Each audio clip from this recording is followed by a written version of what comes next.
All right, we're here just a few weeks after the Summer Olympics in Paris with one of the biggest stars from the games, Snoop Dogg. Thanks for joining us here on Forbes Life. Thank you for having me. One of the things I read was that when you were first starting out in your career in the 90s that you felt a little uncomfortable on camera and shy, which I think a lot of people would be surprised to hear considering, your work in the Olympics and now The Voice. What changed? I don't know. I just used to not be comfortable with people watching me when I talk. Like, for example, if we was doing this interview, I would be more concerned with everybody over there rather than sitting here talking to you. Now, over the years, I've learned to block that out. And I don't know if it's a skill set or if this happens to everybody who is thrown in front of the cameras at an early age and has to deal with it without preparation. Remember, I started on Death Row Records, so we didn't have an etiquette class or any of that schooling and teaching on how to speak on camera. So we had to learn on the fly. And through experience and doing it over and over again and then taking a chance with my own cameras and my own crew, it became, familiar to me. Like, okay, get comfortable, dog. Shake that off. You're in the spotlight, so you must attack the spotlight and start treating. It's like when I played sports. Whenever I was in a big game where the lights was bright, that's when I performed at my highest level. So I had to take that same spirit from sports and ingest it into my music career. It seems like now kind of the signature of you on TV or in movies is just the authenticity of being yourself. How do you balance that with kind of the skills that you were just talking about of being on camera? Well, it's good to have some insight on what you're talking about if you're definitely going to be in front of that screen. So whatever topic it is that we're dealing with, I like to really study and make sure I got a whole lot of information so whenever the camera is on, I'm not just circling around the same topic, but I'm able to jump in and if you throw something off the wall, I'm able to communicate with you because I was able to do my research and see exactly what you're talking about. I like to be abreast on what's happening and keep my hands on the pulse of what's cracking.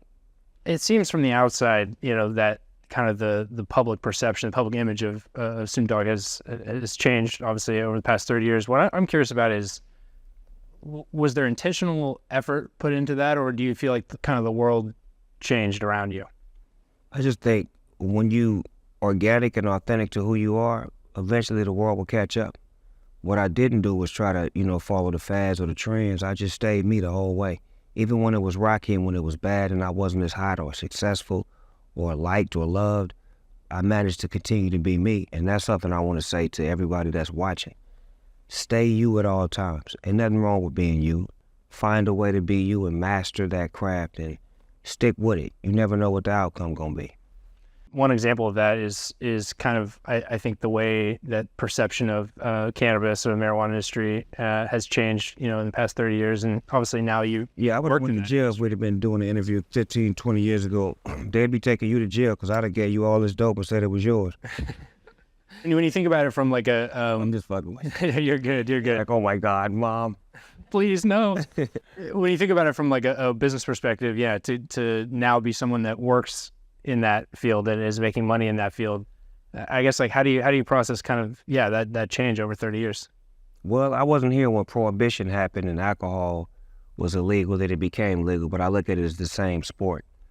Something that the government definitely had to get control of, and once they was able to, tax it and monitor it, I knew it would become legal. And once it became legal, I did all of the proper steps to make sure that I was able to get into the industry and, not just be used as a victim or used as a face, but I went and met with the MEDs when this thing first started. And I sat down with them and got a real understanding on what I was about. I was about the medical side of it and making sure that we reached the right purpose and the right intentions. And we did things where we reached out to the elders and the patients that really needed it. What showed our true interest was we was trying to show that this is something that could be used for medical purposes and not just for recreational. And once the business, became the business, I was looked at as someone who really cared rather than just try to come in and steal money because I was an advocate. No, I really cared because I have family members that really need this and needed this to survive, and they was dealing with cancer and dealing with certain diseases, and this got them through. So I wanted to be a voice for it, and that was the best way I could do it.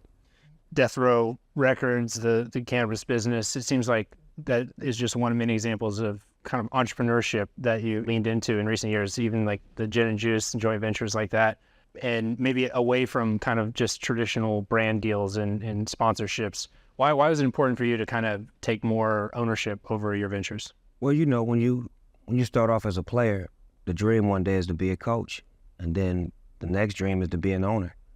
So I played. I think I did a good job. I'll be in the Hall of Fame soon, hopefully. Well, I'm in the WWE Hall of Fame, so I made it. But you know, coaching is the record label, to be able to give back to artists and do the things that was done for me. And then ownership, I own the label, and I want to have ownership in the things that I promote and market because I realize I'm good at it. And it don't make no sense for me to take a check for $10 million and promote your company and it makes $500 million, and I look good for 3 weeks, and then you sell your company, and now Uncle Sam came and took half of my 10, my wife took the other third, kids took another piece, now I'm sitting up here with $200,000. You know what I'm saying? Don't make sense. Yeah. On the music side of things, I know you got some new music coming out this fall. What I'm curious about is like why it's still important for you as an recording artist to be present, productive, continuing to put out stuff. Well, music is my foundation. That's the root of who I am. So I can never like run away from that. And I feel like one thing about great music and great musicians, they timeless. We don't never have this discussion when it comes to country music or rock and roll. We never ask why. We just say, about time. And I think we should get that same respect because the music that we make is timeless, especially when it comes to me and Dr. Dre. Sure. And we don't normally talk about it, we just do it. And that's what we did on this project. And I felt like 30 years of not working with him on a whole project made a lot of sense considering that I have Death Row Records now. He's got Aftermath. We love each other. And we still hungry. We still listen. We still pay attention to what's going on. And we feel like it's a void. Like the youngsters is doing their thing. They're making amazing music and they taking it to another level, but they can't do what we do. And sometimes we got to come back and let them know where it all began. To that point, one of your old collaborations before Gin and Juice is now canned cocktail in grocery stores. When we talk about the way Snoop Dogg, the brand, is developed, I guess, how did that come? Snatch one of them cans. I would like to have one right now, one of those passion fruits for me, Lori, somebody please. We're promoting right now for us. We're trying to get this brand to the B. Let me get that passion fruit. Let's see if my nephew want to try one. He over 21. Go and try one. So how did this come together for you? Great music that we made 30-some years ago, and then thinking about the brands that we promoted in this song, right? We promoted Seagram's. I wrote the song, so I wrote Seagram's. I wrote Tanqueray, and not knowing that I made those brands, you know, hundreds of millions of dollars. And not that money was the key, it was the culture. It was like, what can me, Dre, and Jimmy do to affect the culture that's really who we are? That could be a great venture. And Gin and Juice just made sense because the song has been, you know, remade in different genres. It's been kept alive for so many years. Like even when we didn't pay attention to the record, it just kept growing and growing. So it's like this drink is necessary because gin is like a lane of alcohol that doesn't really do well. So we chose to pick a lane that doesn't do well so we can exhale. Toast to you. Here we go. My man. When you were first rapping about Gin and Juice, I guess, would you ever imagine that would be sold in grocery stores? No, I was just happy to get a St. Ives deal back then. St. Ives was the shit. Old English 800 wasn't fucking with us. They wasn't giving up no money. So back at that time, rappers would do branding deals with St. Ives malt liquor because St. Ives would give you a fat check. They would put you on a song and they would promote you as an artist throughout all of the liquor stores that they were in around the world. So that was like our first step of marketing and branding for alcohol brands. And that's what I was more impressed with because they gave me my first check for $100,000 and I was excited because I'd never seen 3 zeros on a check. Now you have so many different ventures in different diverse industries and diverse fields. And obviously all those, you know, they take time, investment, and they take energy from you. I guess, like, what motivates you to be doing so much in so many different areas? Probably my youth football league. the Snoop Youth Football League motivates me when I see all of those kids from age like 5 to 13, and I see them striving hard, and I see how much they respect me and love me and look up to me. It's so many different things that I have to create so I can show them that you just don't have to be one thing. And I feel like I'm able to do it and not make them try to overdo it, as far as like try to do as much as me, but just do as much as you can, but figure out what and who you are.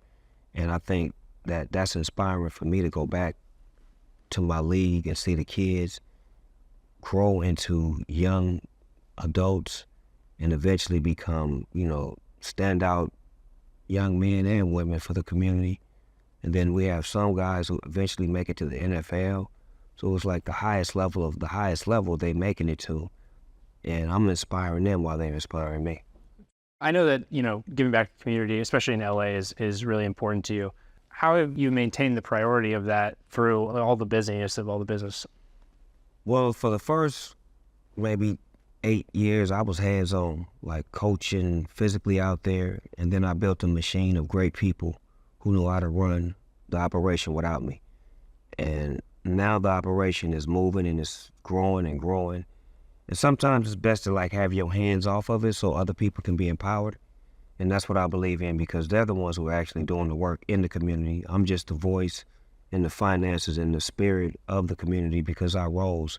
But I love to have great teammates around me, great people who can make the operation move so much without me. So when I do show up, it's excitement. One thing I've always wondered, especially when I was watching the Olympics, is it seems like people feel very familiar with you, you know, like they know you maybe in a different way than other celebrities who are super famous. Why do you think that is? Probably because I'm up close and personal. Like, I'm not distant. I'm touchable. When I was a kid, all of the stars was untouchable. Like, you would never see a star. You would never be able to even ask him for an autograph, let alone a picture. So it was like, that was one thing that I always felt like the stars didn't do when I was a kid. Probably because I wasn't in Hollywood, I wasn't around none of it. They probably did do it, I just didn't see it. Or I never seen none. So I figured that when I ever had the position of power of influence, to be touchable, relatable, because Muhammad Ali was like the greatest person to me as a kid. And when I finally met him, he was the greatest person I ever met. And he was exactly who I thought he was, and he was up close and personal, and I could talk to him, I could laugh with him, joke with him. So it was like his influence became my influence. I believe that his spirit became my spirit. And kind of to that end, your ability to connect with everyone across the spectrum of, you know, the grandmas that are watching the Olympics and the little kids. It seems like not a lot of celebrities, not a lot of artists kind of have that wide appeal. Why do you think that you're able to appeal to all those different kinds of folks? Well, maybe because I do something for every genre.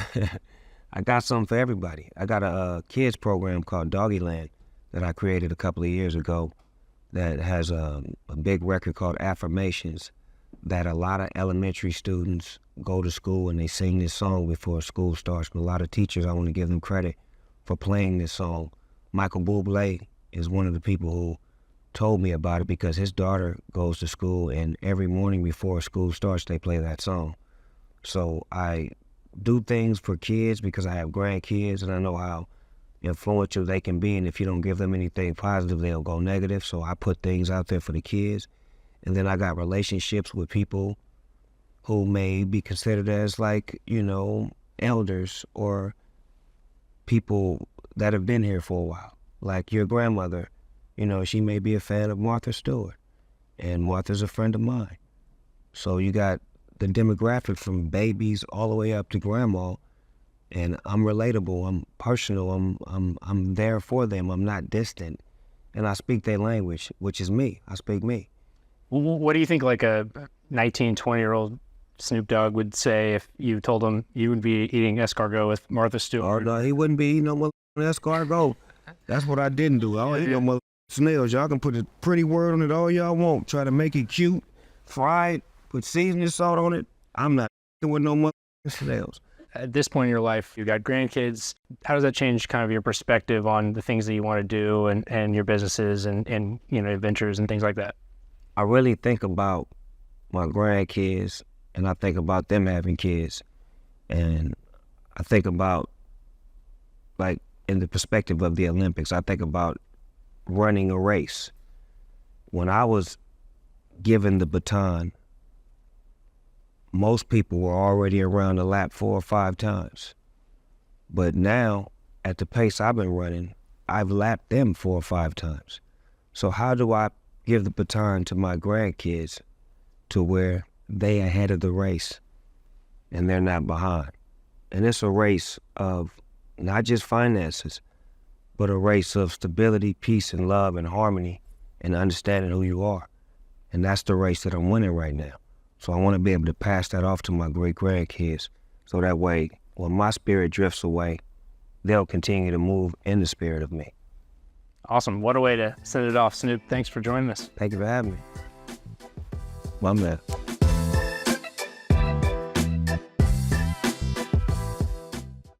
I was in New York City, but I lived in Jersey. And when I went home into Jersey and I popped into a local liquor store, I realized that that same bottle that I was seeing on a liquor store shelf in Manhattan for $300 was $150 in Jersey. And I was like, wait a second, there's a real disconnect here if I can drive over a bridge and pay half the price. Whiskey and alcohol distribution in general is really, really siloed, state by state, country by country, and there's no transparency in the market to figure out what you should be paying, what the real market price is, and what other people are willing to pay for bottles that they can't get their hands on. So Baxis really came to be as a way to bridge that gap, to create transparency in the market and access so people anywhere in the world could buy and trade bottles that they might not have readily available to them.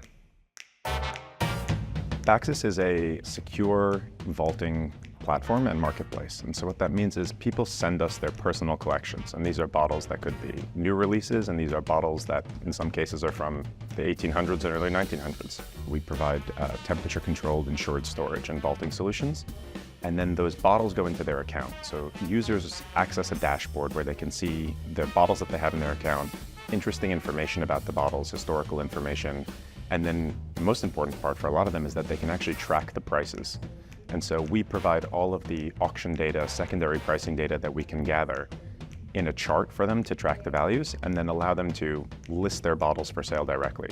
What we found, and kind of our little joke, but our real growth hack is not going to the whiskey collectors, but we go to their significant others and we're like, hey, so what if you could get free storage and insurance for all of the stuff taking up your house? And 2 days later, we get a call, my wife would like these 300 bottles out of my house by tomorrow. For anyone looking for, a growth hack in the collectible space, let me tell you, go to the spouses, not the collectors.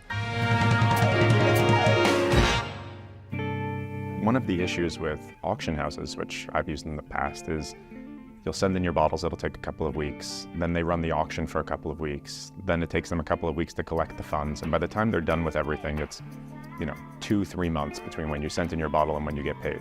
And that drives a lot of people to gray markets that exist, private groups where there's a lot of fraud because you don't have that layer of security. And so what we wanted to do was create that instantaneity of it, allow you to buy more things, allow you to sell more things. We do a 360-degree scan of every bottle at Baxis, and the reason for this is multifold. One is the authentication process and being able to run computer vision models to double check on the authenticity. But the other one is that when you're buying something rare and collectible, the condition matters. Trading cards get sent to PSA or CGC for grading. That doesn't exist for whiskey. So I want to make sure, is the label in pristine condition? Is it ripped? Is the tack strip torn? How does the liquid look inside? So all of that is really important to the buyer. And even when you're using websites or liquor store websites, they're usually using stock images. And so you don't know if you're getting the exact bottle that they're telling you about. Sometimes they might even get the addition or something wrong because the store owner doesn't know. And most brands actually reuse UPC codes.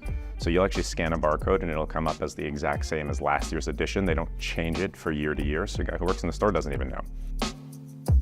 When we first launched, NFTs were at their absolute height. So people are talking Bored Apes and JPEGs and all that. And we're like, guys, this is great technology, but like you're missing what it can be used for. What was really important for us with Baxis was building both for the future as well as the interoperability that blockchain provided and the security. So when you trade someone a token, they own that bottle now and they can redeem and ship that bottle. And if you're a blockchain user, if you're in Web3, if you understand it, there are so many things you can do.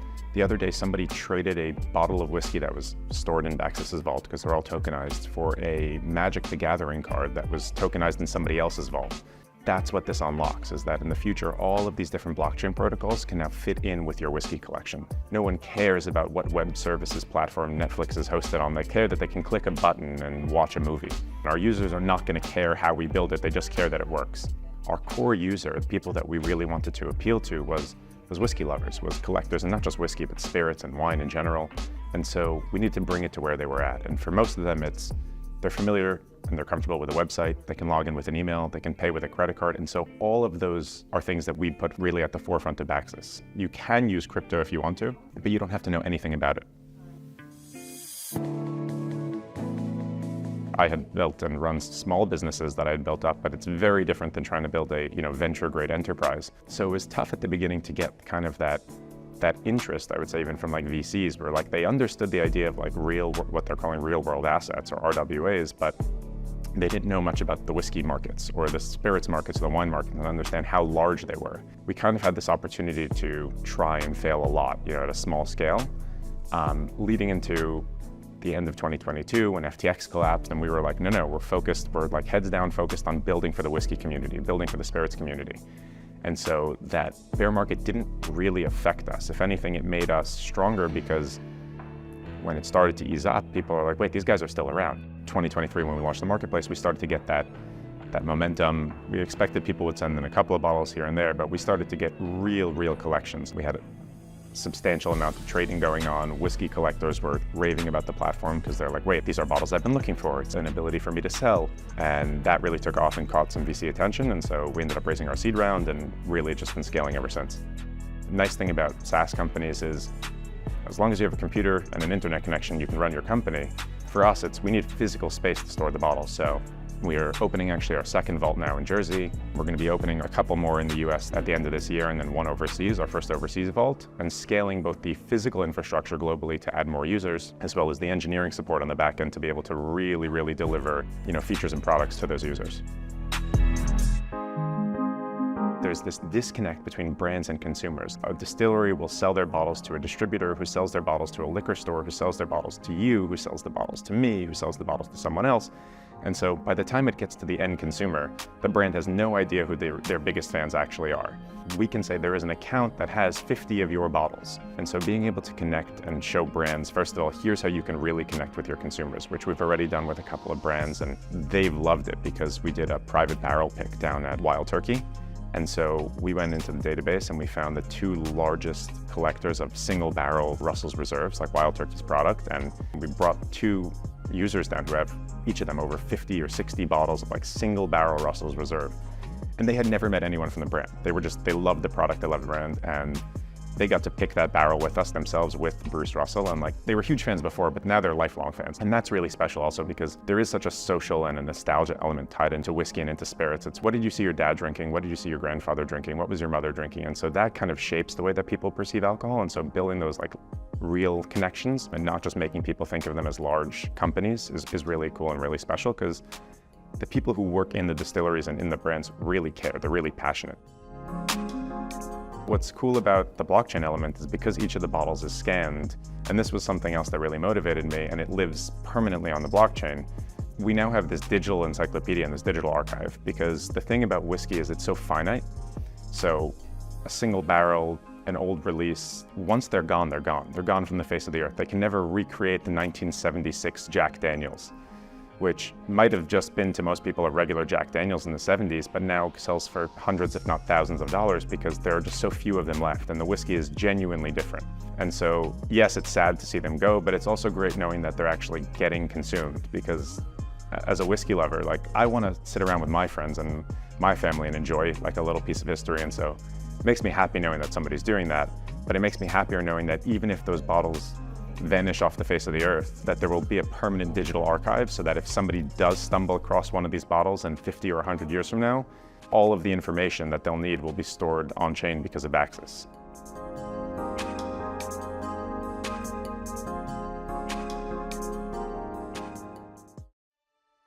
People ask me all the time, what do I want my legacy to be? I don't care.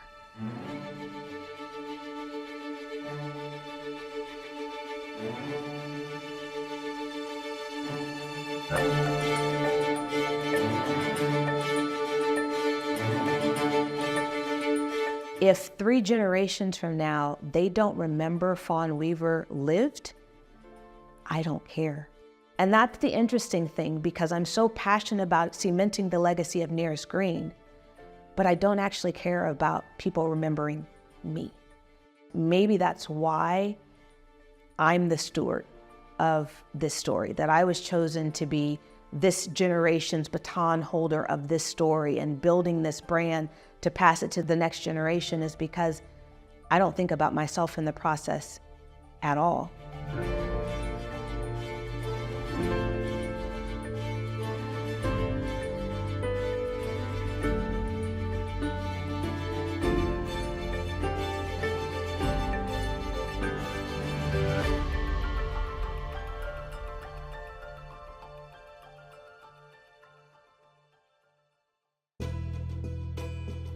As a kid, I don't know that I would say I was entrepreneurial.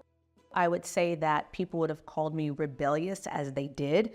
And I think most entrepreneurs would have been called rebellious as their kids. So maybe it means the same thing in childhood. If someone called our house, we would have to pick up the phone and say, it's a great day at the Wilson house. How may I help you? Well, what do you do if it's not a great day? And so I was that child that was like, I'm not going to say it's a great day. I'm not having a great day.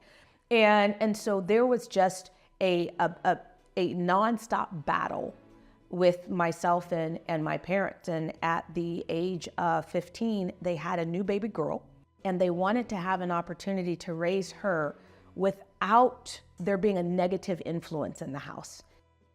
So they sat me down, and it was a, sort of shape up or ship out type of conversation. It was very much so, listen, we want to have the opportunity to raise her without you negatively impacting her. And so you have 2 choices. Either you do what we are now telling you to do as your parents in this household, or you have to leave. I think I was there another hour.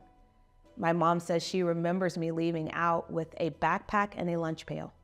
When I left home at 15, I dropped out of high school not too long after. And so I found myself at a place called My Friend's Place, and it's for young people. And then the only place that had a bed for me was Children of the Night. When I turned 18, I could no longer be at Children of the Night. So they moved me to Covenant House. And so at Covenant House, every day you go out with your resume, you go out and you look for a job. It's a requirement. You either have to go to school or you have to go out and look for a job. I went out the very first day, and I came back, and we have these campfire things that you would do, and everyone around the campfire was lamenting about how hard it is to find a job, and they went out and they put out this and that and this and that. And I sat there silent because I went out and came back with 4 jobs.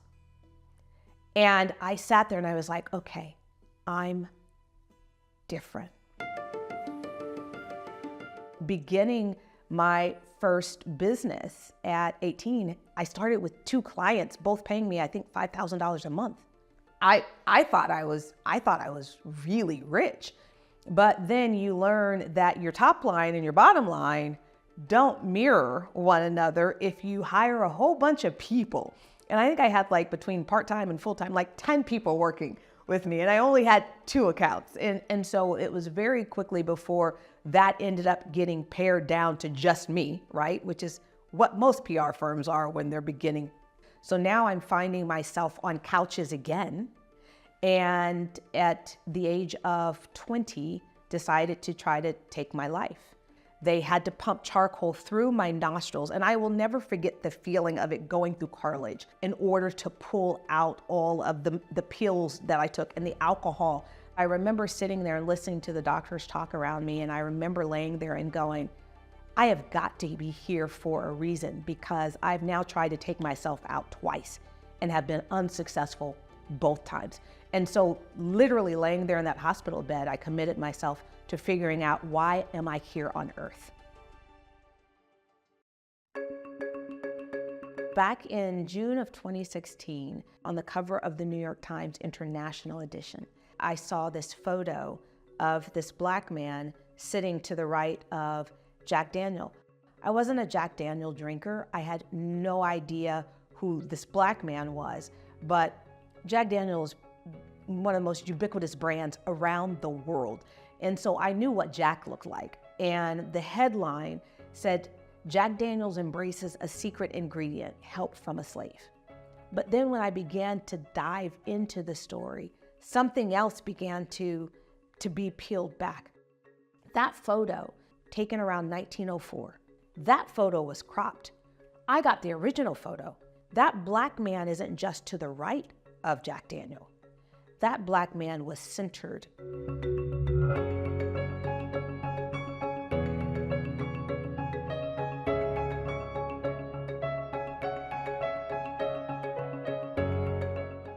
So even though we don't have a photo of Nearest Green, the person who he ceded the center position to is Nearest's son, George Green.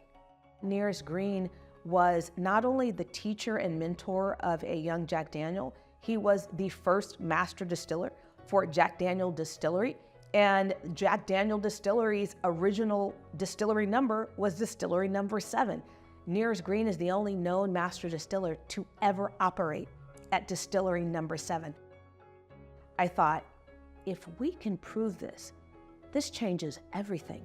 Because for African Americans for so long, the way that we have seen ourselves or the way that we've been portrayed is that these enslaved people came in and they were uneducated. That is not true. They were educated in their own country, in their own language. And so for my 40th birthday, I decided I wanted to go to Lynchburg, Tennessee. I want to see if what I think is true, which at the time is completely opposite of everything that was in social media, everything that was in the press at that time, was Jack is a slave owner, he stole the recipe, he hid the slave, they've tried to hide this for the last 150, 160 years, and I had a completely different theory. This is a story of love, honor, and respect, and it's an ally who wanted to make sure America could not wipe his friend away, his mentor away, this insignificant person away. One of the first people that we meet in the library when I'm sitting there across from my husband doing research is the second eldest living descendant of Jack Daniel, who offers to help, who literally pulls out her cell phone and gives me the name and number of Nearest Green's descendant who had been doing genealogy research for 30 years. And then she said, hey, you know that book that you read called Jack Daniel's Legacy? It's his biography written in 1967, height of the civil rights era. And you have this white reporter from Alabama comes up, interviews all of the people who knew Jack best. And they include Nearest and his boys more time than Jack's own family. In 1967, if you didn't want to credit a black man, you just left him out of the book. You left him out of the story. I shared this with Jack's descendant, and she's like, yes, we all grew up together. The story that's out there is not the true story. And so in that book, a lot of it takes place on this farm, this 313-acre farm right in the hills above Lynchburg, Tennessee. And she says to me, hey, you know that farm? It's for sale. At that time, I thought this could be a book, this could be a movie. Within a week, we had made an offer, it had been accepted on that property. And now all of a sudden we're going, well, what are we gonna do with this? The realtor who took us is a descendant of Jack Daniel, who took us to see the house. Turns out she had been in the family business her whole life. She had retired after 31 years as the head of whiskey operations for Jack Daniel. And she says, hey, I know you're gonna do a book and you're gonna do a movie, but if you ever decide to put his name on a bottle, I'll come out of retirement to make sure you get it right. The serendipity of everything that was happening, the only thing I could do was literally look to the heavens and go, all right, Jack and Nearest, what are y'all doing up there?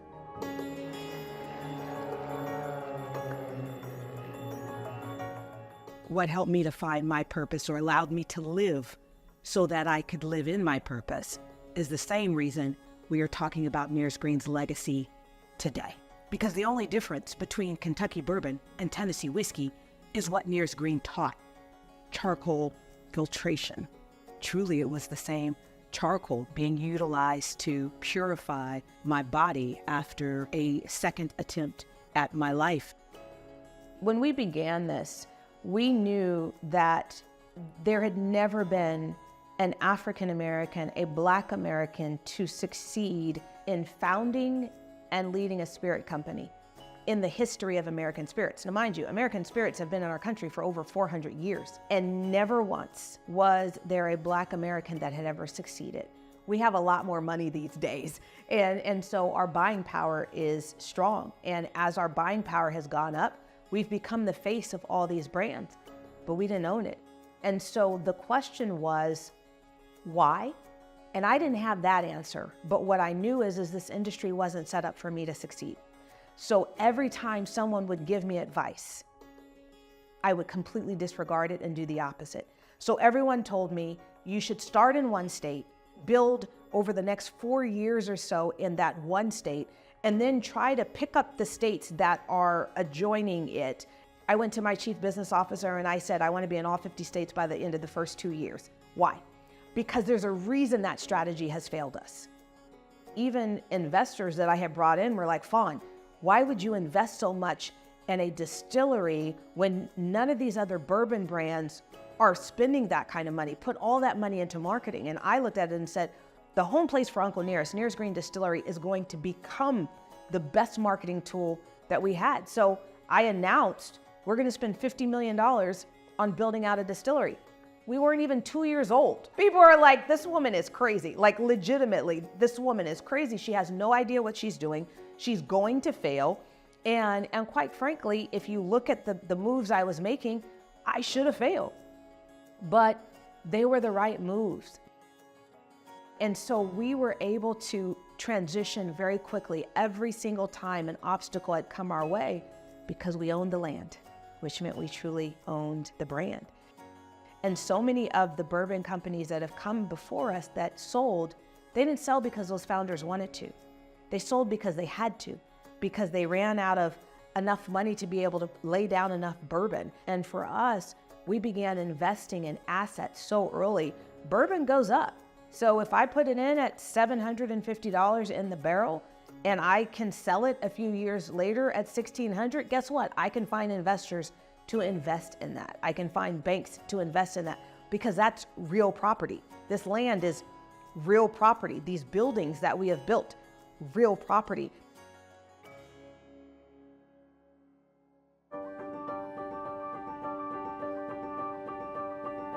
Having a Black-owned company pass to the next generation, we've not done that. Every generation of Black Americans have started from scratch. Every single one. And now we have the opportunity to set the next generation up to not have to start from scratch. Diageo, Bacardi, Brown-Forman, LVMH, every single spirit conglomerate in this country, 90%, if not more, of the volume of alcohol sales, all come from these spirit conglomerates, all founded by white men, all still chaired by white men, led by. And so having the opportunity to build a spirit conglomerate, the very first ever to be built by a person who was not a white male, that can't happen with just Uncle Nearest. That has to be whiskey, there has to be cognac, there has to be tequila, there has to be vodka. And so Uncle Nearest is one pillar in this house that will pass to the next generation. This industry has an over 99% failure rate for new brands that launch. I'm one of the 1% to succeed. It would have been so easy to sell it for $1 billion and just go, I'm just gonna rest. But to know that my purpose is so much greater, and that no matter how hard it was, there wasn't a price that they could buy this company for, and that I've stood my ground even when people were like, she has to have a number. She has to have a number. They've thrown every number at me and gotten the same response. No. That's what I'm most proud of.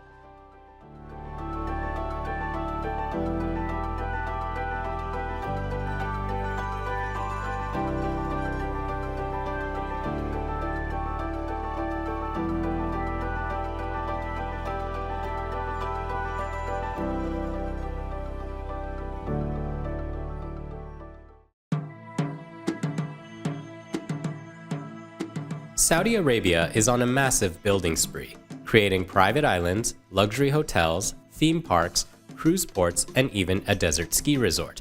The question remains, if they build it, who will come?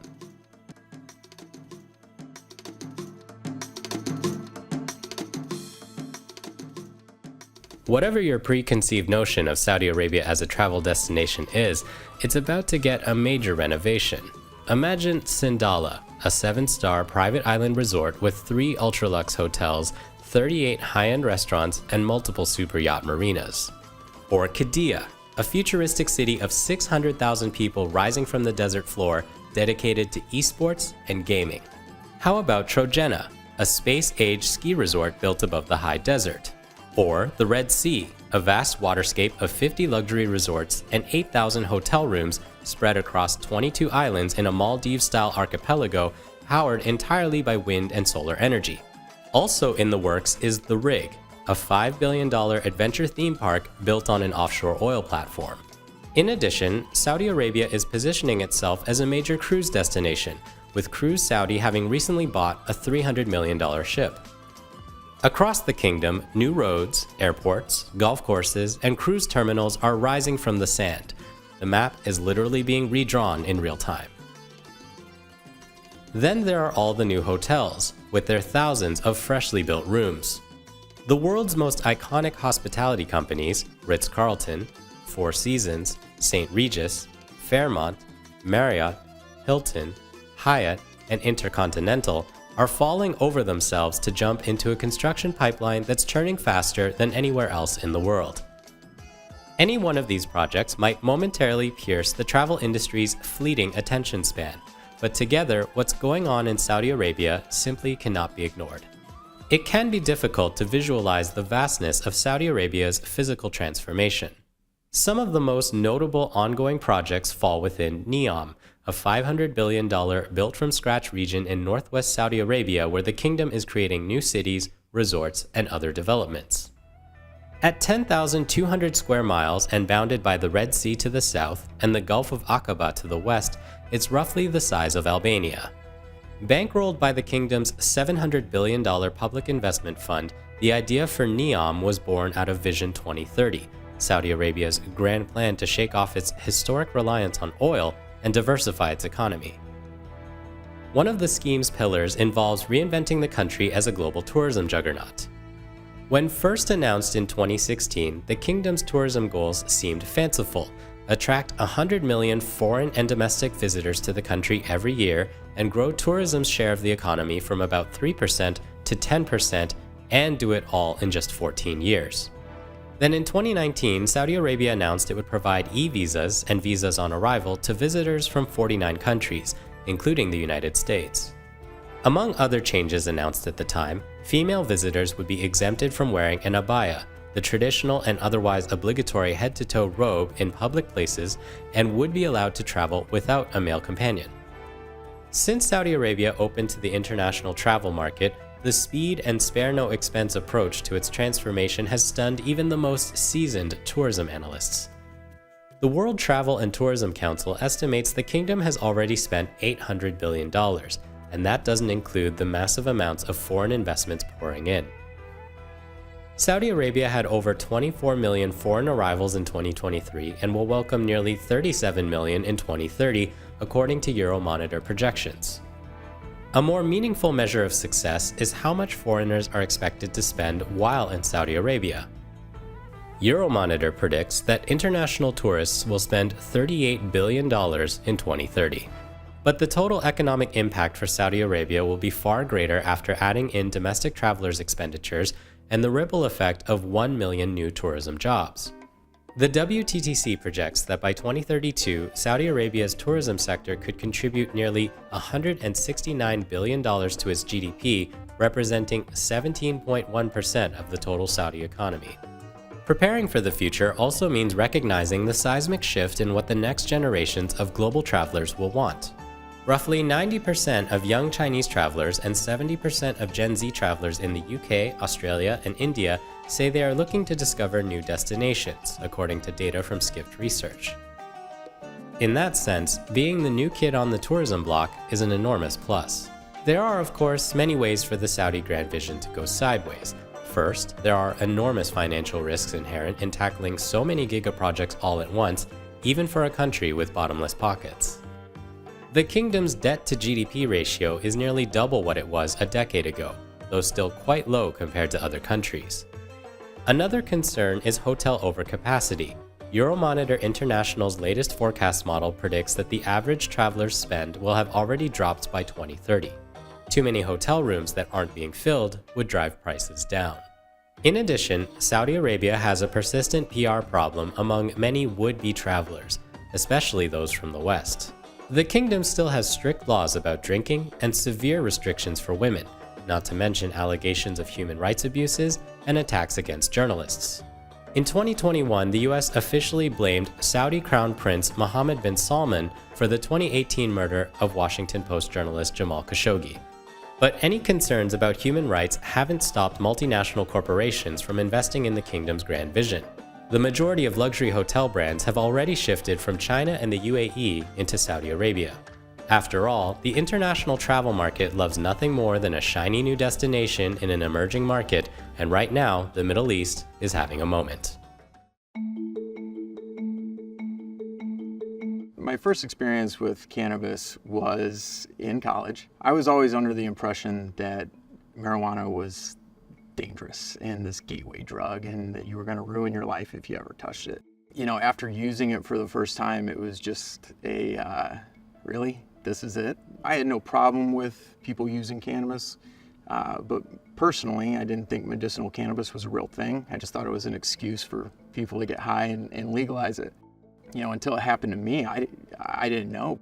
I think that, you know, what we're doing here is amazing and is really the future of cannabis.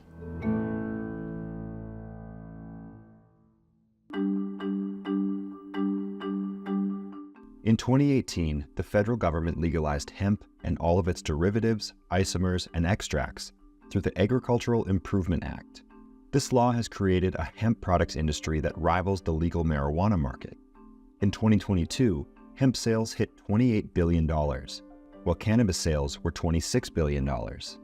Since hemp and marijuana are different varietals of the same plant, Cannabis sativa L, they contain the same compounds, and hemp can be used to make products of similar potencies as those found in state-regulated marijuana dispensaries around the country.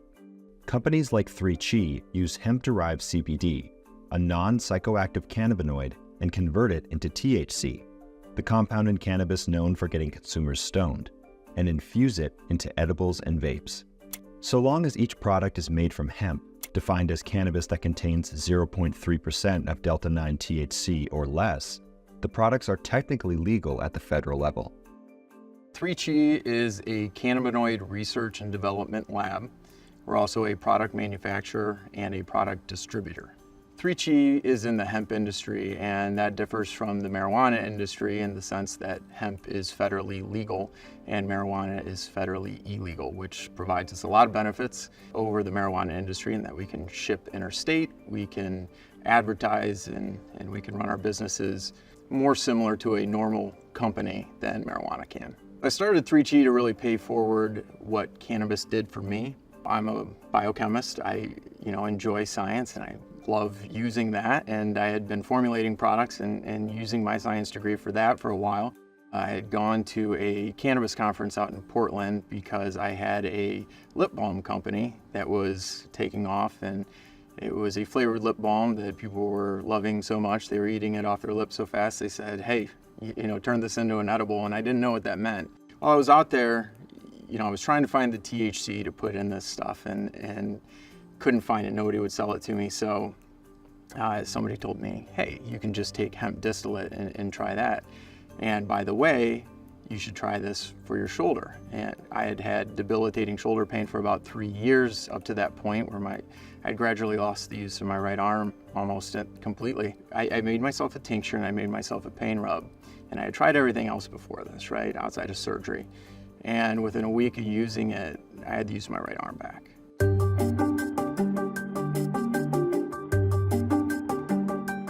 Here at 3Chi, we make oils, edibles, vapes, tinctures, concentrates, and soon we hope to be selling flower. The oil is the starting point for these products. So those are the cannabinoids. A cannabinoid is the primary active ingredient in cannabis. When you're using cannabis and you're feeling the effects, that is the cannabinoids at work.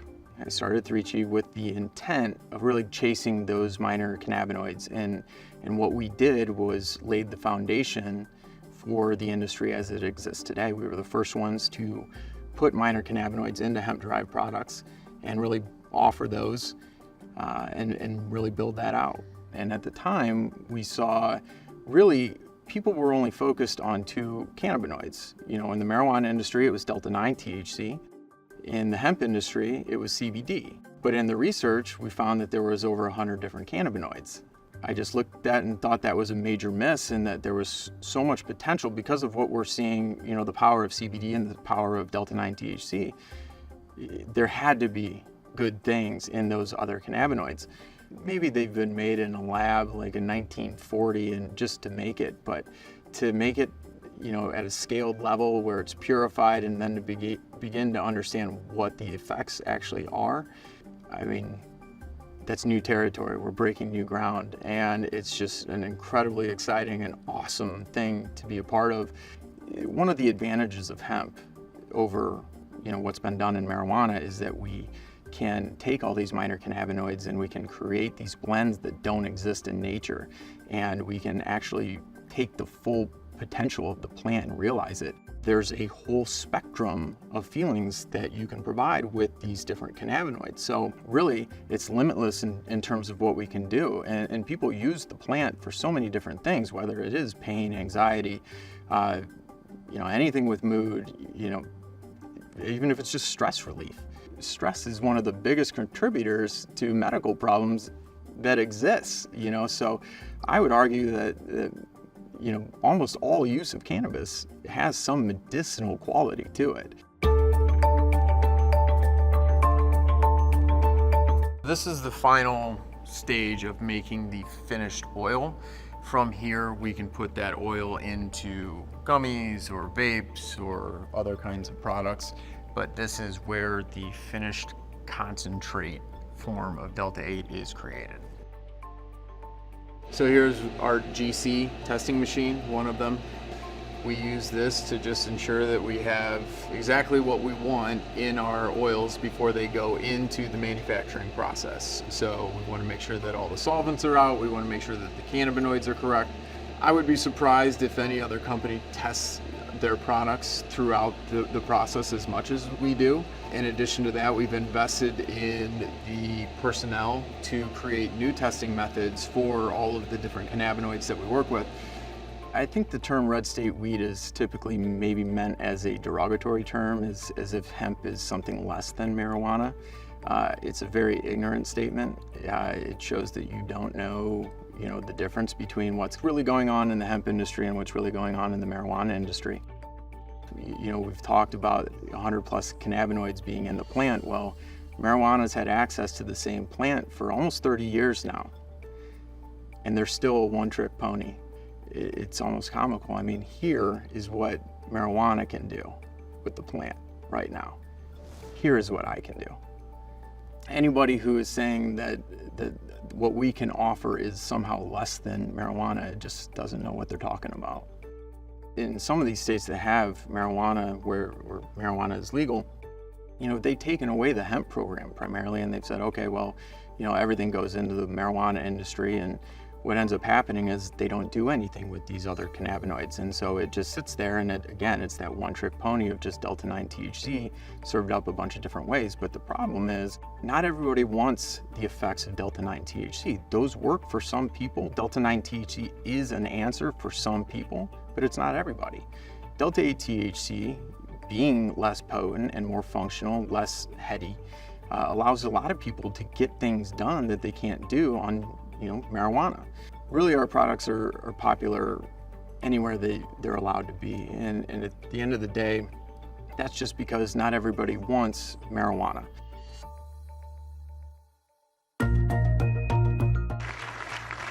Just days ago, the president signed the 2018 Farm Bill, a massive piece of legislation that legalizes industrial hemp.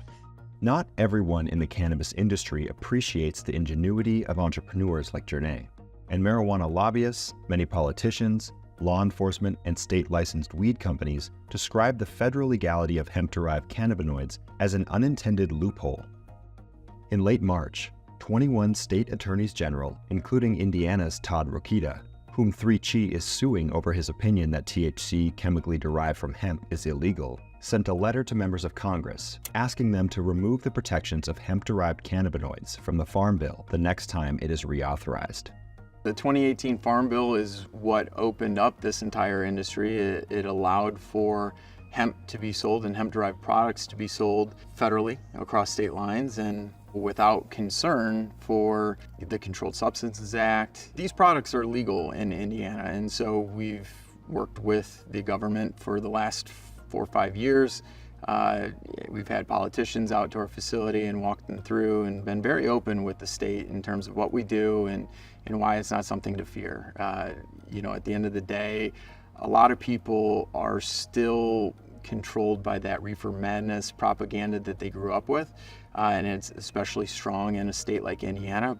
What we've been trying to get passed in Indiana for the last 4 years is a bill that puts regulations and guardrails on this industry. We've been trying to get it to a point where it's 21 and up everywhere you go, and you know, just make it safer for people. We wanted testing. We want flower to be available again, because currently it's not. That was taken away. And we really just want the same level of opportunity that other states have. I think there is going to be a change in administration coming up here, and hopefully, you know, some change in attitudes follow. And a lot of talk about this on the campaign trail. The Drug Enforcement Administration now moving to reclassify marijuana as a Schedule III substance. That means the drug could be used potentially for some medicinal purposes. A lot of questions have been popping up about that since the announcement yesterday. Anybody who's an opponent to our industry needs to first understand that the illicit market is full-fledged and has been going for almost 100 years. It's a big business, and it is in your town. But the thing is that the illicit market doesn't care about your safety. We're professionals, we're scientists, we're regulated, we're safe at the end of the day, and we are incentivized to provide a perfect, safe product to you. There's a lot of fear-mongering about this industry that just isn't true. And so we're just trying to get the word out that, hey, you know, these are incredibly safe products. We're completely legit organizations. We have safety standards, we have regulations, you know, we have legitimate scientists working at our facility and creating these products. What was a civil war is really starting to not become one as much with a large number of the marijuana companies. Really where you still have the fight are the larger marijuana companies who really thrive on a monopolistic type of environment. Those are the people that we're still fighting against. Everybody else has kind of realized, like, you know, this is the future of the industry and we need to be a part of it. I actually think that marijuana becoming legal federally is a great thing for us. And again, we have such a head start on the marijuana industry in terms of what we can do with this plant. It just gives us more weapons to work with, really, and more options to do what we're already doing. You know, the one thing I hope is that if they end up making it federally legal, they don't put some crazy taxes and restrictions on it like they've done in states like California and Illinois, and really hinder the ability for this industry to grow like any normal industry should be able to grow.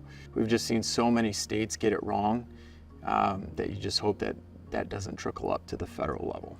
One of the major things that comes with marijuana legalization is the study of this plant and the realization of what it offers. And once people start to realize that, it's going to be a good thing for humanity in general. You know, we have people all the time telling us that they're coming off 20 pills. You know, they don't have the side effects now. They were able to replace a prescription with a gummy.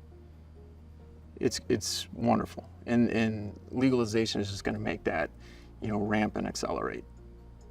So the future for 3Chi is really, first we want to complete this process of exploring the entire plant and nailing down all these different cannabinoids and purifying those, and then really taking the blends that we make with those cannabinoids and starting to really get good, hard clinical research around those products, and in terms of making them the most effective products as possible for the myriad of reasons that people use cannabis. In late May, the U.S. House Committee on Agriculture voted to approve an amendment that would ban intoxicating hemp-derived and synthesized cannabinoid products, which has been added to the 2024 Farm Bill draft. The amendment also reformulates the definition of hemp, distinguishing between two categories: hemp grown for cannabinoid extraction and industrial hemp used for non-cannabinoid purposes. The 2024 Farm Bill draft is still in its early stages, and the Senate has yet to release its own full version. The future of intoxicating hemp-derived and synthesized cannabinoid products is uncertain.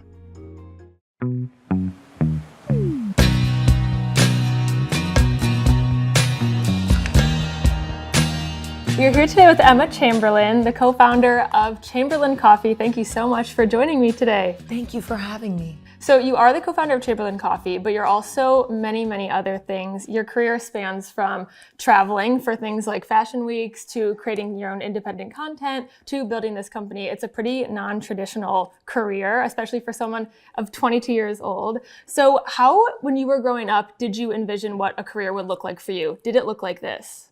It definitely did not look like this. I think it's very easy to sort of fall into a traditional sort of plan. And so, I imagined myself going to college for at least 4 years. It was a goal for me to go to a really good school and hopefully get, some sort of scholarship maybe. Like that was a huge, huge focus for me. And then, I had a few job interests. I was really interested in math and science. So I was considering, I actually wanted to be an anesthesiologist for a little bit because I was like a little too young to understand that that's a really complicated job. And I just saw that it made a lot of money and that it was math and science related. And I was like, okay, maybe I'll do that. Had you ever been put under anesthesia before? Yes, and that's actually one of the other reasons why I kind of wanted to do it, because my anesthesiologist gave me such a great experience. He played a music video for me while I was going under, and then I woke up and it was like nothing ever happened, and he really calmed my anxiety as an anxious person. So I was very grateful for him. But again, I'm kind of glad I didn't do that. I don't know how that would have worked out for me. In your early days creating YouTube videos, you really kind of stumbled upon editing and shooting style that really ultimately skyrocketed your success. Walk me through those early days and kind of finding your niche on such a saturated and growing platform at the time. So I started, as most people start with anything, mimicking what was out there, because I think that's how you learn. If you've never done something before, the best thing you can do is copy others. So I started out by definitely copying. I was doing what was popular for people my age, similar to me, which was a lot of, makeup, fashion, beauty related content. Pretty prim and proper, very, nice setup, nice background, the whole thing.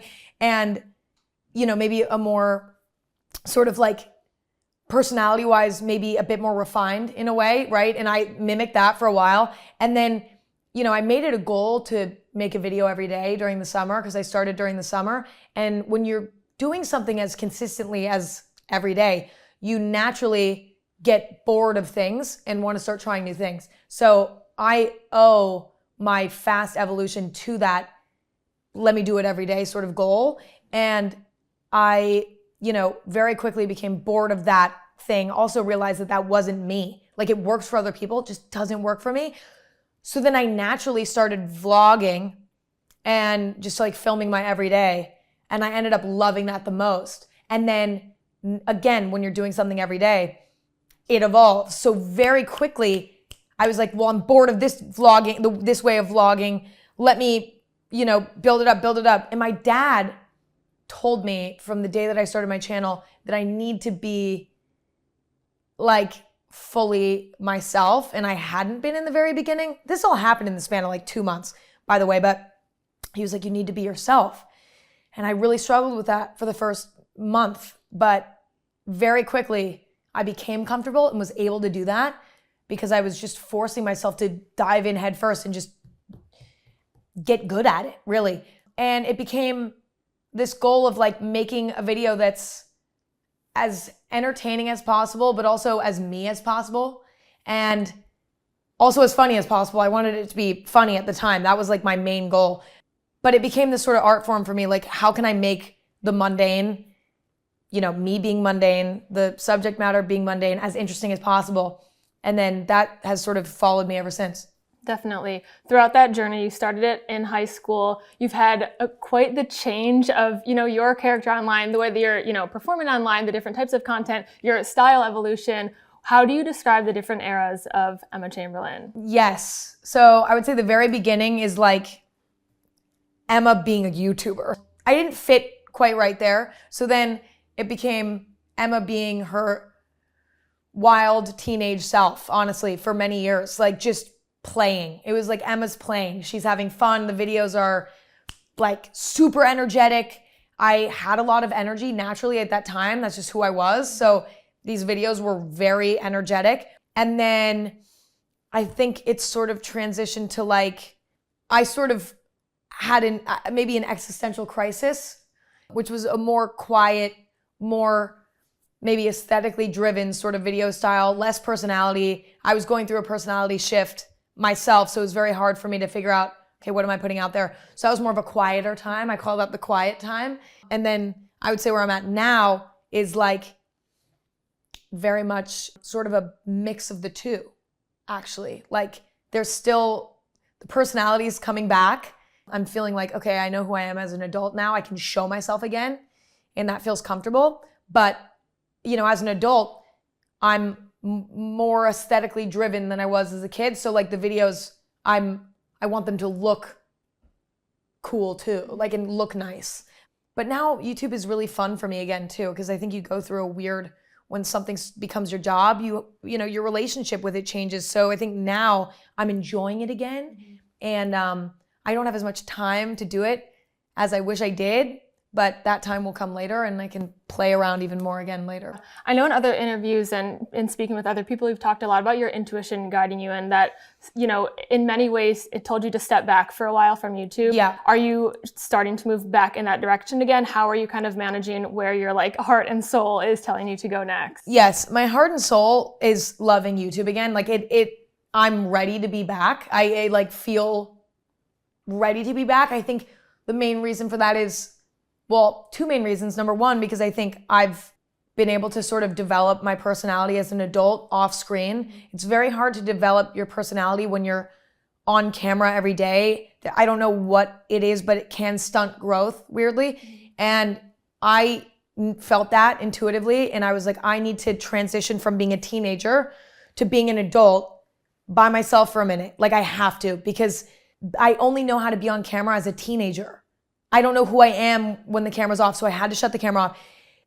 You know, I've been able to develop that. And now, you know, it's natural for me again to be on camera.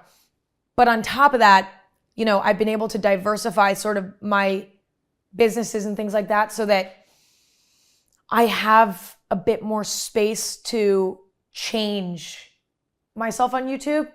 It's very scary to change something when it's your job and it's working. Yeah. And so because I've diversified now, if I want to change things up on YouTube, I'm not afraid because that is not my job anymore, technically, right? So it's given me so much freedom and it's allowing me to re-enter into it, which I've not even nearly re-entered it to the level that I plan to, but you know, it's like I am able to play there. But also I think with me and YouTube, like I'm more in the mood to make longer videos that, you know, maybe I only upload every once in a while. Like that's what I'm more interested in. You can't do that if it's your job. Mm-hmm. So there are so many good things happening with my relationship with YouTube that just took time to figure out. And it was hard because I kept trying to put myself back into it too soon, but intuitively, and emotionally I'm loving it again. And my relationship with it is very healthy. Yeah, well, I'm sure many people will be excited to hear that. But in terms of your job today, what do you then consider it? What are you relying on to ensure that the YouTube can be something that's for, a passion project or something you just love to do? Yes, there are a few things that don't contribute to like paying the bills, right? But maybe there's longer term goals with them. Like I think YouTube is absolutely that. Even Chamberlain Coffee is that. I'm putting all of the money back into that business right now. And so I'm not, that is for now a passion project really. I mean, it's a business, but it can't, I'm fortunate that it gets to be a passion project because I'm not relying on that for my income. Right now, my podcast has become sort of my, what I would say is my traditional like job, like that's my job, but also, brand partnerships as well. And I've really just loved the way that I've been able to do brand partnerships more recently because they feel much more like collaborations now more than ever. I enjoy the creative side of working with brands and marketing brands. Like I love that. And so, I do that a lot with Chamberlain Coffee, but I also do that a lot with other brands as well.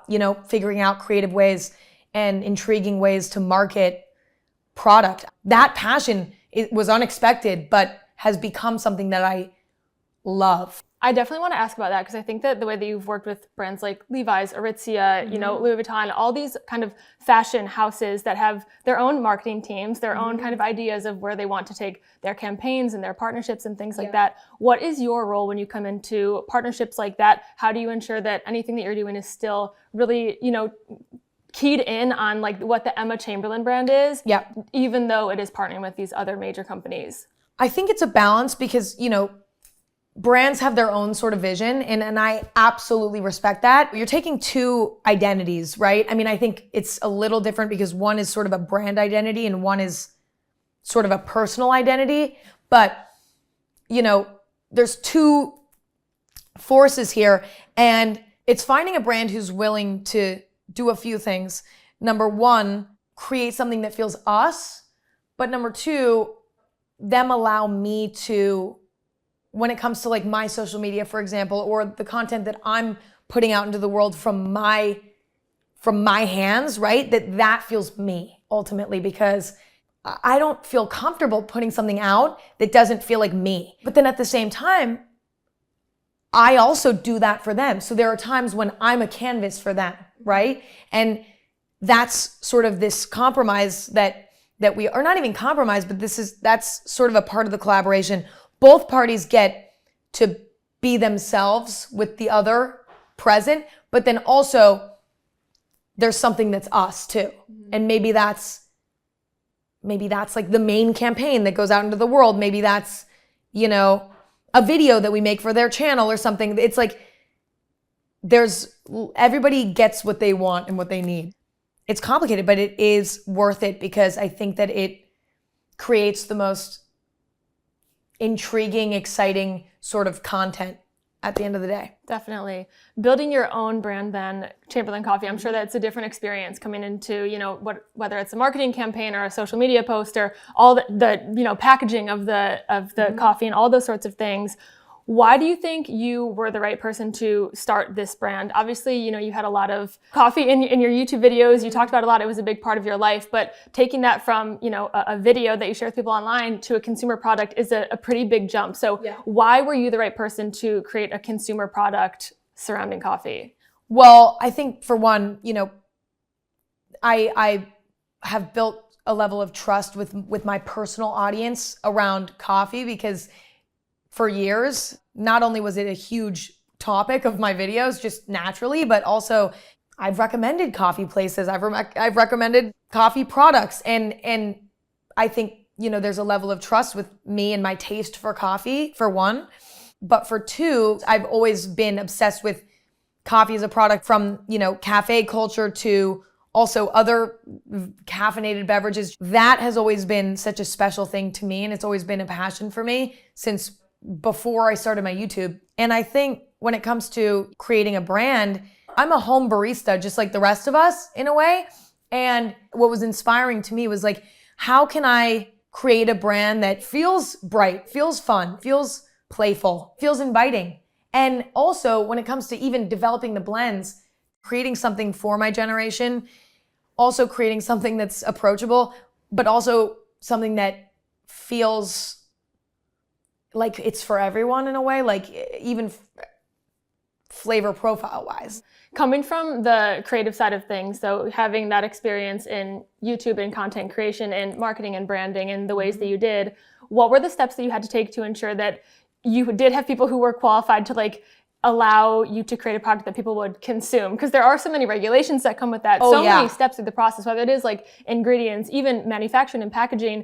What were the steps that you had to take to build a team that you could really come together to build a product like this? Yes. Well, I think it is really filling the gaps. Like when, I have maybe the creative vision, I have maybe the overall vision, but I can't do it all. As you're building the business, you're slowly but surely, almost like chaotically figuring out what you need next, like, okay, the first step was finding a company that already exists that could help to create basically coffee pros who can roast the beans in the exact way that I want them so that it can taste exactly how I want it to taste. And so it was finding that.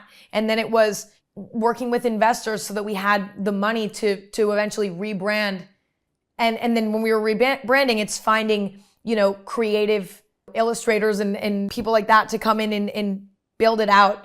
And then from there, it's been like, okay, now we need a CEO. Okay, who's that going to be? And it's interviewing as many people as you possibly can until you feel it in your heart, like they get it. So are you interviewing everybody that comes through the company? And besides that, like what else does your day-to-day entail with Chamberlain Coffee? Yes, I'm in a lot of the interviews. A lot of times it is really challenging because, I have so many, at this point, pieces of my business that I have to manage. And there are some that I need to be more involved in than others. And so when it comes to like interviewing, for example, a lot of times the beginning stages of interviews, for example, those will happen with the team that I've already built out. Like I'm lucky that now we have that built out so that when I'm in the interview and I'm really, making the big choices, it's instead of being 15 people, it's 2, it's 3. When it comes to the day-to-day, it's a lot of approvals. It's a lot of things coming in from the team that we've built, whether it's like creative concepts for shoots or for campaigns or for product or for, whatever it may be. And comes to me, I send my notes, I maybe send a completely new idea. I'm like, no, it's this actually. And then it's a back and forth like that a lot of times. And what's interesting is, I'm obsessed with retail strategy. Like I love that journey as well. Well, I'm excited to hear that you are passionate about the retail strategy because that is something I want to talk about too. Moving into places like Walmart, Whole Foods, you are in multiple stores right now. Why was that something that you guys wanted to prioritize, and what has that process been like, moving, like you said, from just D2C to these multiple different avenues now? D2C businesses for a long time, it was almost like the trend, right? Like sort of really leaning into social media marketing and really leaning into D2C. That was sort of the structure of the moment, especially like, what was it? During COVID, I would say for sure that was what it was. And then, coming out of COVID, it was like, okay, what do we do now? Do we want to keep that? Or do we want to play a bit? Do we want to get into the real world? And I think, are we ever going to stop shopping in store? I don't think so. I love going to the store. I mean, maybe one day it will completely not exist. We'll never go to a grocery store again. But I think that experience cannot be ignored even during, this very digital time that we're living in. Like we ultimately decided that we can't overlook retail.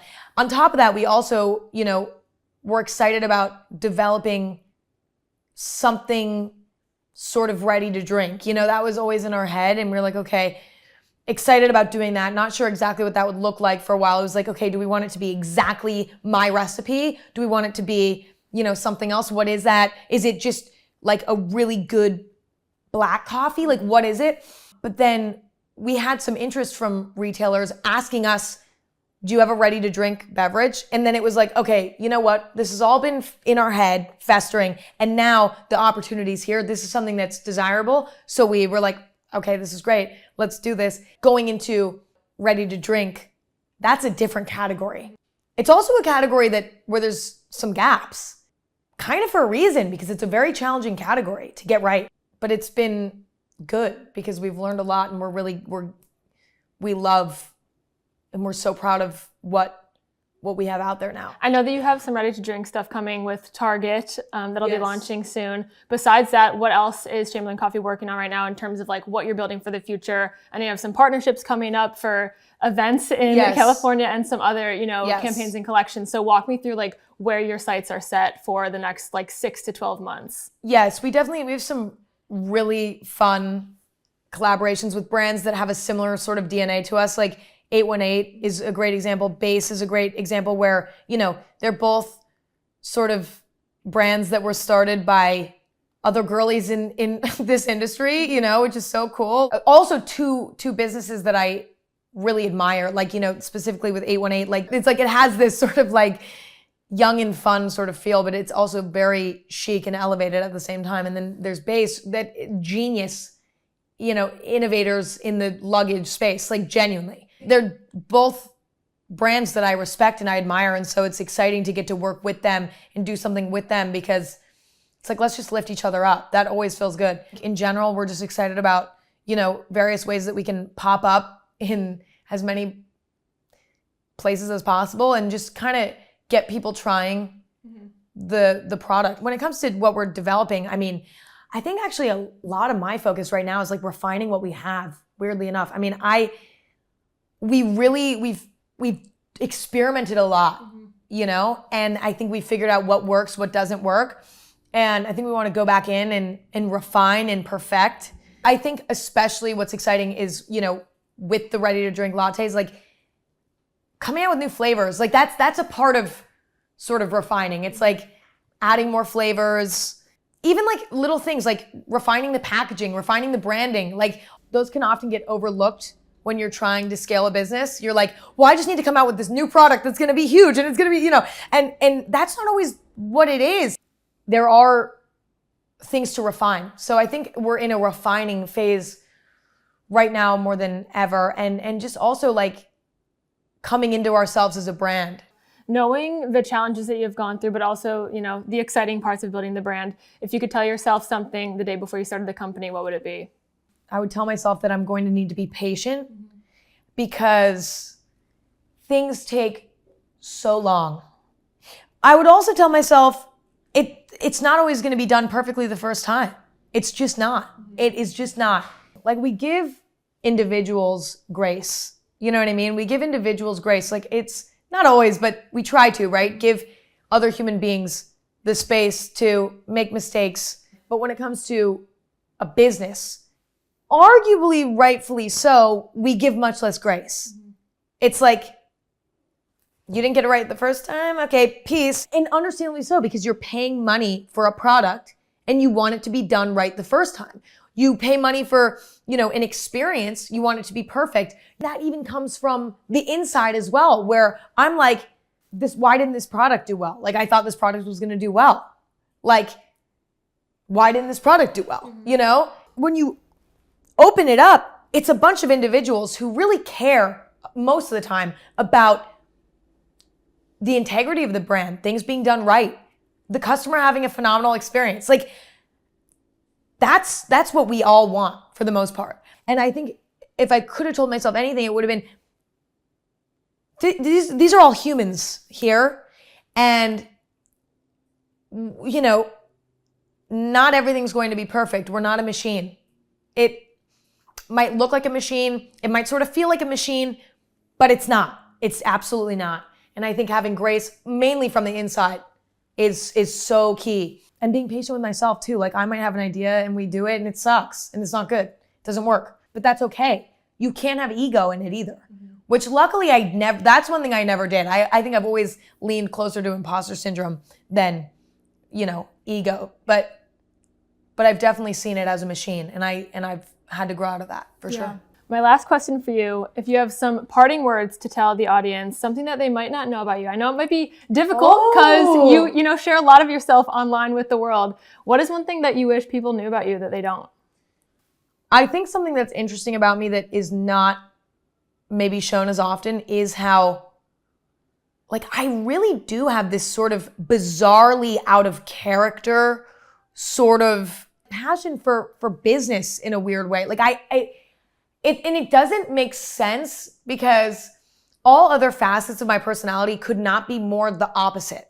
Like I've been known for everything but what we consider to be founding a brand, marketing a brand, running a business. Like nobody would have predicted this. Let's just say that. Not even myself. It happened almost on accident in a way, but I do have a passion for that, though my personality is still the same. Nobody's looking at me and saying, well, that's a businesswoman. Like when they talk to me, it's like, of course not. That's just not my personality. There is a personality, a stereotype that we associate with that. I just don't have that. I never will. And I don't have that now because of this sort of newfound passion in this experience. But like that's genuinely a passion for me. And I think most people, maybe people wouldn't know that. It's very common to see, you know, the career trajectory that I've had. A lot of people start businesses who start in maybe entertainment and then start a business. It's very common. And there is sort of a stigma around it, like, well, it doesn't mean that you're passionate about the business. I don't know how, I don't know why, I don't know where, but it's the passion is there. I really am genuinely passionate about the journey of building a business in every single little corner of that. Well, thank you so much for chatting with me about all of this. I'm super excited to see where the brand and your career goes and to see you on YouTube again soon, more regularly. I know you've been on a little, but thank you so much for taking the time to chat. Thank you. This year's 30 Under 30 Europe list features 300 founders and entrepreneurs that have raised more than $1 billion for companies that are reinventing the European entrepreneurial landscape. We traveled to London to meet a number of the honorees, including Paulina and Lucille, the co-founders of clothing brand Paulina Russo. Their pieces have been worn by Megan Thee Stallion, Rihanna, and more. What makes Paulina and Lucille interesting to me is their multi-pronged approach to fashion and multiple business streams. They aren't just creating clothes, they're thinking about the future of fashion, making digital garments for platforms like Roblox and others, all while creating avant-garde physical pieces.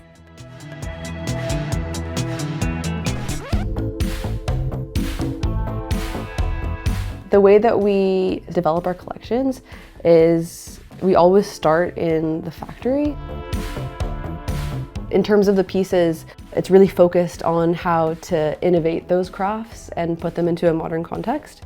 So, for example, like these pieces are our signature. They're called illusion knitting. It has this lenticular effect where images appear and disappear as the garment moves. And that was inspired by a hand knitting technique. It was super beautiful, but we were like, how do we like take this and like make it more detailed? How do we like industrialize it? And that's always the challenge every season, finding new crafts to partner with some sort of technology and find new ways to do it. Our brand really revolves around 3 pillars that are extremely important for us and makes us different. Those pillars are sustainability, people, and craft. We work so closely with our manufacturers to come up with solutions to make our garments last on the long term and creating clothes that will last in someone's wardrobe and eventually be passed down. The people who help us developing ideas around us are like a huge part of the creative process, the way we work. Everybody from the person who makes to the person who's wearing the clothes, everybody has like an input with us and we really bring this community along. Craft can mean so many things, and I think something special about us is that we really want to elevate local craft because of where we're from, being the suburbs of Toronto in Canada for Paulina and the countryside west coast of France for me. What we grew up with was local craft. You know what your neighbors kind of like paints on their table for family dinners, you know, that's a craft. All those crafts that makes you really feel connected on a very like secret level almost, is really what we cherish and we really want to highlight. We have 3 pricing points in our range. We have things that are more entry price points, so they'll range between like 80 pounds to like 220 pounds. That's just like easier things to get, like it'll be our lycra or swimwear or some of our knitted accessories. And then we have a more like wider middle range of things that are between like 220 and like 600 that are the creative knit pieces, for example, like our knitted corset pieces. These are our best sellers. They're like this mixture between something that looks very, you know, like of course it's very restricted, but actually it's extremely comfy. And then we have things that are more like artisan, and that's between like 600 to 1,000. But we really make sure that we kind of never go over 1,000 pounds. You know, if you're like a student and you love the brand or you're a fan, you could get something and still be a part of the world. We have had issues with complete copycats of the clothes. Like we had no idea, but we started getting emails from like people who follow the brand that like they saw our pieces like being replicated in a store in China. And there's only so much you can do with things like that. Like if someone does that, like you can report it, but we're not also in the position to like sue someone. And in a way, it's very flattering. Yes. You're like, oh, thank you so much. You like the work so much that you would want to do the same. We really appreciate. Personally for us, we have so many products that we're continuing to put out there that like it doesn't like stifle our creativity or stifle what we're doing. Yeah, and also in like total honesty, there's like some techniques that are really core to us that are really hard to replicate. A copy can exist, but the original is really kind of like, you can recognize it.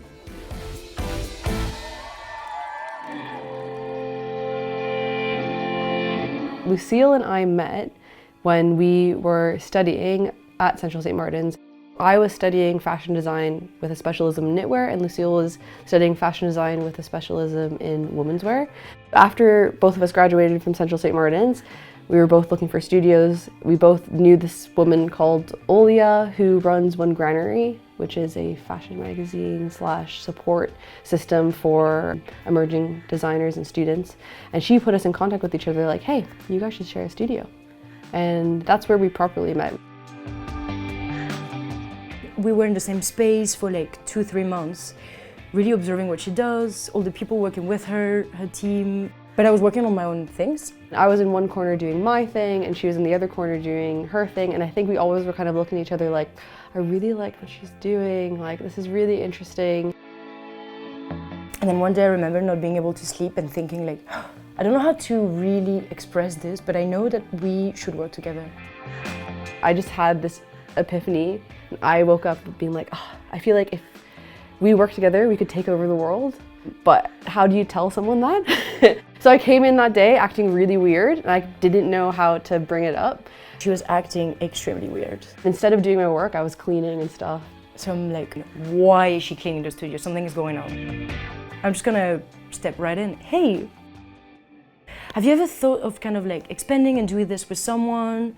And she straight up got it. She was like, yeah, do you want to do this with me? I'm like, yeah, cool, nice. It was just this true like synergy type of a moment where we were both thinking the same thing, but we didn't realize. And so she spoke it into reality and then I was like, yeah, let's do it. When we decided to work on the brand together, the brand had already started. I started on my own. I was like a poor student, you know, I didn't have any money to start a label. And actually, when I was in school, I had no intentions of starting a business. I didn't know what I was going to do after school. But when I was on my BA at Central St. Martin's, my final collection that I presented won the L'Oreal Prize for Creative Talent. And there was prize money, but also it was like huge press for the work that I was doing. Like the work went on to then be on the cover of Dazed magazine. I had this corset that I had made out of sneakers that I used to wear when I was growing up in Canada, and I had crocheted them together to create this sneaker corset, and that was worn on the cover of Dazed by Solange Knowles.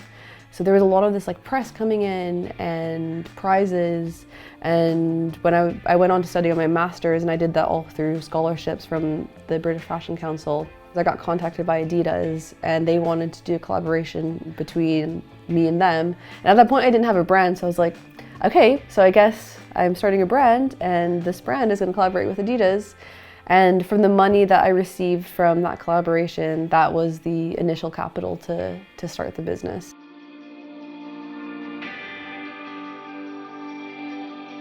So loads of people call me Alex. My full name is Paulina Alexandra Russo. So for me, like, Paulina Russo is its own entity. Like, we are Paulina Russo.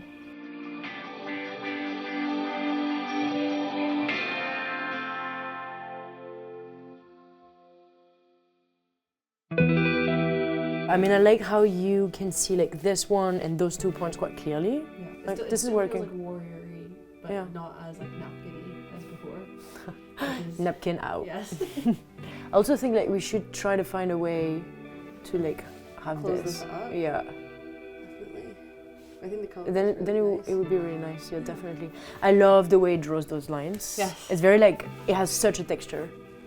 I mean, this draws nicely with the body. The graphic. Our first ever like clients were Essence, who are also Canadian. And then we went on to like expand our like clients of like wholesale and retailers that we were working with. We got picked up by Dover Street Market in London, and then we got contacted by a company called Skin Ups in London who connect fashion with gaming.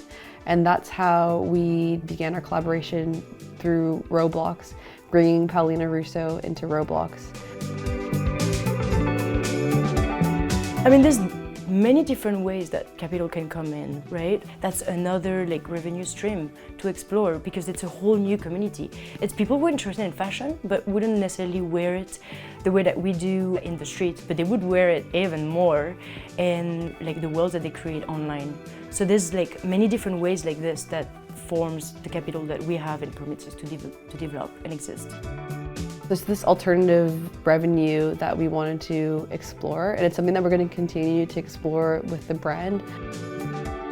And then from there, after that sales season, we did our first show during Copenhagen Fashion Week because we won the Zalando Visionary Award, which is an award that champions brands that really look after sustainability, community, and collaboration, as well as creativity. And from that show, we got to meet Nordstrom, and they were really, apparently, I mean, they said to us that they had been watching the brand for a while, and after that show, they decided to work with us and stock our clothes. Paulina and Lucille were on our radar because when we took a look at their collection, it looked unique and like something really special. We were really validated in our enthusiasm for the brand after wrapping up Copenhagen Fashion Week and seeing the energy of the show and the clothes in person. The purpose of kind of this concept shop is to be a place of discovery and inspiration and inclusivity. So we very often work with young designers who are newer and emerging. And then we love being the platform for Paulina and Lou as they kind of strategically grow their business as well. They really practice what they preach. Like, they are living and breathing this positive impact fashion. And I think that really resonates with our customers. So we will continue this partnership, and we're looking forward to kind of renew the inventory season over season.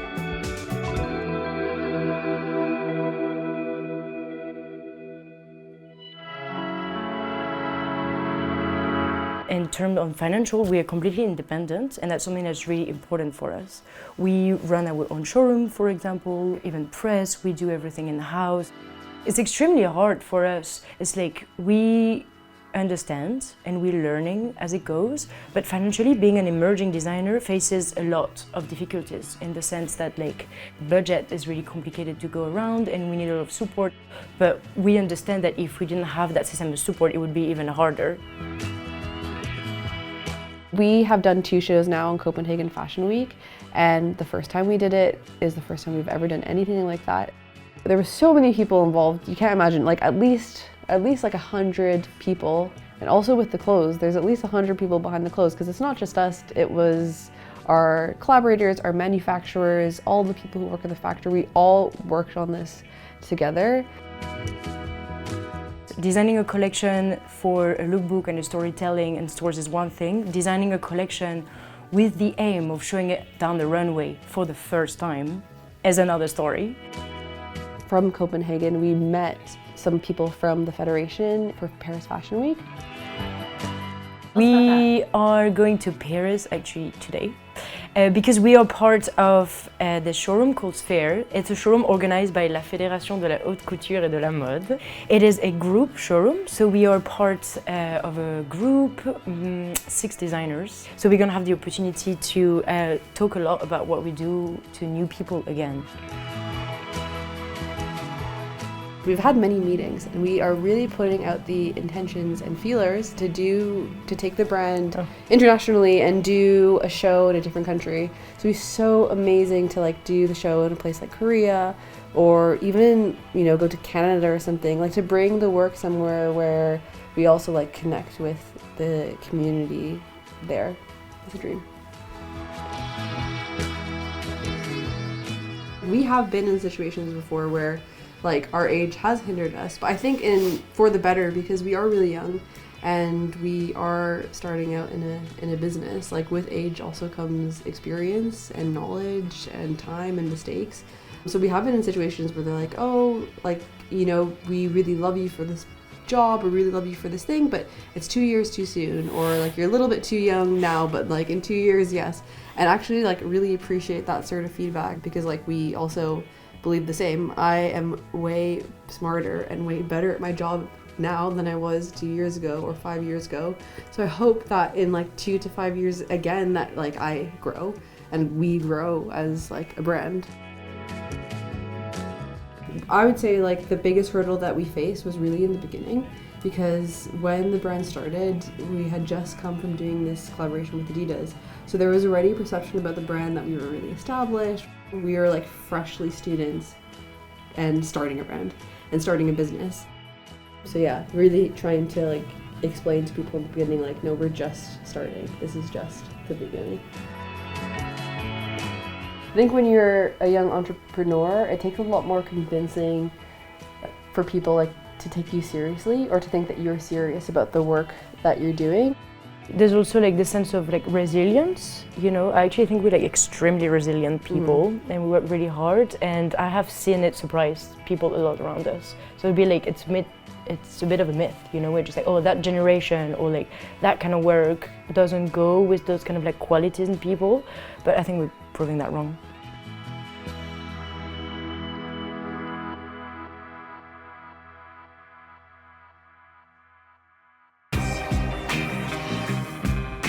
In 2023, we found out that we were nominated for the LVMH prize. In the final round, you have to present your brand in front of the creative directors of LVMH. So that's Marc Jacobs and like Nicolas Ghesquière, Kim Jones, and Bernard Arnault. So it's pretty intimidating, and you only have 5 minutes to pitch your brand. In terms of opportunity, being an emerging brand associated to the LVMH prize is incredibly valuable to like the industry, which really helped us developing and reaching out to even more people and expand on what we want to do on a designing level, on a press level, on all those kind of angles that you need as an emerging brand. A lot of people who know about us now, I think they found us through the LVMH prize. A lot of celebrities who wear the clothes, either they buy the clothes and we don't even know about it, and we just find out because someone tags us on social media wearing Paulina Russo. For example, when New Jeans, this Korean pop group, wore our clothes for their very first music video, we had no clue. We saw it actually in the music video, and they have gone on to wear more pieces. When it comes to like other celebrities, we do loans, so we'll loan pieces or we'll make custom pieces for them. We worked with Doja Cat for her Scarlet tour, and she wore a lot of the Lycra, these like iconic Lycra pieces from her Fall/Winter 23 collection. This year, over Christmas, we received a notification that we've been tagged on a picture. We opened the picture and Alia is wearing one of our top. That was best Christmas present. At the moment, we work with about 9 retailers around the world, and so their customer base is endless. But for us, like, we can only really interact with people like online or who we've met in stores before. That's the point of us starting e-coms, is that we want to have a more direct connection with our community that's outside of just social media. We're scaling up in terms of production, which can be challenging for us because obviously we are at the beginning of what we do and all our partnerships are like building up. So as we're expanding, we also need to sort of like work around quantities, which can be really challenging for designers because manufacturers, they have minimum orders quantity. But we're very lucky because we work with them extremely closely, then we are able to come up to agreements and really work around those difficulties. What would it take for us to sell the brand? I don't even know. What we're building is so like precious, important, and so like for the long run, selling it is absolutely not the goal. Growing the team and having people come in and really like work with us is definitely a yes. Just in terms of like selling it and leaving it to others, it's a no. My wife's a nut, but she's brilliant. And she said, why don't you use the ear? And I said, get out of here. Because I was a little bitter with the ear, because the ear got me in trouble, and I allowed my feelings to get involved. And know what is funny? When I bit Holyfield's ear, they took $3 million from me. I made more than that taking pictures biting people's ear. Can you believe I was the champ of the world, now I'm the champion cannabis guy?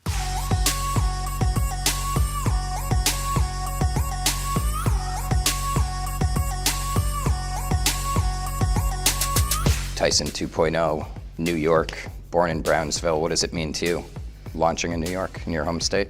Hey, listen, anybody from Brownsville that's able to launch anything is coming up. I'm very grateful to be able to do that. I'm very proud of myself. I'm proud of being from Brownsville and being the person that launched this company. I mean, it's very grateful and proud of myself on that. And, you know, obviously, launching in New York on well, I guess, you know, being here today on 420, like, yeah, what's the significance? National holiday. Yeah. This is the national holiday for stoners. Do you remember your first time blazing? Like, could you bring me there? Yes, I'm a young baby, I'm crying, being silly, and my mother's friend lets me smoke it. Yeah, oh wow. Yeah. How old? I'm probably 8 years old, maybe young, I'm just crying, I'm looking for attention. And she just said, hey, I'll give him something. My mother was a sex worker, so there was a lot of stuff going on in the house, and she let me smoke it, and I never stopped. Could you tell me the mission of Tyson 2.0? What are you guys trying to do? It's to try to educate everyone that pot is not what it seemed to be in 1936, and that movie, what was that movie? Reefer Madness. Reefer Madness, yeah. It is convinced that he is hopelessly and incurably insane, a condition caused by the drug marijuana to which he was addicted. We've all seen dozens of celebrity brands launch. I mean, Seth Rogen, Snoop Dogg, Jay-Z, I mean, name them, Lil Wayne. Lots of them don't exist anymore. They're not on the shelf. I attribute that to, one, an incredible team that we have at Tyson 2.0, in addition to the authenticity, the talent, right? Mike uses it daily for his own mental health. Ric Flair, great example. Rick used Xanax for 30 plus years to sleep. He's now finally clean off Xanax, just using cannabis to go to sleep. And if it wasn't for Mike introducing him to cannabis, he wouldn't be there today. Did you go out and like, I want Mike Tyson, I want Ric Flair to do cannabis companies, or did they approach you? Prior to Tyson 2.0, I worked on the private equity side, investing in dozens and dozens of cannabis brands, just kind of getting my feet wet, understanding the industry, before I was approached by the Tysons and a couple of their largest shareholders, and that's where we co-founded and created Tyson 2.0. Ric Flair came along second, and just developed an incredible relationship with Mike. I mean, it's an authentic friendship. The two of them together is priceless. I mean, such a good time. And Future was one of the last ones, just trying to tap into different demographics, different areas. We continue to focus on bringing in new talent. We have a handful more in the pipeline, so excited about those. And so how many states are you guys selling cannabis products in? Active today in 20 plus states. We have Tyson 2.0 products in over 19 countries, including grinders, rolling papers. On the cannabis front, we did just announce and expand with PH Pharma, Germany, UK, Australia, and a couple more that we're working on the pipeline, cultivating out of Macedonia. Launching in New York this month, like what does that mean to the company? This is huge. It hits home for us. I mean, coming home for Mike Tyson is iconic for us as a brand, as a company as a whole. We just announced the launch of Mike Bites, and real excited to get started on 420. And you know, the form factor, I love. I think it's, you know, really smart. Could you talk about the kind of creation of it and like the decision to be like, this is what we're gonna do? Well, Mike, his wife, the family had the idea. I thought it was genius when we were sitting in their kitchen and Mike and her brought it up, Mike and Kiki. We went right to work with it, creating a mold, launched it first in California, and now we've rolled it out across almost all of our markets. We've recently announced the Night Bites, so similar to Mike Bites, but it's done with CBN and THC, so helping you with sleep. They actually knock you out, which is cool. Being a fighter, being an athlete, what's like your relationship with cannabis? Like where does that sit in your life as a fighter? I think every fighter should, every athlete should use it. You know, there was fighter Ricky Williams that he gave up his professional career for cannabis. The Speaker of the House gave up his job. John Bannon, he gave up his career for cannabis. All right, so these two guys are not idiots. They gave up a lot. So what did they give up all that for this? That seems so insignificant. That seems so insignificant for being Speaker of the House, right? Insignificant to be the best running back in the world. I gave that up. Fuck that. I know you have a fight coming up, but you haven't been in the ring for a while. Like last time was 15 years. This is 3 years, so it's not that bad. Pretty much because right now I'm living my life discipline now, and so I'm at the fight discipline now. Probably 6 weeks I haven't gotten high. I had sex. Can you bring me through like your mindset, like why putting aside cannabis for the fight specifically? Like what is in that decision? It's just discipline. You know, discipline, doing what you love to do, doing what you hate to do, but doing it like you love it. You know, I hate not being able to smoke, but I'm doing it like I love it. I hate not to be able to sleep with my wife, but I'm doing it like I love it. Right, yeah. And is there something like that cannabis does that you don't want? No, it has nothing to do with it. Because I want it, I won't do it. But you know, that doesn't mean I'm not going to use my toll medicine. Right, yeah, DMT. You know, I'm going to use that, no doubt about that. I'm going to stop that. While we're talking about the ring, you know, your training, like compared to other fights, like what is your training regimen now for the upcoming fight with Paul? Hey, it's just concentrating. I'm training 3 times a day, and it's just consistent training, health, diet, agility.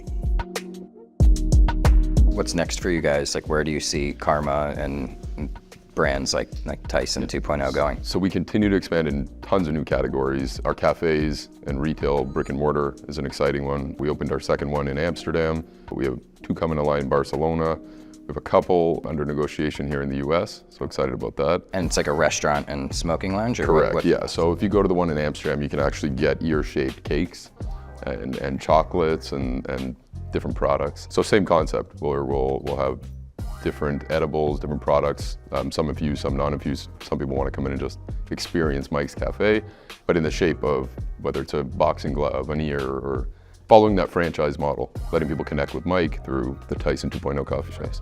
Looking ahead, you know, we're at a point, like the precipice, like legalization may or may not happen. We don't know what the DEA is going to decide. Does that decision matter to you guys? Like, absolutely. Will it help you? Or tell me what you guys are thinking and hoping. Absolutely. So the rescheduling of cannabis, obviously from 1 to 3 night and day, because that then moves forward with the Safe Banking Act, which just a flood of capital will flow into the industry, game changing. You get investors coming in that may, you know, not touch it otherwise. No 280E. Correct, which changes the game completely. The marketing side of it as well. You're able to mass educate, so educating on a much larger scale than we are today because you're so limited on marketing restrictions and such. So moving it from a 1 to a 3 changes all the marketing side, the capital. I mean, and for us, it's game changing. Just the growth opportunity is endless. And eventually that leads to federal legalization, right?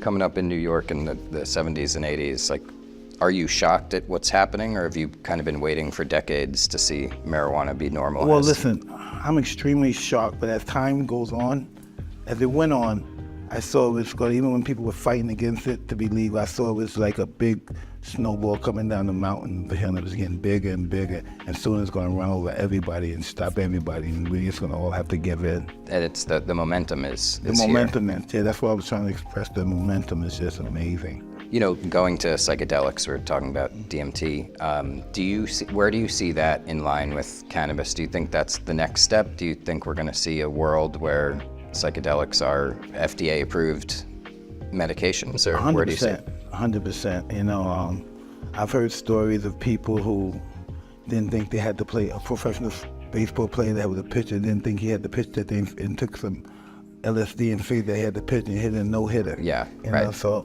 I just think this is stuff from the universe that makes us better people because it's in our plants, it's in our grass, it's all over the place, in our fruits and our vegetables, all over the place. And God made it, but we just have to figure out where it's at. Yeah, all the medicine's right here, you just gotta find it. You know, what's next for Tyson 2.0? Where are you gonna take it? Sky's the limit. Sky's the limit. We just, we're gonna put our thinking hats together. We're gonna conquer the world. We wanna be in every country that's existing.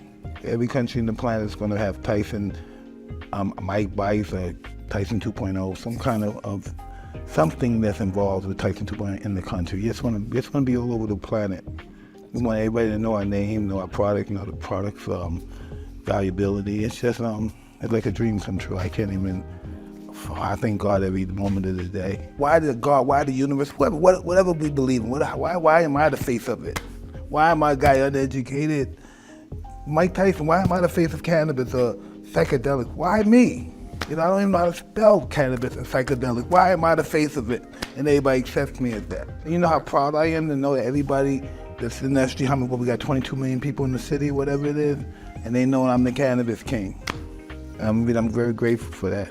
Yeah, great deal of gratitude. Mike, pleasure to meet you. Thank you so much for your time. Thank you. Thank you.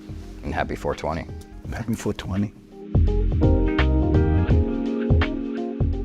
If I hadn't written that note, if the assistant hadn't been sick, none of this would have happened. But he got that note and it ticked him off. He was like, excuse me? And that's when he took a look at my work and the rest is history.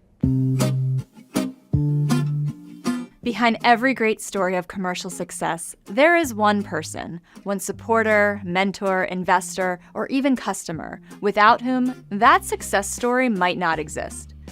Bill Gates has Warren Buffett. Warren Buffett had legendary investor Benjamin Graham. And TJ Newman has Shane Salerno. TJ was working as a flight attendant when she got the idea for her first book, Falling. She started writing the story on airplane napkins while her passengers slept. Eventually, she had completed a full novel. To publish this story, TJ needed an agent, and so she sent query letter after query letter. Ultimately, 41 agents said no. For her 42nd letter to screenwriter Shane Salerno, TJ did something a little different. She included a handwritten note with more than a little bit of confidence. The decision would change the course of her life. TJ Newman, thank you for being here. My pleasure. Thank you for having me. So you are a former bookseller and flight attendant whose debut novel, Falling, became a New York Times bestseller in 2021, and you were one of only 5 authors who accomplished that without the help of a celebrity book club. Is that correct? That is correct. That is maybe one of the statistics I'm most proud of. But it doesn't stop there. Your second book, Drowning, was an instant New York Times bestseller. Both books have been optioned for film, and now you are out with your latest book, Worst Case Scenario. So we are here for the series, The One Who Changed Everything. And I want to start by asking you, who is the person who changed everything for you? The person without whom you would not be sitting here today? None of this happens. I mean, none of this happens without my agent, Shane Salerno. None of it. I thought you might say that. And anyone who reads this book will know that from the, acknowledgments or grievances. You use both words in this. And I just want to read a little bit of what you wrote here. You said, I'm not writing acknowledgments this time, I'm writing grievances. Writing a book is hard. Publishing a book is harder. Having a bestseller is damn near impossible. All the late nights, all the frustration, all the stress and anxiety. Draft after draft after draft of the manuscript, the marketing copy, the cover, the. We could have avoided it all if you just hadn't opened that manila envelope, Shane. So tell us about that manila envelope. How did you get his contact information? Where were you in your journey as an author when you first interacted with him? So I wrote my first book, Falling, and I edited it as well as I could, and I thought, This is as good as I can get it myself. I want to see if I can get this published. How do I do that? I had no idea. I didn't know anybody in the industry. I didn't know what to do. So I literally bought a book called The Essential Guide to Getting Your Book Published. And I read it and I followed the directions. And step 1 is get a literary agent. So I wrote my query letter, which is like a 1-page sort of pitch of, this is me, this is my book, this is why you should want to represent me. And I started sending it out to agents, with sample pages of my manuscript. And I send it out and I send it out, and 41 rejections come back, all no. And so I'm feeling great, obviously, as one does after 41 rejections. And I submit my work to Shane Salerno. He's a literary agent, but that is so reductive because he's everything. He wears all the hats, and his background is actually in screenwriting. His first film was Armageddon. His latest is the Avatar sequels. He's an agent. He's a New York Times bestselling writer himself. Like, he's a big fish with an impressive resume. I think there's 31 New York Times bestsellers at his company. He's impressive. So after 41 rejections, you're not usually going to that person, but I felt like I had nothing to lose, right? I have nothing to lose at this point. So I send my stuff in to him, absolutely expecting to hear radio silence, because why would this person take a look at my work? Why would they? So I wrote a handwritten note that I put in the manila envelope with my pages of my letter. And this note, I don't remember exactly what it says, but it was a very brash and cocky sort of like, boy, should you do yourself a favor? And what, you know what I mean? It was that kind of a like, don't miss this opportunity type thing, which could not be further from how I was actually feeling. You're 41 rejections in. This is the opposite of how I'm feeling, but what do I have to lose? So I stick this in with it. I send it off expecting to hear nothing. And as he tells it, his assistant who opens the mail was sick that day. So he got the mail that day. He usually wouldn't even go through the mail, but he got the mail. He opens the envelope. He finds this note, and he's so taken aback by that, so like, excuse me, that it actually got him to turn the page to the query letter. And he read the first paragraph, which is basically the pitch of the book, my first book, which is commercial airline captain finds out mid-flight that his family's been taken. He's been told, crash the plane or your family dies. What does he do? And Shane said in that moment, he was like, oh, she actually could have something here. If this writing is like at all good, then we've got something. So what happened next? I understand he called you back or wrote you back as you were about to go on a hiking trip. Can you tell us about that moment? So he called me back actually a couple times, and it came in as an LA number, like unidentified, which of course I thought was a telemarketer, so I didn't answer it. Which is great when nobody's calling you anyway, and I'm just declining multiple calls from this agent. So finally, the number calls back again, and there's a voicemail that comes through, and it's like, hi, I'm calling for Shane Salerno. He's trying to reach me. And I almost dropped the phone because I was like, I've been sending that number to voicemail. So I call back immediately, get voicemail, can't get him. He won't call me back, and I'm like, I blew it. I blew the one opportunity that I had with this guy, and I blew it.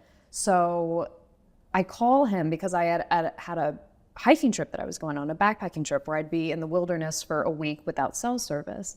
And I called him and I said, just TJ Newman reaching out again, just want to let you know I'm going hiking, tomorrow morning. I'll be without cell service for a week. I'll circle back at the end of the week if I don't hear from you. So I go with my friend, we drive up north, we're getting ready to go on this trip, and we're driving home from dinner. And mind you, she doesn't know I've written a book. She doesn't know anything. She knows none of this.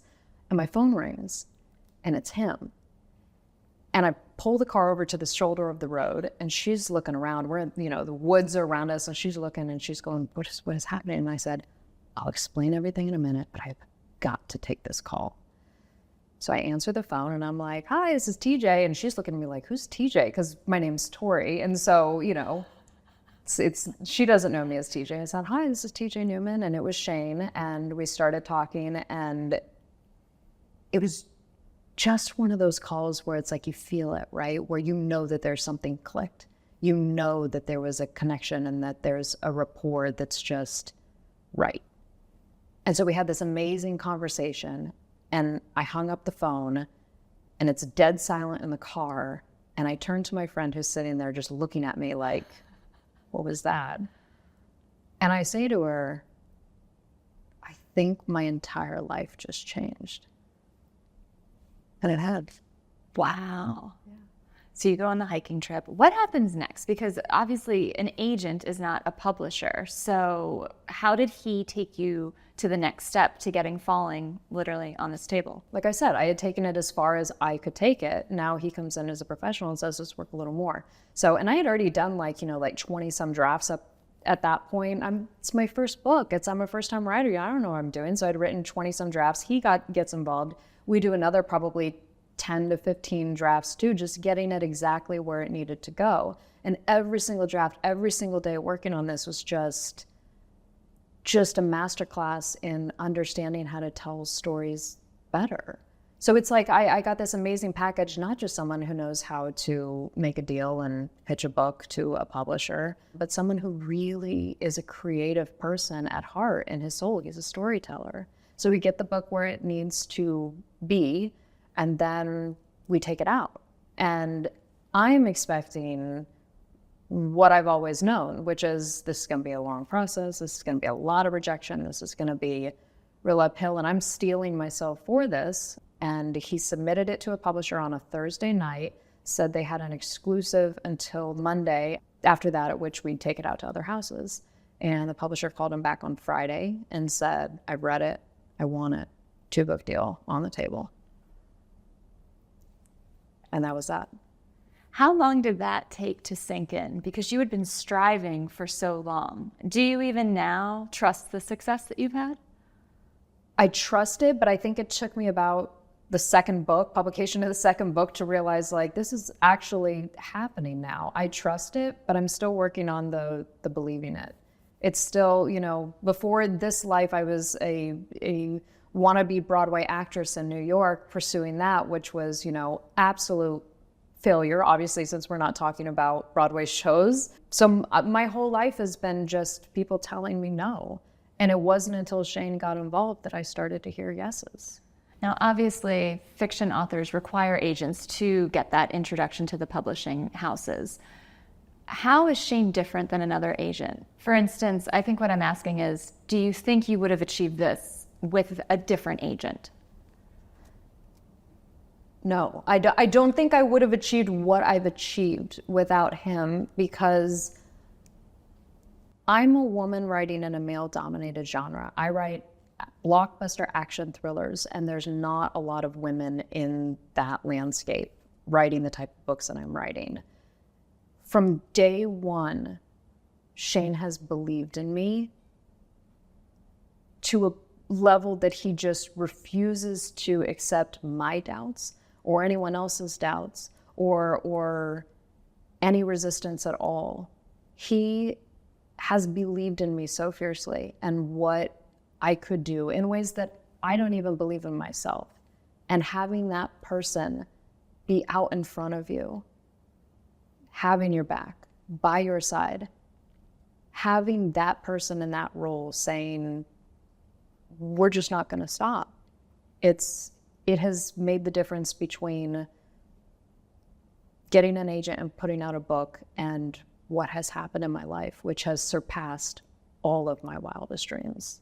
Where do you think you would be had he not answered that manila envelope? I don't know. Maybe still a flight attendant, maybe still looking for an agent. I mean, maybe someone would have taken me on eventually, but I think what I realize now, that I didn't realize then, was I just wanted a yes, right? Like, I just wanted an agent. I didn't really know that there was, I was new to this. I didn't understand how crucially important that role would be to my career. And so I just wanted a yes. If someone else would have said, yeah, this is a good idea, I do think you can write, and let's see what we can do, I think I'd probably still be a working flight attendant who just wrote books on the side.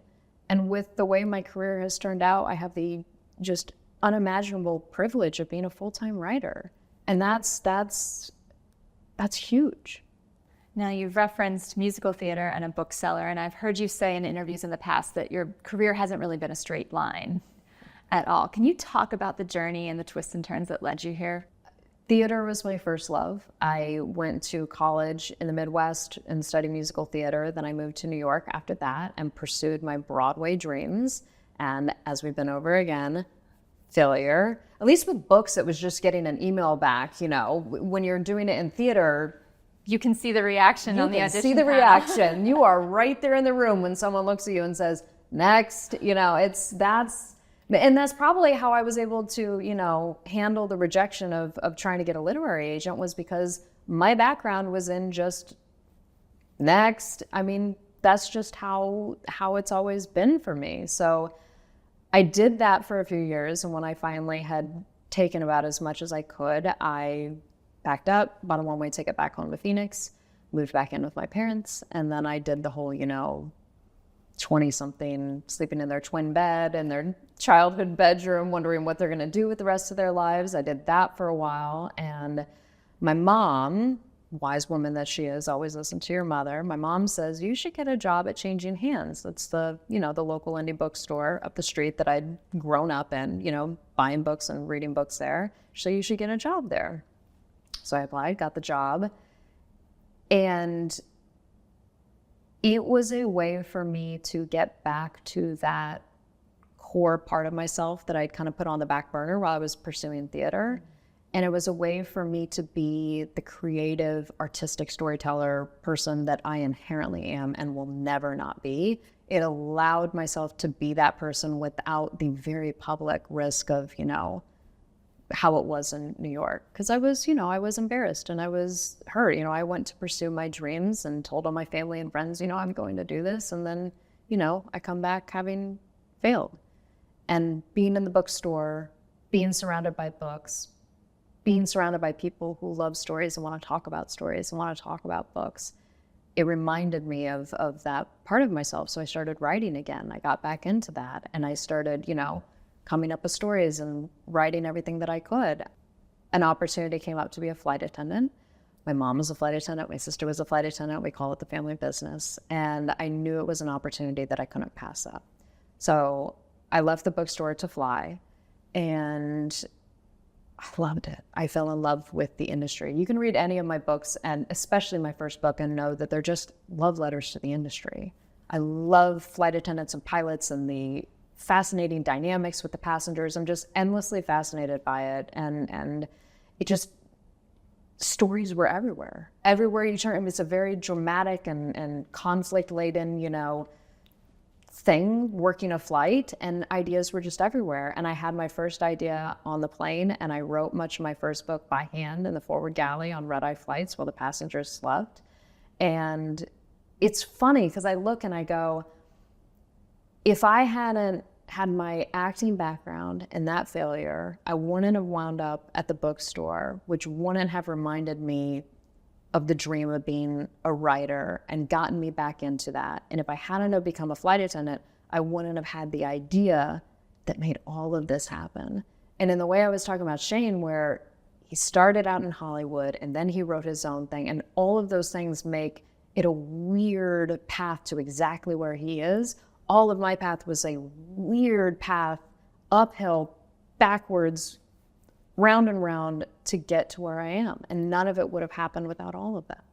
Now we're talking for the series, The One Who Changed Everything. And I think part of why I like doing these interviews is I do believe everyone has someone in their life that helps them get to where they are, or has the ability to find someone who can help them. So I'm wondering, what's your advice to our audience if they haven't found that person in their career who can be their Shane? How do they find someone? How do they have the confidence to reach out? What would you tell them? Well, the confidence, do it anyway. Like I said, I told the story at the top. I didn't have confidence when I reached out to Shane. I had the opposite of confidence. I was at my lowest point and I did it anyway. And look how it turned out. The fear is always going to be there. Always going to be there. Do it anyway. What do you have to lose? That's what I would say to that. And if you haven't found your person, keep looking, but also keep following what you know is your true path.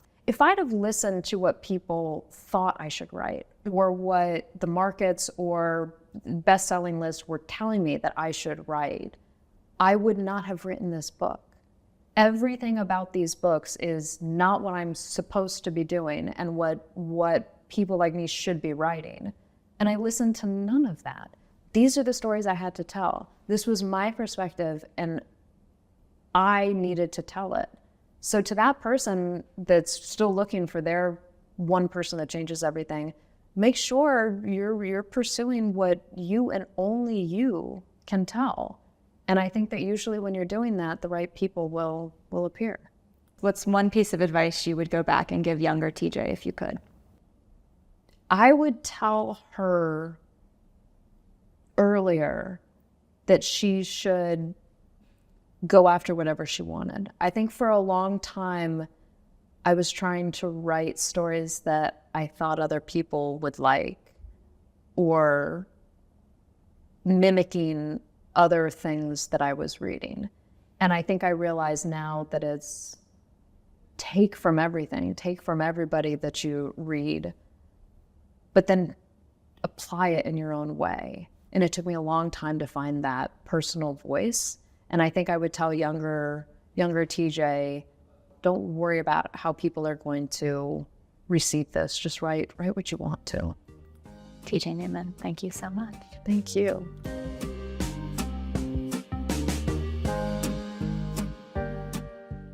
Bruno, Alex, thank you so much for being here with me today. Thank you. We expressed earlier, but you don't know how much of an honor this is. When I was a kid, I dreamed of this. There was kids that dreamed about being a musician. We didn't. We like this, or we liked everything, and it's an honor being interviewed by you. We've seen a lot of your interviews. Thank you. And, talking about your childhood, talking about being a kid, take me back to the beginning. Tell me about what got you both interested in clothing and what made you so passionate about this line of work. Well, at first, it wasn't obvious, no? It wasn't about clothing. I was born in Burgos, which is a very small city at the north of Spain, probably the coldest city in Spain. And in my family, everyone was a pharmacist. My dad, my uncle, my grandpa, my grandma, everyone. And they literally told me, you can be anything in this life as long as you're a pharmacist. So, and in reality, they gave me plenty of freedom to think, to be curious, and being so curious, I thought about making bikinis. That was the original idea. And then which didn't work out. I was super glad to meet Bruno, because otherwise the bikini thing, I don't think it would have been something big. And then he told me to go and start a fashion company. Ooh. So how did you meet each other? We met through social media. I feel like it's the Gen Z energy, but we met through social media. I was living in Bali from when I was 12 to 18. He was living in Burgos, which they both start with B, but they're kilometers apart. And back in the day, me and my friends used to do YouTube videos about our life, and we kind of just wanted to show everything we did there. And we'd have like 200, 300 views maximum. But one of those 200, 300 views was Alex. Huge fun. Huge fun. Huge fun. So we connected, we started following each other, and as soon as I finished school, then I got back to Spain. We met, and 2 weeks after meeting, we started a Nude project. Wow. Now, what was it about you two meeting and really collaborating that made you want to take the dive into entrepreneurship and start your own company? I think it was like when you're we started when we were 18, 19, no? You don't meet many kids that are super into entrepreneurship or are like talking about Gary Vee, Casey Neistat. We just had so many people in common, which were uncommon to have in Spain. And that's when we instantly clicked.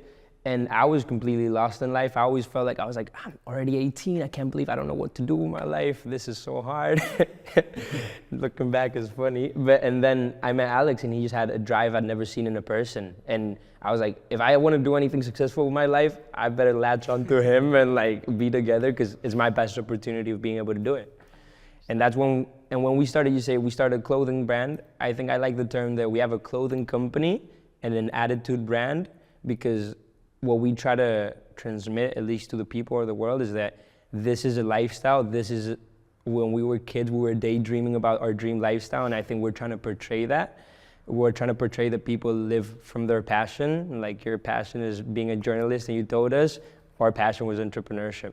Very cool. And that's it. So pretend I've never seen anything, what you're wearing right now. Tell me and describe what Nude Project is. Apart from being our life, our passion, like the thing that drives us forward every day, like we really love what we do. Nude Project is a lifestyle brand and an attitude brand that tries to inspire people to follow their passion, find what they love, and try to make it a living. No? So since we started selling t-shirts and hoodies to our friends in university, because we had literally nothing, we started with 300 euros each, we started making videos telling stories. I think storytelling was the key component of our success. I think it doesn't matter the budget that you spend on a creative piece of content. The most important thing is the story. So we focused on telling great stories that hopefully inspire people. So what types of clothes do you make? We initiated as a streetwear brand, which is just casual clothing in a way, but now we try to do almost everything. Like from the jeans I'm wearing, to the sweater, to the necklaces. At the end of the day, when we said we want to create a lifestyle, I think when you dress, it's the best way to express yourself. Like when I see you today, you're like a formal, chic energy, which is your responsibility, of course. And I think every day you choose, you go in your wardrobe, you choose who you want to be. And with the attitude we're trying to convey, I think it's essential for the client of Nude Project to be able to open the wardrobe and be like, okay, this is the energy I want to transmit today. Sometimes you want to be off the grid and you just wear all black and no one talk to me. And sometimes it's this energy, and you just want to go all in. Is there a certain type of consumer you're designing it for, any particular gender or age? As far when we started, we started this brand because we wanted to portray the lifestyle we wanted. And the best consumer example I could give you is, I think, literally us. Like, we make clothes for the people we want to be or what we want to live. So as young people, but young people, I like saying young energy, because it's like, I don't want it to just be for young people. I think young is a lifestyle and it's an energy. And for example, last year wow, this was crazy. We saw Madonna wearing her clothes in Barcelona. She came to visit, she was off on a visit and she wore a full Nude Project outfit. And I loved a title we did, or I saw in a magazine, it was like, this is young energy, Madonna looks younger than ever. That was the title, Madonna looks younger than ever. And I was like, wow, I love that, like 65. That was the day my mom's been more proud of. Did you know that she was going to be wearing your clothes? We knew something, that she'd been to the store and they grabbed a bunch of clothes, but you hear and you can kind of believe it, but seeing it, you're like, Jesus Christ, this is it. How does it feel when celebrities wear your clothes? And have there been others besides Madonna? The coolest thing is just people that you look up to, because I think the term celebrity is quite wide, but when we see people that we've been seeing on the screen, or that we've been watching, or that we've been to their concert and they're wearing our clothes, it's like a recognition from a person you admire that you don't usually get, that gives you the little... I'd say especially artists. Artists have been our main inspiration for the brand. What do you like to say, that you're I'm a frustrated artist? 1000%. Me too. I had no chance in that space, but we were very, very inspired by these people. These guys are the ones that they are the influencers of the influencers. They are artists, are the people that shape culture. So we kind of felt like there had to be a brand that represented them. And that's our dream, When I see stories from Michael Jordan being super close friend with Phil Knight, the founder of Nike, those stories about these very successful partnerships inspired me to be like, hey, I hope that artists and entrepreneurs being more similar than you may think, I hope we can create this type of relationships in order to inspire people. That's a great answer. So where can someone find your clothes today? Where can we buy them? We can find them in 7 stores across the world, around Milan, Lisbon, Madrid, Barcelona, Valencia, Bilbao. The biggest challenge for us last year was when we opened the Milano store. Because we are a Spanish-based brand, and it's one story when you have a little success in your country, but then going outside, and especially to Milan, which is like the mecca of fashion, you know, and we came from marketing backgrounds. We worked very hard on our designs. So when we opened the store in Milan, we were scared as hell, you know. And that's good. That's good. Shitless, anything works. And we came up with a very, very cool idea for the marketing campaign of the Milano store, which was that this is part of the storytelling, which was that we went to Burgos, to my city, and we gave a surprise to my grandma, because she's like 70 or something, and she's taking care of my grandpa, which is now like a bit old, and she hadn't traveled for the past 4 years. So we went there, and we basically gave her a surprise that she was flying the next day to Milano to the opening of the store. And then she flew to Milano, and we did the entire campaign about my grandma. Like, we shooting pictures around the city. We sneaked my grandma to a fashion show. She was partying like crazy. She was a party animal. Like, she had the time of her life, and she came back to Burgos like feeling like 10 years younger. And then it was funny that when she was back in my city, like, she went to the hairdresser. And people started recognizing her and taking pictures with her. She's like, guys, I'm famous now. I'm famous. That's such a cute story. Super cute. I love it. So one of the things that I find is so interesting about the two of you is it's a totally bootstrapped company, Nude Project, took on no outside capital, but yet you've managed to grow to such great revenue. Can you tell me a little bit about that and your revenue growth journey? I think bootstrapping is a philosophy and a mentality. When we started, we were lucky to have very amazing mentors, because we were super naive when we started. We had no idea about business, no idea about how to run a business. You know, we literally typed in Google, how do you create a company? Who should I hire first? Like, we had no idea, but we had amazing mentors, and bootstrapping was a mentality. Being profitable from day one was also part of the idea we had. And people, it's very hard. It's tough, because when you're spending your own money, you watch very carefully how you spend it. But I think it also kind of makes you, and I don't know how to say this, but it kind of makes you smart in a way, you know, because it makes you be very valuable about what you're making, about how you're spending it. And we grew quite quickly. It's been 5 years since we started originally. We were 19 when we started, now we're 23. Yeah, so basically in our first year we did like 600,000 euros in sales. On the second year it was 2.6 million. The third one was 11 million, and last year we did 26 million in sales. So yeah, it's been a crazy ride. The other part I think is really cool about Nude Project is that you're not just a fashion brand. You've kind of built this full community, and you're kind of looking to not only do retail, but also branching out into other things. Talk to me about your different revenue streams and the way you're holistically looking at your business. I love that you bring that up, because the whole nude universe is something we love to talk about. And even though we're a clothing company, and the clothing is what brings the main revenue source, is the main revenue source. We've got this thing, the podcast, which became one of the one of the most listened podcasts in Spain. And yeah, we basically try to turn into journalists once a week. We don't do it as good as you do, but it's been, I think, the best place to try to share the vision and the mission of the brand, because interviewing artists and entrepreneurs, that's the best place for them to express their messages. Yeah, and it was also like, it started very innocently in the way we didn't say, okay, we have a clothing brand, we're going to create the biggest podcast in Spain. It wasn't, there's never been like this huge business plan mentality. It was like, we have the brand. I think it's so cool what goes on in the office. We'd love for people to get like a closer look, you know, and we even did a podcast where we interviewed 5 of our different, of our employees. And we're like, yo, so how is it working with Nude Project? Am I like a shitty boss, or am I a good one, you know?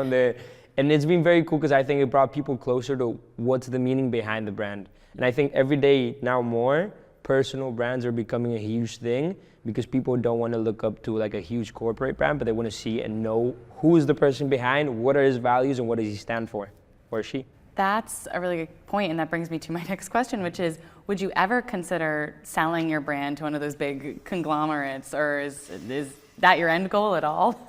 I don't want to say never because you never know. You know, we're so young and we have life transitions and things happen. But right now, it's not our end goal, and it's never started being our end goal because we're so, even what we're telling you, we have a podcast that is called the Nude Project Podcast, and we're the image, or even the personal brand, we're the image too. So I think we're quite tied up to Nude Project for a while now, and I'm super happy for it because if we sell tomorrow, I literally don't know what I'd do with my life. Like I'd be lost. I'd wake up and I'd be like, oh. Yeah, I think we're fortunate of having set as one of our goals to create a profitable company since day one. So hopefully we can live off our dream as long as possible, and as long as we love what we do, why would you sell, no? So that's I think our path from now on. There are so many fashion and clothing brands out there today. What do you think it is that sets yourself apart from all the thousands of others? It's an amazing question, and it's very hard. And when we started, I think that was the big question for everyone. It's like, what are you gonna do? Why are you're making hoodies and t-shirts? Everyone makes hoodies and t-shirts. And the idea was always like, in the beginning, we didn't quite know yet, because I think no one quite knows in the beginning. But now when you look back and you connect the dots, a brand that has a podcast, that does clothing, that does events, that we have like this thing called the Nude Tour, where we do an event in different places around the world monthly. And at the same time, we've almost tried to create like a creative agency in-house, in our office, you know? And I think having that DNA, being able to be very liquid and change all the time and do things that feel true to ourselves is hopefully what keeps differentiating us and makes us have our own DNA, you know? Maybe the clothing can be similar to the others, maybe the podcast can be similar to others, but if you put the whole compound as such, I think that's maybe what is special, no? I'd also say that I think we went through a big transformation into the marketing and communications world. Basically, a few years ago, you could spend 200,000 euros on a production, on a piece of content, and you would just run this one piece of content through television. And now, suddenly, you need to make 5 pieces of content every day for every single platform. Right.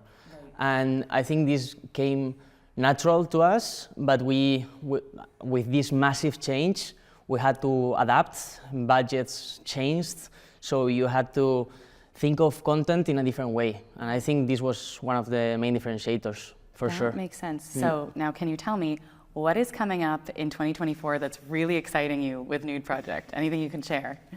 I feel like 2024 is a year of us growing up a little bit and growing into our own skin. You know, it's like when a kid grows, the clothes don't even fit him anymore, everything's going so fast. I feel like Nude Project has felt like a little bit like that for us, you know? It's been so fast, everything's been so quick, that now this year is like, all right, we have to mature, we have to create a great C-level team, we have to make this a real company. It's not a game, it was never a game, but it's not, things are serious now, you know? Every decision we make has an impact, and I think that's been our biggest goal this year. We want to create a very solid brand identity and a very solid company to bring that forward, because last year we were everywhere trying to do everything, and it was amazing, and I think it's been part of the growth, but this year we want to solidify everything we've done. So you both started the company so young. What was it like trying to lead a company at such a young age, and was it hard then to hire people and be in charge of people who may have had way more experience than the two of you? Yes, you may see, I'm just growing a beard now, so it was not, 19 was hard. And I remember, there's a funny story about the first employee we hired. It'd been Alex and me for like 2 years all by ourselves trying to build something initially. And the first employee was a kid in my university class. He was very disciplined. He'd go to the gym at 6 a.m. every morning. I'm like, that's the guy I need, you know? I need someone that's serious about this. But I remember we sat down in my grandma's living room, which is where we worked at the time, and we're like, all right, this guy's gonna be here for 4 hours a day.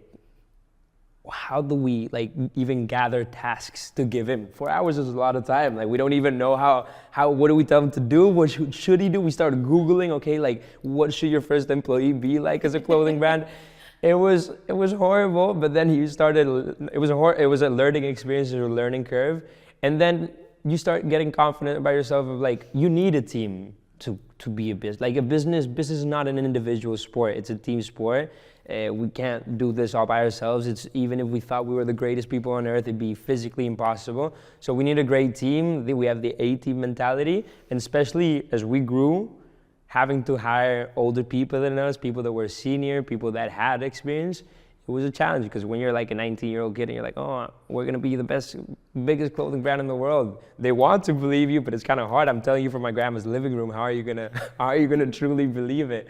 And I learned this from a mentor of ours, which is, if you can't be older, if you can't show that you have more experience than them because it's the truth, try to be excellent in your own world. And for me, being excellent was arriving to the office the earliest, leaving the latest. Showing that even if I didn't know, I was down to learn.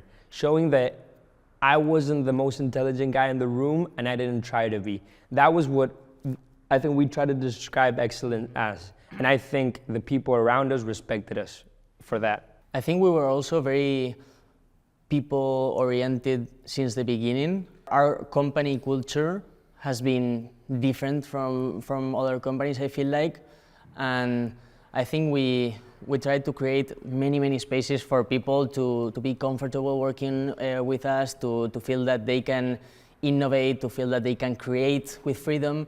And in that sense, I feel like when you care a lot for people, good things happen. For example, our retail manager, he's called Mickey, and he basically was the first store manager of our first store in Madrid.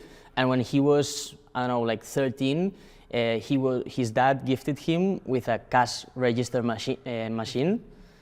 So basically, he was telling me this story, and now being him the retail manager, he's like, I'm living literally off my dream. I'm opening stores around the world, you know?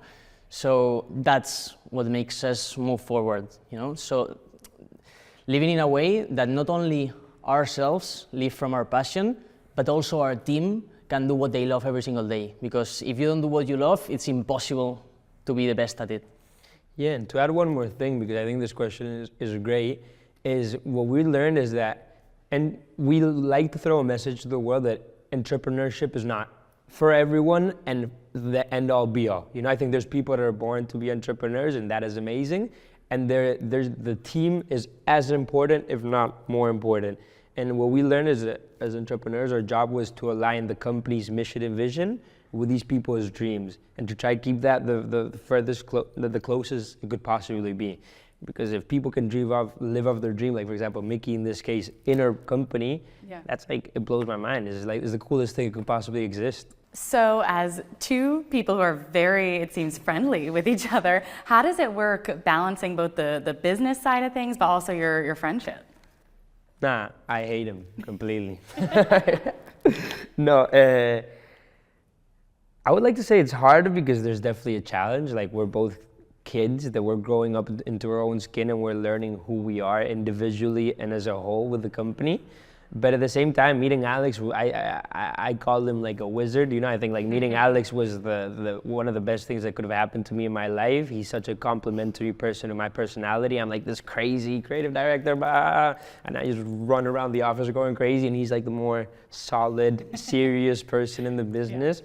So being able to meet a person that adds so much to your life and that you add your own thing to theirs, and it working out, I think is the best thing you can do when starting a business, because entrepreneurship is quite tough, and being alone in certain moments, it can get a bit dark. So being able to have a person at least that's next to you, you're at least laughing at life, you know? You're like, life is a bit crazy, but hey, we love it, you know? I think we were fully obsessed since the beginning, working in this project, but I've been super glad to have a great business partner. I think we've never had a crazy fight or anything like that.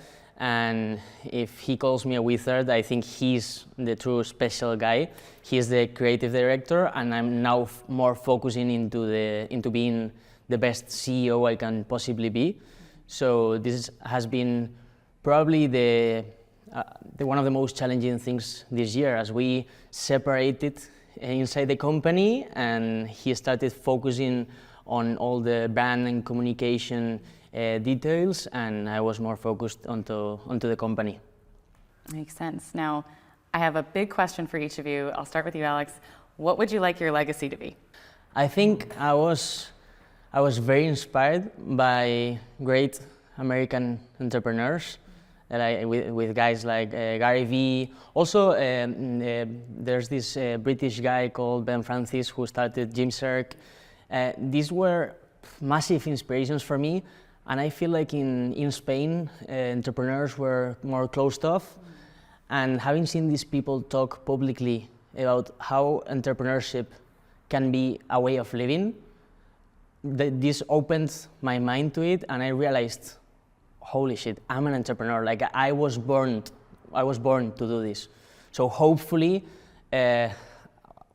hopefully we create one of the biggest clothing companies in the world. We're going to work like maniacs for it, but hopefully we can leave a deeper message of both artistic and also entrepreneurship inspired, so kids can follow their dreams. Amazing. And what about for you, Bruno? My legacy, it's very aligned with Alex's because if not, it'd be a problem. But for me, it's always been a thing where I think what drives me in life is self-improvement and creation. It's like, I realized when I was younger that if you start having end goals, when you reach the end goals, it's very frustrating because you're like, okay, I want to reach 1 million followers. You reach 1 million followers, you're like, okay, I'm going to be super successful and cool, and nothing changes. You're still in the same clothes, you're in the same house, nothing really evolves. So I've tried to change that from having a self-improvement concept and knowing that self-improvement's cool because it's never going to end. There's never going to be a day where I'm like, I'm the best person I possibly could be. You know, there's always room for improvement. So it might be very simple, but I think it's a message that people should ingrain in their life, and also try not to compare yourself as much to other people and what they're doing, but just be, as long as you're self-improving and you're in a race against yourself, be happy and progress. That is some great advice. Thank you both so much for taking the time to be here with me.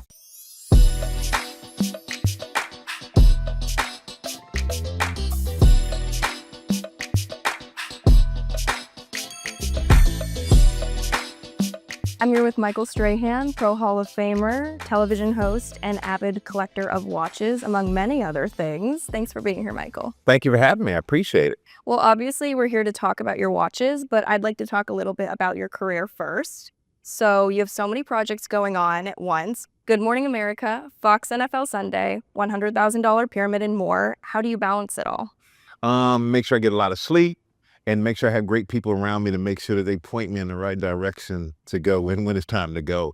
But it really is that, just having a great team around me and having fun jobs that you want to go to. I think that motivates you to wake up and show up.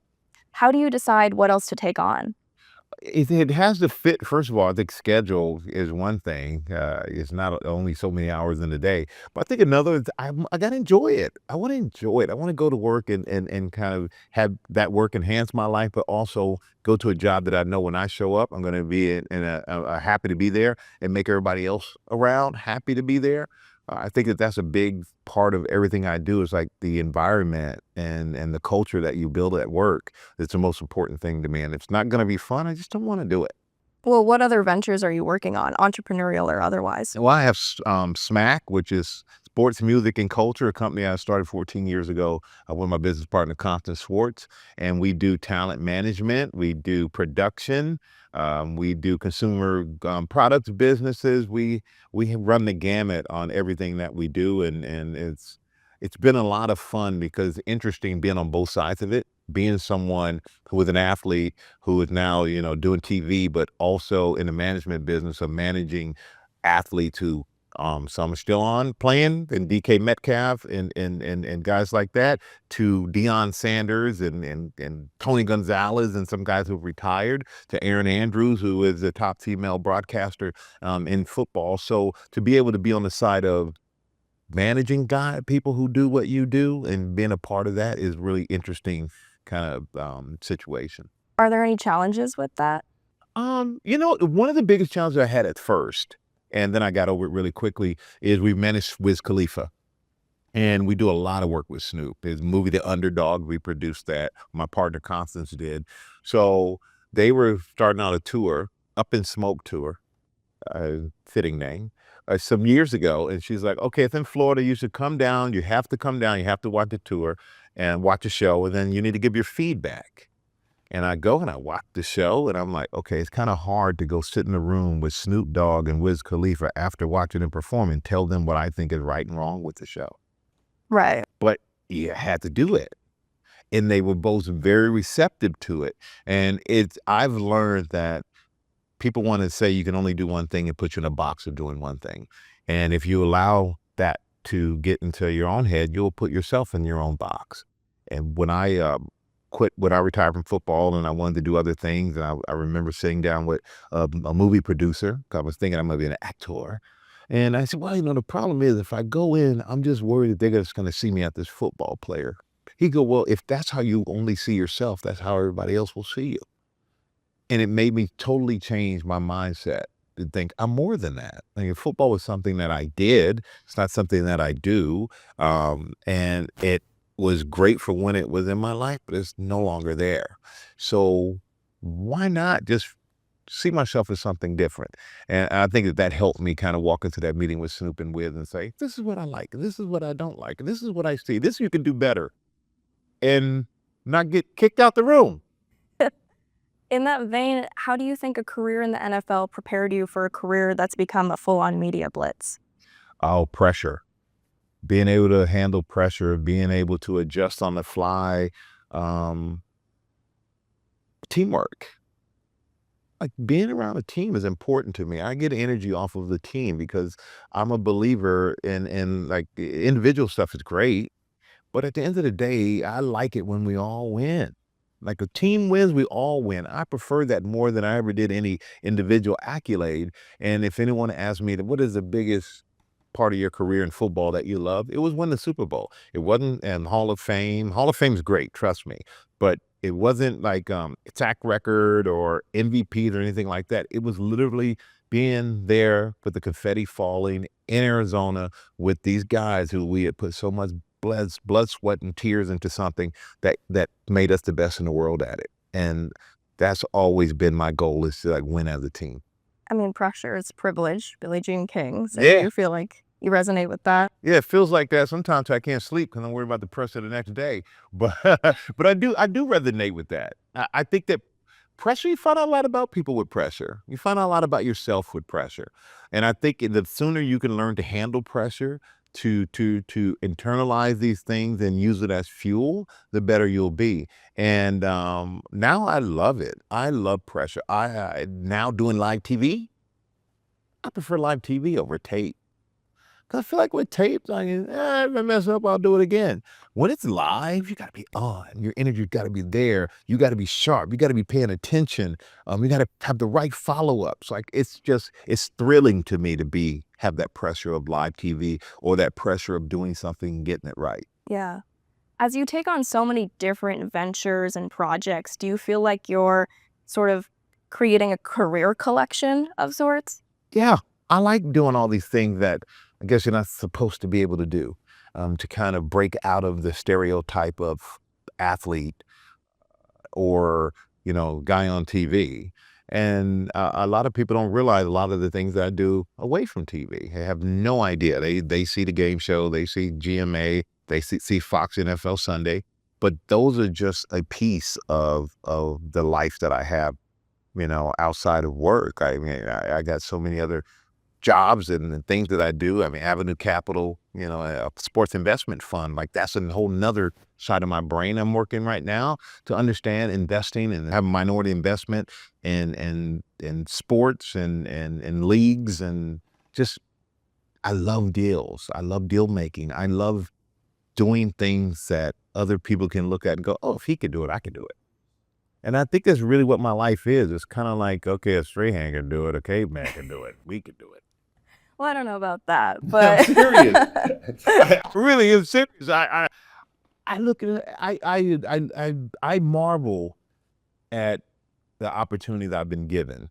And granted, it's a lot of work. And I always say, your name or whatever will get you in a room. But you have to prove that you deserve to stay in a room.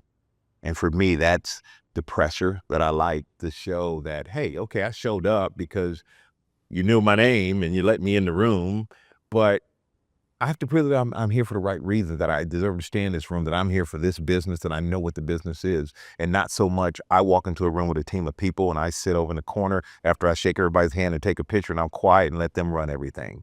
I don't believe in that. I don't subscribe to that. I subscribe to the fact that if you're going to be in it, yeah, everybody has their role, and you're going to have people walk in that room with you who are going to have to showcase what they can do, but you need to make sure that you're active in it. You need to show that you're as engaged as they are, instead of just being a face to get people in the room. I would be embarrassed by that, to be honest with you. Yeah.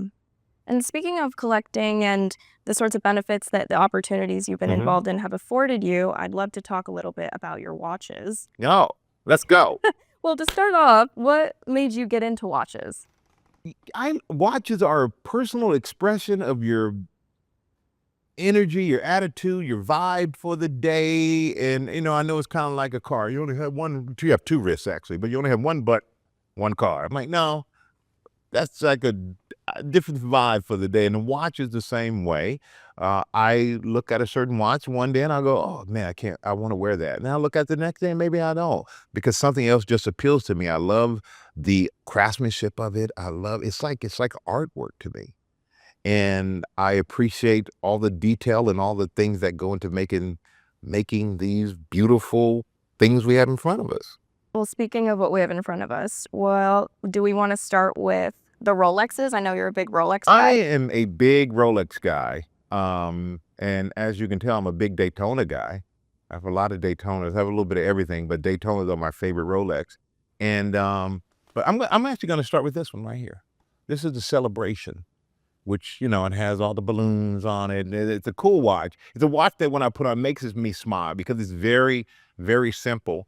And I think that was a watch that Rolex made that's kind of the departure, I feel, from what we traditionally know is from Rolex, which is kind of, you know, they have their lanes that they stick in. And this was kind of like, hey, we're Rolex, but we're allowed to, we're able to have fun, and we're going to show you. And that watch is a testament to that. So I love that watch. Have you worn this one at specific celebrations? No, it's a celebration anytime I wear it though, but that's a good idea. I got to start, I'm gonna have a celebration tonight. Give me the celebration to go with it. I like that. But no, I haven't worn it at any specific celebration, but I have celebrated when I've worn it, without a doubt. And you have 3 Daytonas up here, right? I have 3 Daytonas up there and one on my wrist. Okay, this, I saw this watch. They call that the John Mayer because it's yellow gold with a green face. And this was the watch. I don't think it was incredibly popular when it first came out.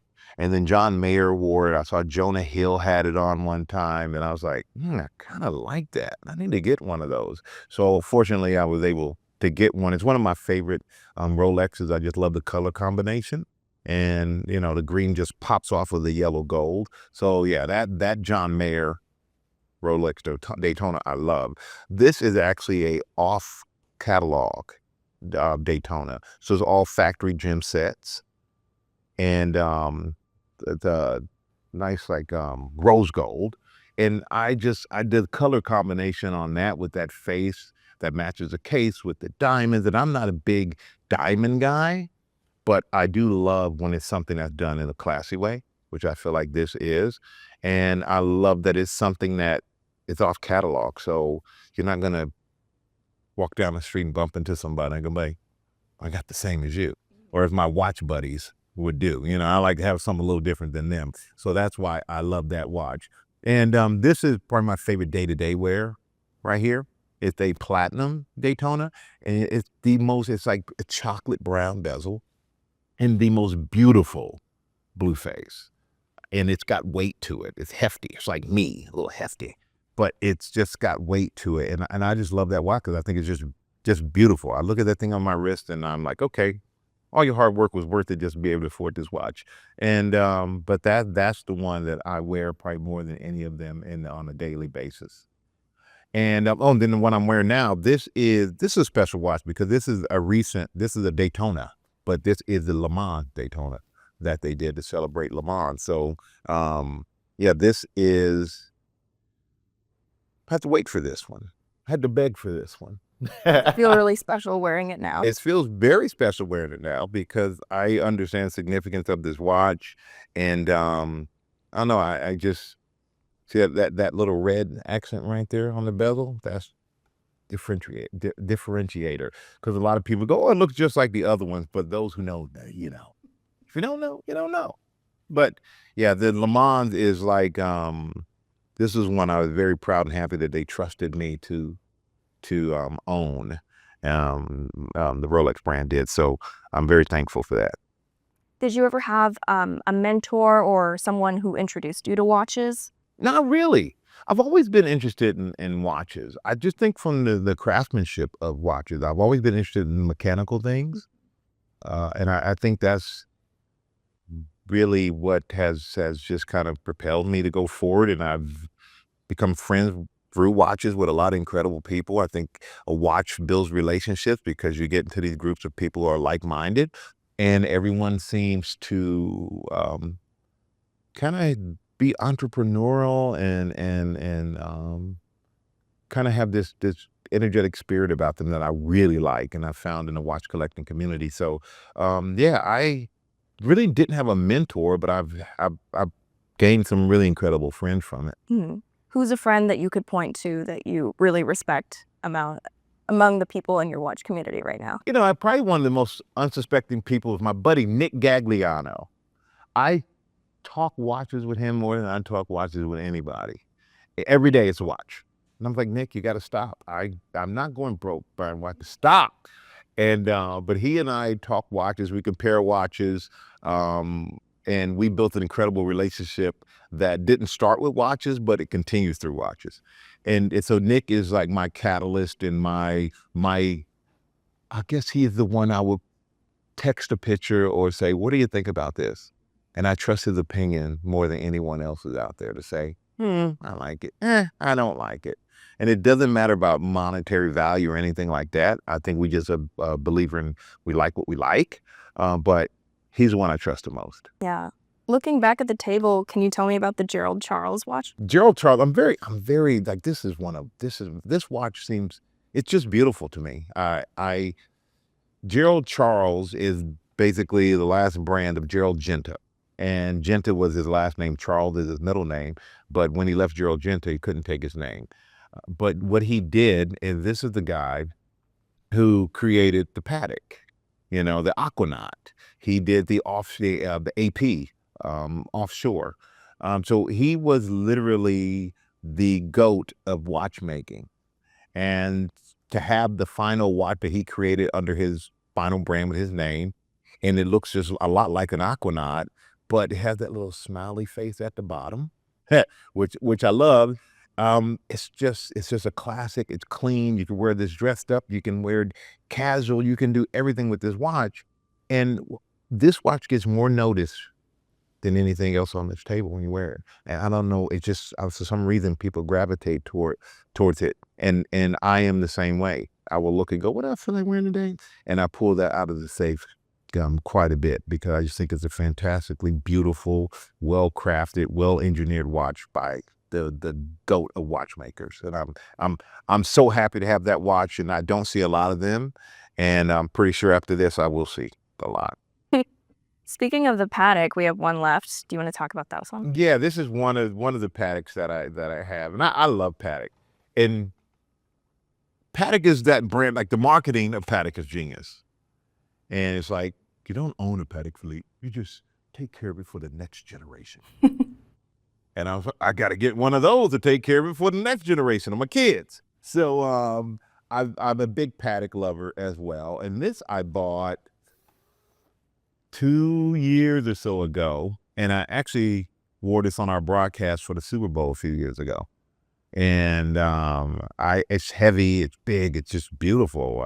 It's perfect color combination with the blue face and the gold. So I'm just, this watch I look at more now than I wear it because I sometimes think it's too beautiful to take it out into the streets. So I let it sit and I look at it more. But on a special occasion, I definitely pull that out and wear it. Do you have any Grail watches? Grail watches. You know, I do want to make sure that I go back and I had one before that unfortunately was stolen, but I want to go back. I need to get a vintage Daytona. I just love the old vintage Daytonas. One of my favorite things. There are definitely some Paddocks that are Grails.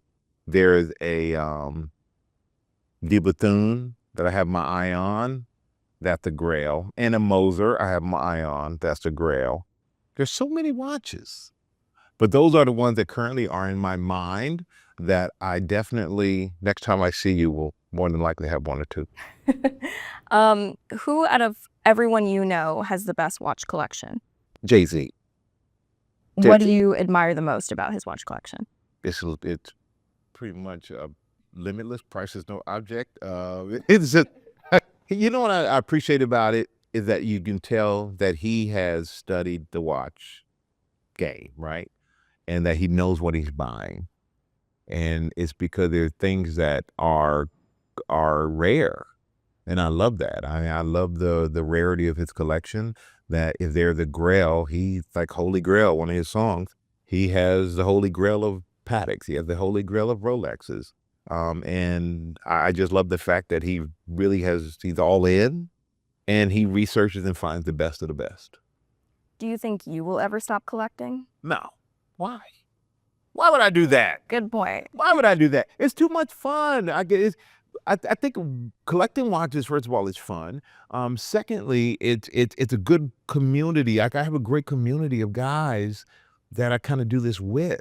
And I love being a part of that community. And so I think it's a bonding thing in a lot of ways for me. So I will absolutely not stop collecting watches. And you know, I invested in a watch business, 1916 company, because I love watches so much. And my buddy Mark Lazary, who's another big watch collector, invested in that alongside me. So yeah, I'm not done. I'm just getting started, I feel. I'm an infant in this watch game. What role does time play in your life? Oh, it's the only thing I can't get more of. And I'll be honest with you, when people go, it's only 24 hours in a day, I wish there were more. I don't. I get the most out of 24 hours that anybody can get. I don't need to add anything else. Could I use a little more sleep? Yeah, at times. But most of the time I don't get enough sleep. It's self-inflicted. So, yeah, time plays the biggest part in my life because it's the one thing I can't get more of, and I really have to manage, and I have to be aware of how I spend it and what's the important thing to fill it. And I think that's the unique thing that I love about time. I look at my life and my schedule, and I'll go, on this day, who am I choosing to spend my time with? If I don't want to spend time with somebody or do something, I just don't do it now. I just refuse to take that time because I can never get back in my life and give it to somebody or something that I don't want to. And I think that's when you kind of realize what time is all about. Time is about the ability to, I don't know what the hell I'm saying, but time's important. I can see you moving right there, Mooch. I see you moving. See, that's when the thing is taped. No, but time, like time for me is time has changed for me. Like the meaning of time has changed. And that's what I meant. Like it's changed because before, work a lot, run around a lot. Now, my daughter will go through a medical situation that completely changed time to me. I don't want to waste my time anymore. Every day is important. Everything's important. Health is important. And for me, now that I have my health and my family has their health, I want to make sure we maximize our time together. Yeah. And we maximize and get the most enjoyment out of our time. And that idea of time had to change for me, which it has. I was going to say, over the last few years or even the last year, how specifically your relationship to time had changed in contrast to whenever you were younger. When I was younger, you don't think about it. You're just going. As a young man, you grow up, you come here. I come to New York City 31 years ago, and I don't think about time. Every day I'm just taking in what's coming. I'm just in amazement of everything around me. But I think when you get older and you realize that, people around you, some of them aren't here. Some are in good health, some aren't. I start to look about how fortunate I am to have the health that I have, to be where I am, but also to still be here, have that time. And when I leave this planet, I want my time to be well served. And I want my time to be remembered with people who are important to me. and not just spend time working 24/7. I mean, that's great, but when I'm not on TV anymore, there'll be the next guy on TV, and I'm gone. And if you think about it, after 2 generations or so, you're pretty much forgotten anyway, outside of your family. So for me, it's about spending that time with the family so you remember for generations to come. And that's how time has changed in my mind. It's about family more than it's about myself or career or anything like that. Yeah. Well, thank you for your time, material and immaterial, today, Michael, and thanks for joining us. Thank you. Pick a watch. Pick one. Oh, yeah. Actually, I got it.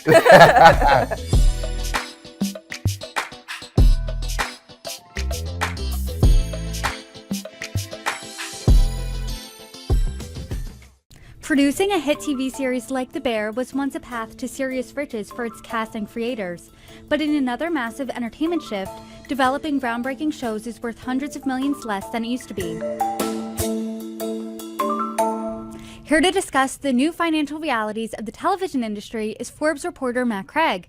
Matt, thanks for joining me. Thank you for having me, Brittany. I want to start off the conversation talking about the traditional TV syndication system. So let's go back to the days of Friends, where that group of friends was making $1 million per episode. Talk about how that worked and exactly how lucrative it was for both the show, the creators, and the cast. Sure. So in those good old days, which really weren't that long ago, I mean, Friends were off the air 20 years ago, but I would say even up to maybe 10, 15 years ago, it was the case where studios who produced the shows and the TV networks that were distributing the shows were separate entities. And so the studio would produce the show, they would pay for it, that included the cost of production and also the fees for the talent. And then they would essentially like rent it out to different distribution networks. So that would start with a TV network who would pay to show the show. And it's important to say that most shows, didn't make money or barely broke even. But in the case of a Friends or like a huge breakout hit, this network would continue to order multiple seasons of a show, usually like 22 episodes or sometimes even more than that for a single season. So talent was being paid on a per episode basis, and they continue to be paid on a per episode basis, but there was many more episodes to go around. And then if the show continued to be successful and usually hit 100 episodes or whatever the threshold was, it would go into syndication. And what that meant was that then other entities would basically pay to rent out that show for reruns. So cable TV networks being the most famous example, but then also overseas markets and eventually streaming services. And if you think about it, if you're the studio that paid to produce that show, you have already paid for it. It's a done deal. It's in the bank, right? But every time you resell it, you're just making pure profit. So a very successful show could make hundreds of millions of dollars in profits. And during that time in Hollywood, talent had a lot more leverage in these negotiations. And so as seasons went on, you said, if you want me to come back for seasons 8, 9, and 10, you have to give me a little slice of the pie. In the case of Friends, the actors all collectively bargained for 2% of the show's profits each. And to this day, that is worth millions and millions of dollars. We estimated last year Jennifer Aniston brought home about $17.5 million just in residuals from Friends in the past year. So the money could be incredibly lucrative and significant for not just the showrunners who made the most amount of money and the producers, but also for the acting talent. So there was plenty of money to go around back then. When you think about syndication back in the days of Friends, in the days of Seinfeld, you really think of $2 signs, right? I mean, it was just cash flow was everything. Sure. Yeah. I think again, it's important to note that not a lot of shows are Friends or Seinfeld, but in the case of those absolute home runs, there was people who were making stupid amounts of money. I think a lot of the houses in the Hollywood Hills out here, for me, or bought from these shows. I mean, again, not even just Seinfeld and Friends, but if the show ran 7, 8, 9 seasons and got into syndication, it was going to make a lot of money for those involved. So then we see this really seismic shift in the TV industry from the traditional model to what we were talking about to cord cutting and streaming. So talk about a pre and post streaming world and just how different they are. Yeah, so I mean, I think especially like people our age were kind of the first generation to be hit with this, but it was really consumer choice over a number of years. Like I mean, I would even ask you, like, why did you start watching Netflix over cable? Right, one, it was cheaper. The cable bundle was $100-$200 a month, and Netflix came along. Initially, it was $8.99. Those were those were the good old days, but it was cheaper. And also at the time, all those studios were licensing their libraries to the streaming services like Netflix. And again, for the same reasons that they would make a quick buck. But by then, a lot of the networks and the companies that own networks had also bought studios. So that was maybe not the smartest thing at the time, because essentially consumers just got really, really used to watching things on streaming. And then the third factor is that these streaming services started paying huge amounts of money for original programming that was higher quality than what was on broadcast TV. I mean, broadcast shows were worried about profitability, and at that time, all Wall Street wanted to see from these streamers was subscriber growth. They could essentially borrow money into infinity when interest rates were incredibly low. And so over time, users, viewers flocked to these streaming services and kind of left the cable bundle behind, which it's continuing to decay to this day. So not only is the streaming services have a worse model, for all talent involved, which I'm sure we're going to talk about, but because everyone went over to the streaming services, also the broadcast model started printing less money for everyone. So basically, we've reached a point in 2024 where there's less money to go around overall, and everyone is bickering with each other and arguing over what's left of the reduced pie.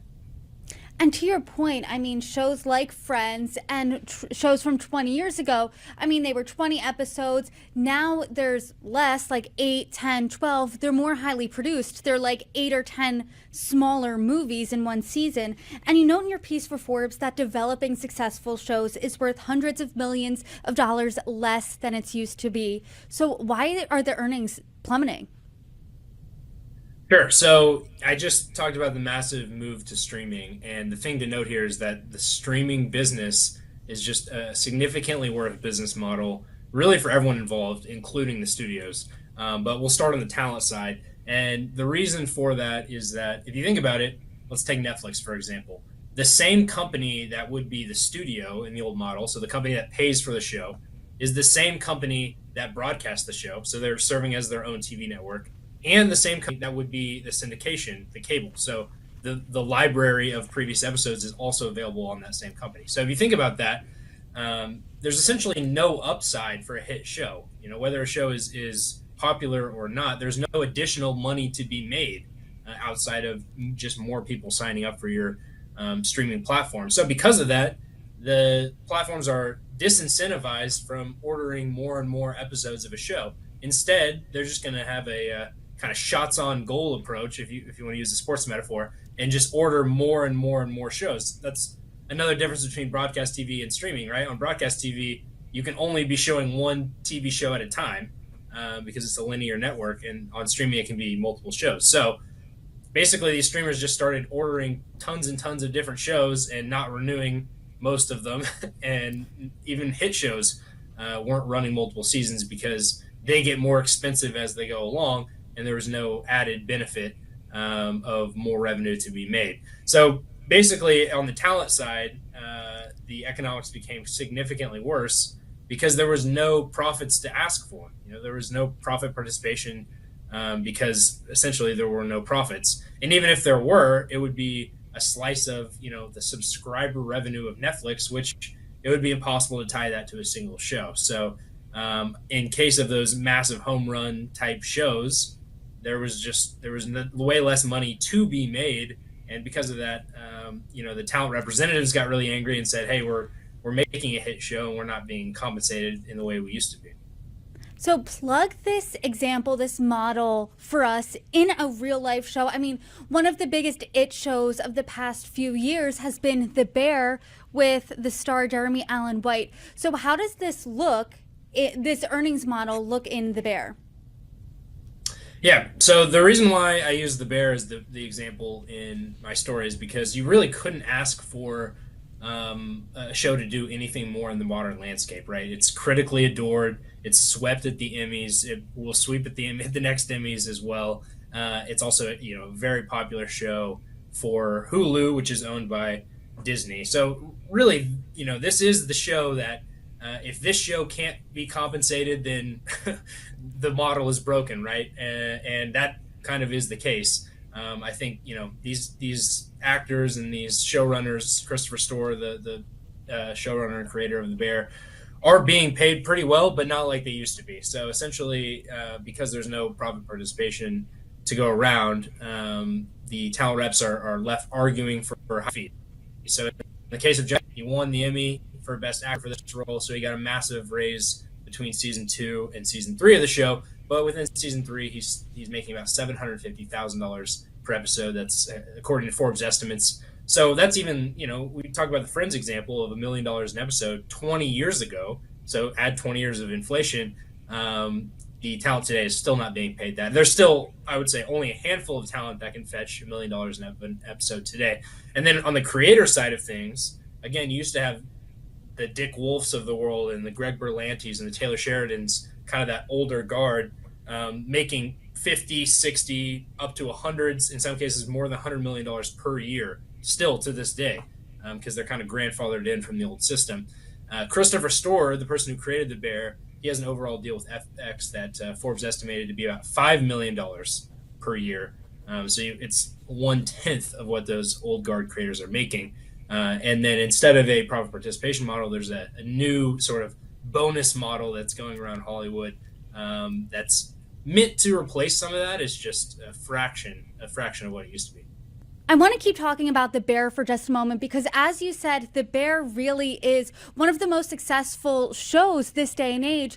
Before you and I started filming, I haven't watched The Bear, but I even knew the phrase, yes, chef, from the show. So does sweeping awards season transfer to financial success?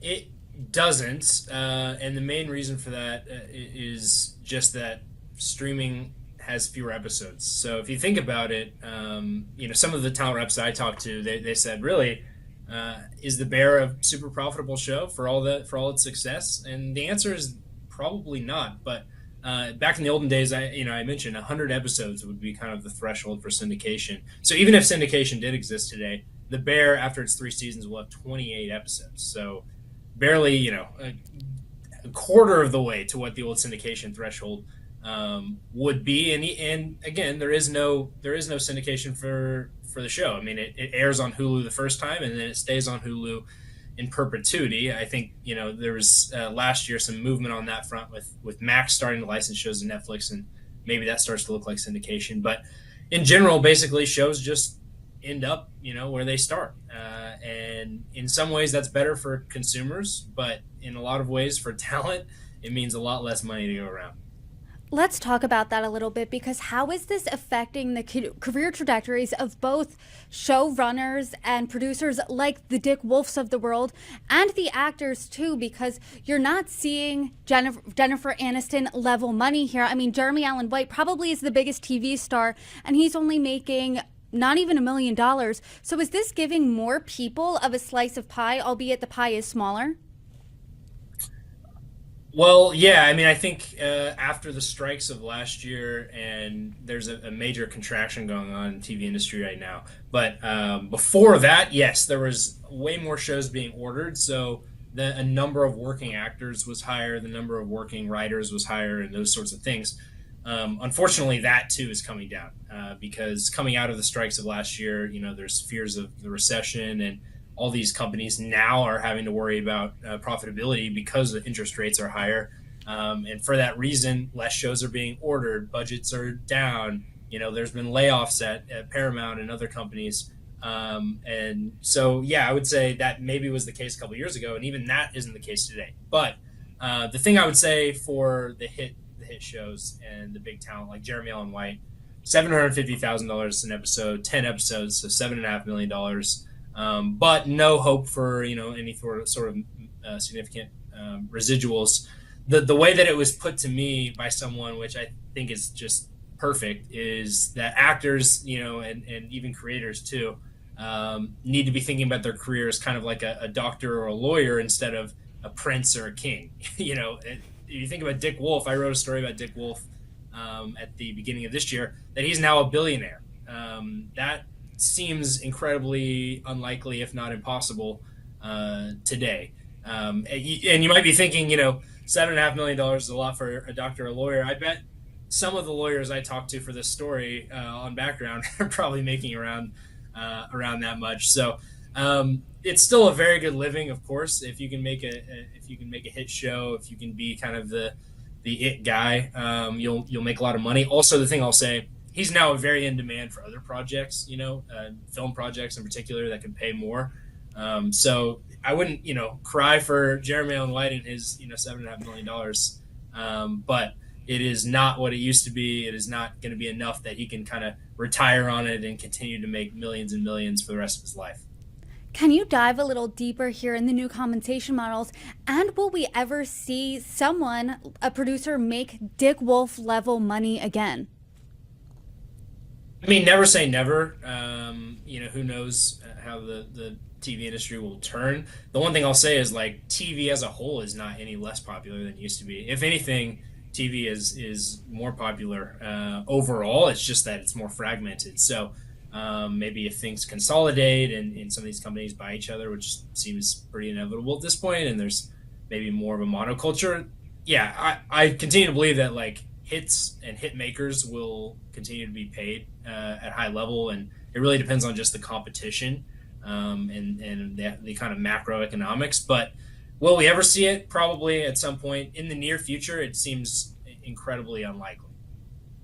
And how does the audience play into here? Because I remember, like you said, when we were younger, there was appointment viewing. Friday at 8, there was a new movie, and everyone rushes home and turns it on.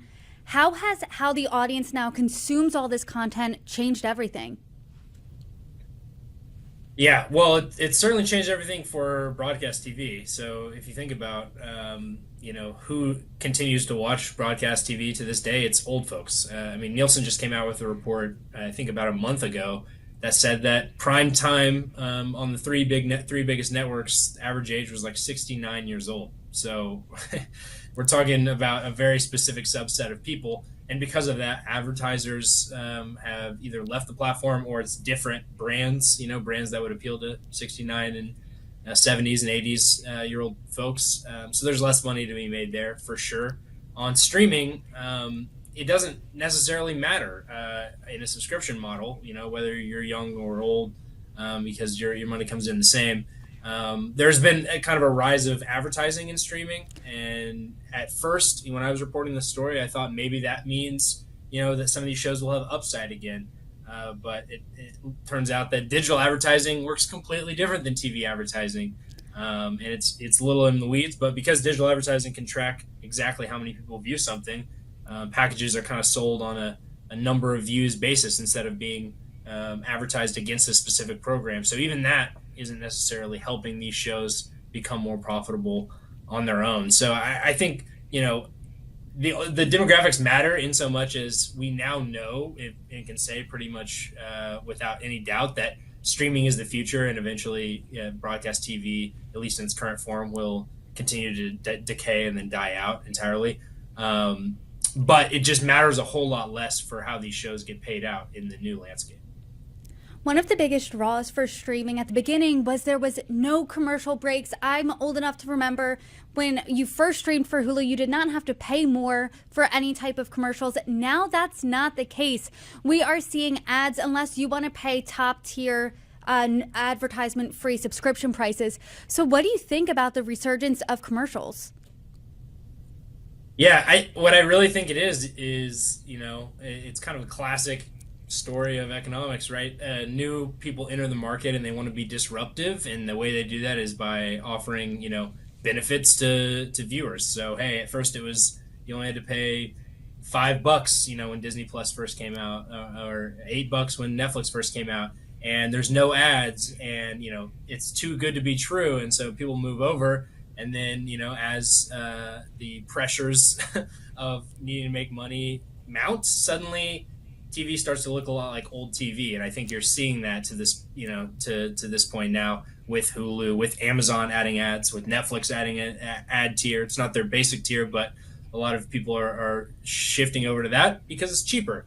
And so, yeah, we're seeing commercials come back. Like I said, we're seeing kind of a syndication type thing come back with Max, which is owned by Warner Brothers Discovery, licensing some of its shows to Netflix. That 5 years ago, that would have been unthinkable. But now that is kind of a syndication of a kind, if you think about it. Another thing we're seeing is Max and Disney, two separate companies, bundling their streaming services together into something that may end up looking like cable. And so it's basically like all these technology companies disrupted all the traditional entertainment companies and then want TV to go back to looking the way that it used to. And so I think we'll see more of that. The thing I will say is in streaming, one very smart analyst put it to me this way, like commercials aren't used to make more money in streaming. They're just used to lower the price point, to offset the amount of money that a consumer would pay and reach more people. So maybe someone who wouldn't pay, $16 or whatever the Netflix basic tier is now, might pay that $8 and we can make the money up from advertising. But essentially, it's not additional money to someone like Netflix or Amazon.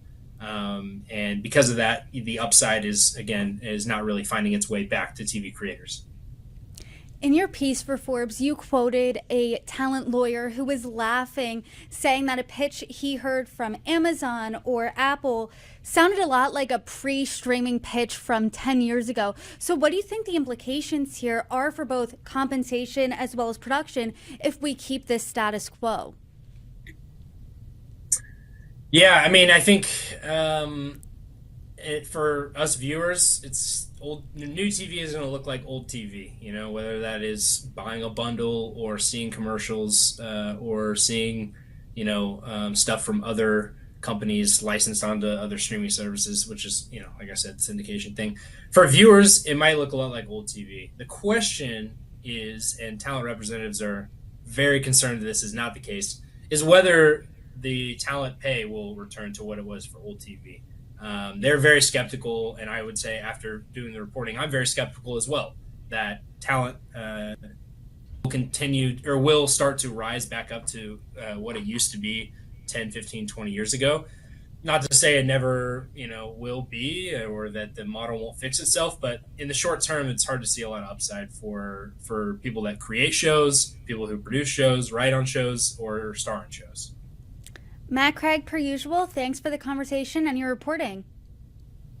Thanks, Brittany. Appreciate it. Alia, Bhatt, thank you so much for sitting down with Forbes. Thank you for having me. You are an actor, a producer, an entrepreneur, an environmentalist. Really? When did that happen? When did all these things happen? That's what I was going to ask you. That's what your team told me. Do you identify with all four titles, or do you feel like you're one over the others? Actor, entrepreneur, producer, environmentalist. Yeah, I think I definitely connect with all of them. Most of all, I think I would like to believe I'm just a kind human being. Just a kind human being. Yeah. I'm sure the kindness infuses everything you do. What were you called to first? Acting. Yeah. It started off ever before I knew anything about movies being like a thing that happened as a job.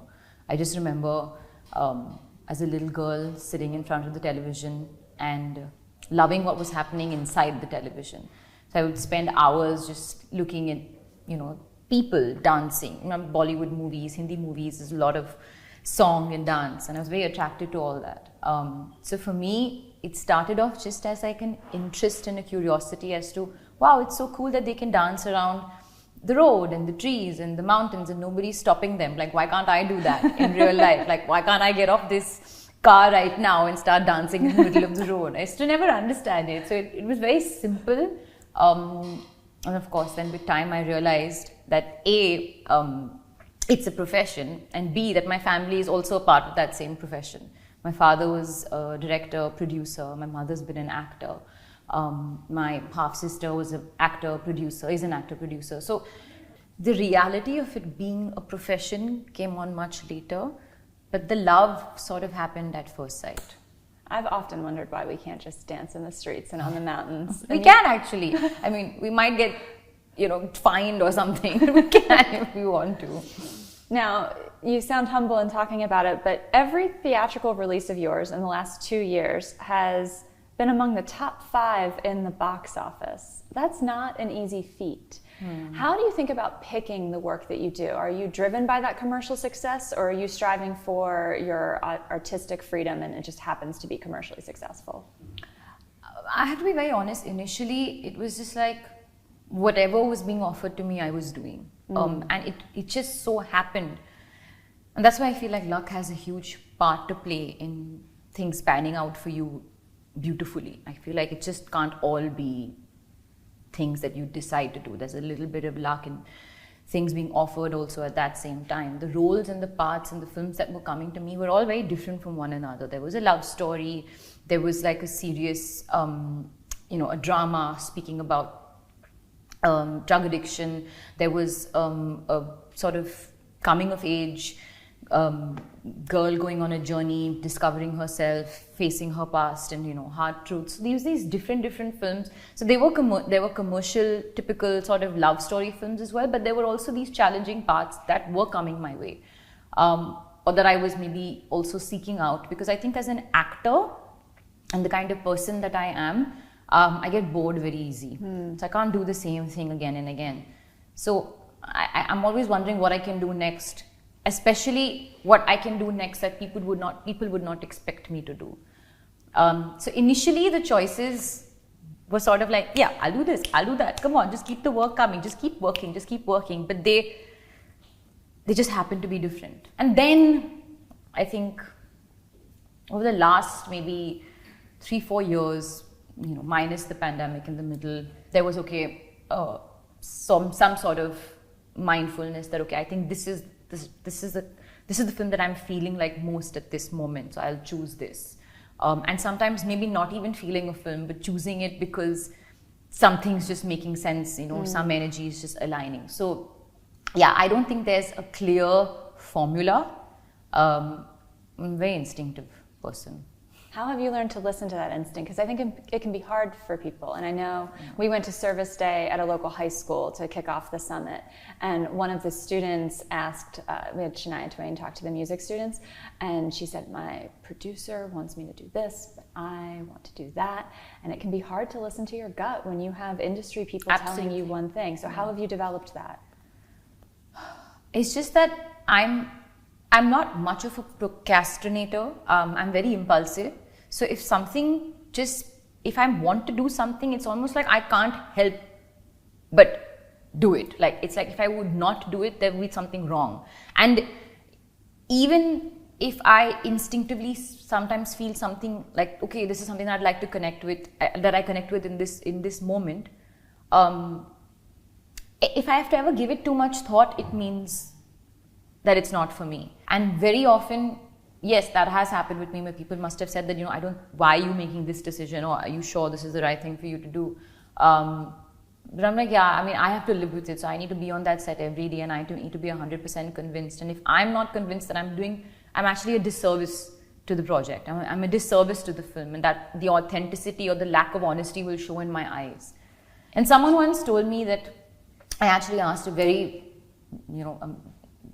favorite filmmaker of mine, S.S. Rajamouli, who made RRR, and countless other films, but that was the film that we worked on together for a short while.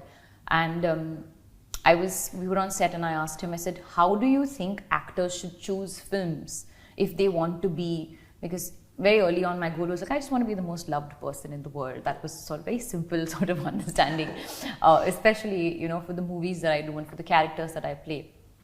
And he said, there's no formula. Just whatever you do, you just do it with love.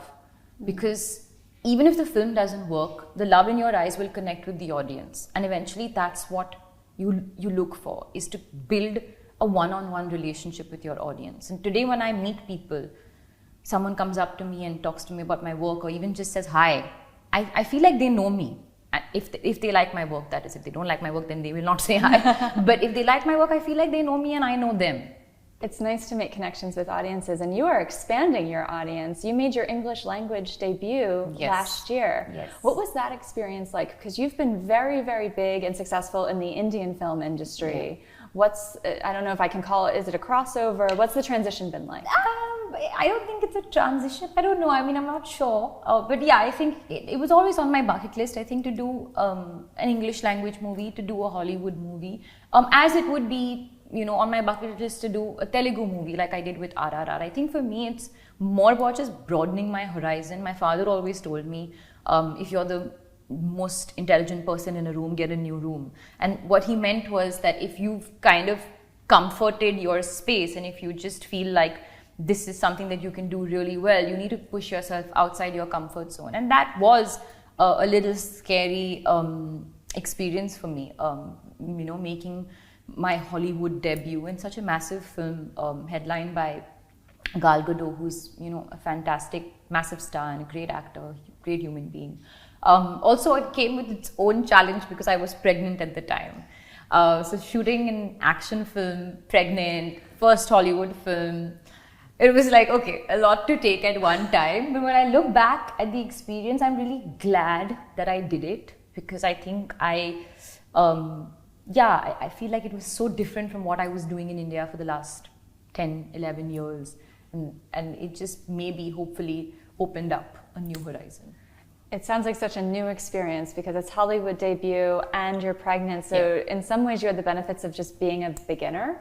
Yeah, in every possible way. Yeah. What was your biggest learning in that experience? See, film sets all over the world, in my opinion, are the same, because it's the same energy, working towards the same vision, trying to get the day in, trying to execute. What was different is actually I kind of, because in India, after working with maybe the same people again and again, you have a certain team with hair and makeup and, manager, and like you have a certain team that you create and that you can rely on all the time, and it's your comfort zone, and it just becomes very familiar territory. This was supremely unfamiliar territory because it was just me. With a completely new team, with a completely new set, things happening somewhat in the same way, but some things are a little different culturally. So I think my biggest learning was just that I'm like, I by myself, like, I'm not really dependent on other people to get things done. I can do things on my own, I can travel on my own, I can do things on my own. And sometimes when you're so used to a certain way, of working, you feel like you can't. That becomes like your crutch, like an emotional crutch or all of that. So I felt like I got rid of those crutches. And that has to help you in entrepreneurship because you founded your own conscious clothing company, Edamama. Yes. What was the driving force and inspiration there? Again, so it's quite strange, but it happened, I think, 6, 7 years into me being an actor, and I made a bunch of money that I was like, okay, confident that I can put money into maybe starting a brand or something. So my team and I, we did some research, and I just instinctively felt that, do we need another fashion label for women? There's so many labels out there right now. What's going to be special about this? I don't want people to buy a product just because my name is attached to it, because there's no authentic storytelling there. And I didn't really I was also very clear about what kind of clothes even I like to wear in my life, let alone create a brand. So I asked for them to, look for the gap in the market. And it turns out that at that time, there was a dearth of an actual homegrown children's clothing brand made in India. And I was like, okay, that's it, because simultaneously, again, I think that luck has such a huge part to play in this. I was working on a storybook, an idea of stories, series of stories books, which is not out yet, hopefully this year, of a little girl and her dog Ed, and them going on these adventures, talking to the trees and talking to the animals. And basically, I feel like influence starts very young in children. So if you can nurture a love of nature within children, they become the future planeteers, so to speak. So it just made complete sense. I said, this is what we need to do. We need to make a children's clothing wear brand, a conscious clothing wear brand, where through our storytelling, through our fabrics, through the themes of the clothes, and through the general look and feel, we teach kids to really love their planet. Like, we started selling seed balls with each and every garment that was sold. So you plant the seed ball and you have a beautiful plant. It's an activity for, parent and child to do together as well. So that's how that started. And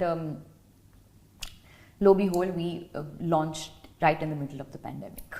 And it's doing pretty well. You, in September 2023, entered into a joint venture with Reliance Retail, which is India's biggest retailer. How did that come about, and what was that process like? It was a very natural kind of marriage. I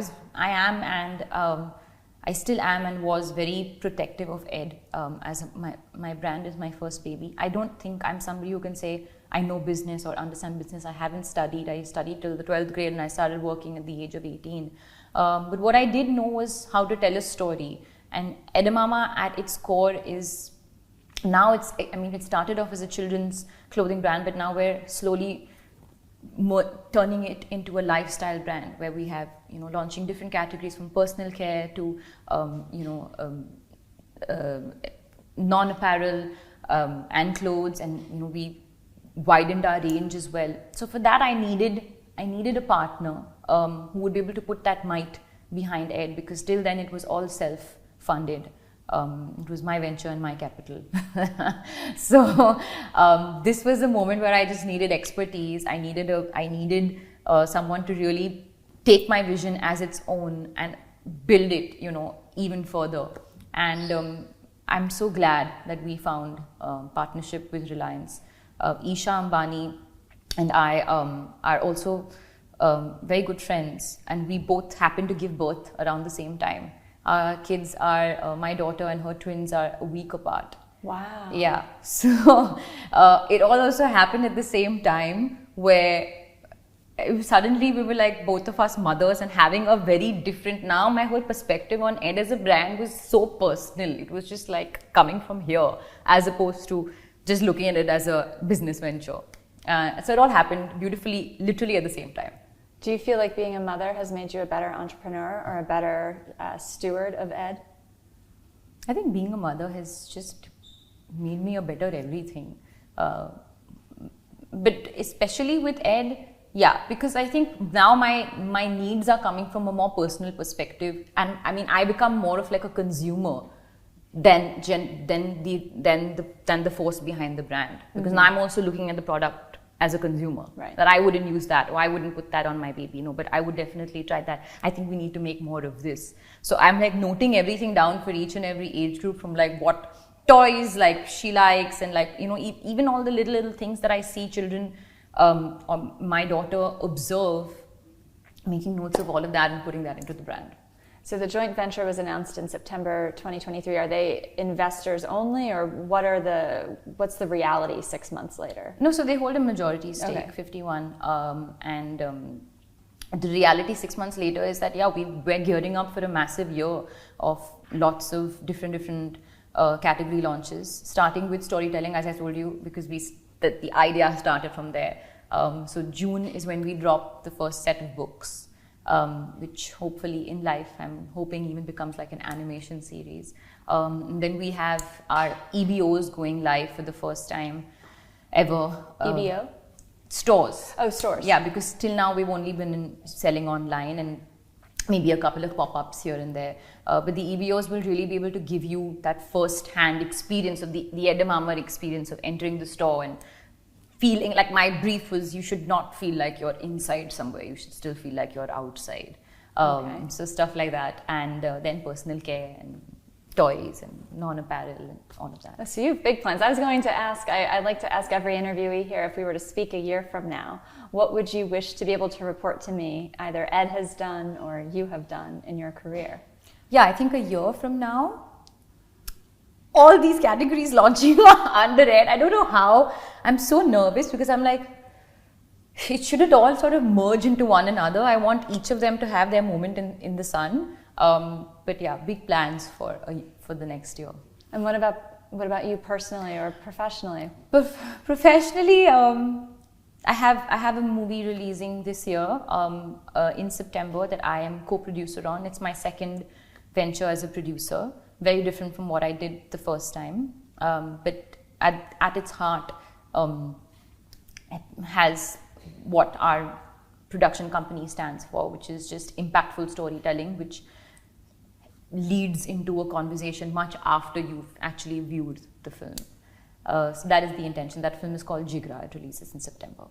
I love impactful storytelling, and sometimes I go into the movie feeling like I should have done more research before sitting down, but then I end up thinking about it for months afterwards.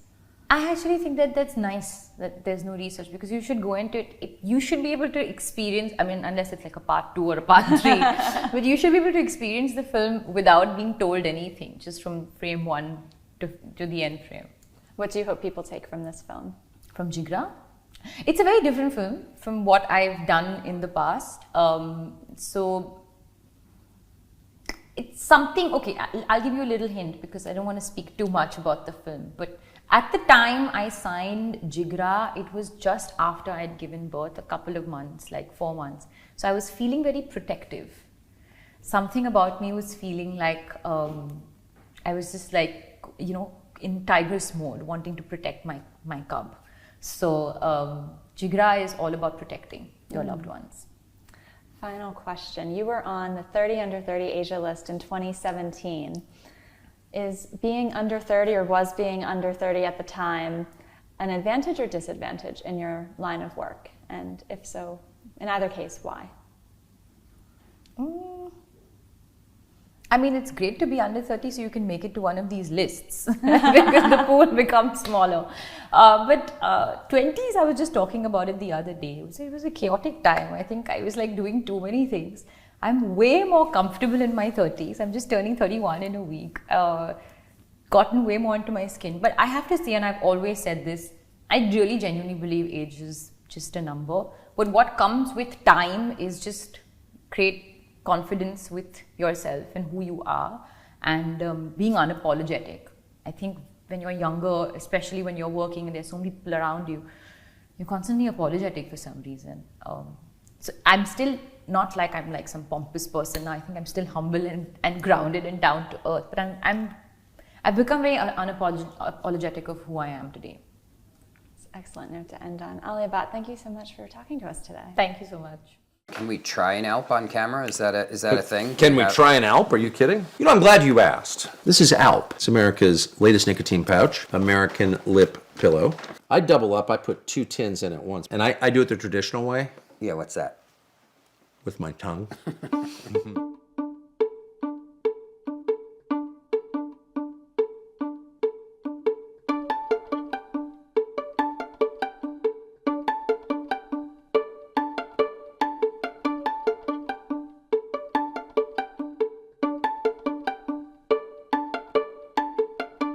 So I was out in Las Vegas last fall and meeting some friends for dinner, and I was with one of my producers who knew Theo Von and said, "Do you know who Theo Von is?" "Oh yeah, my daughter likes him."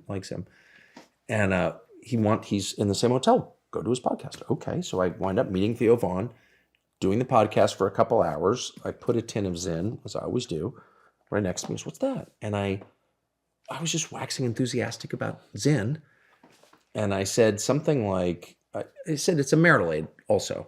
And I made some joke about, you know, I have 4 kids because of this product, and it, you know, makes you strong like bull, or, you know, whack it on the nightstand, you know, and vulgar because I'm vulgar, but enthusiastic, totally joking.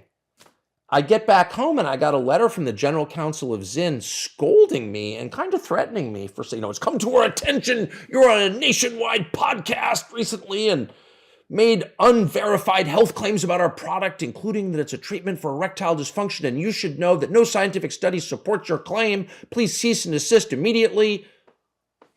Really? I was joking.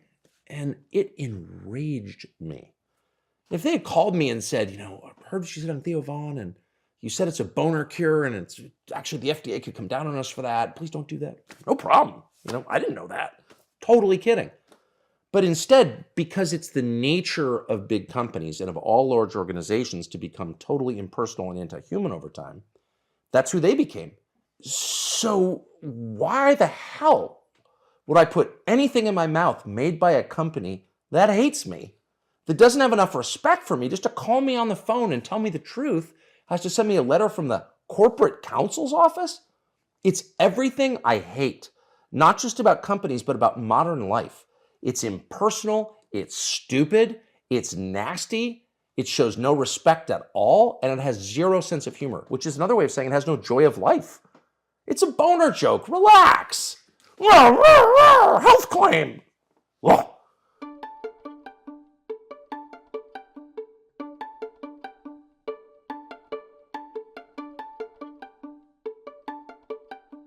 So I called my college roommate, who's my longtime business partner, because I trust him and love him. And I said, and we were starting this media company, and it was going pretty well. We were not planning on getting into the nicotine pouch business at all.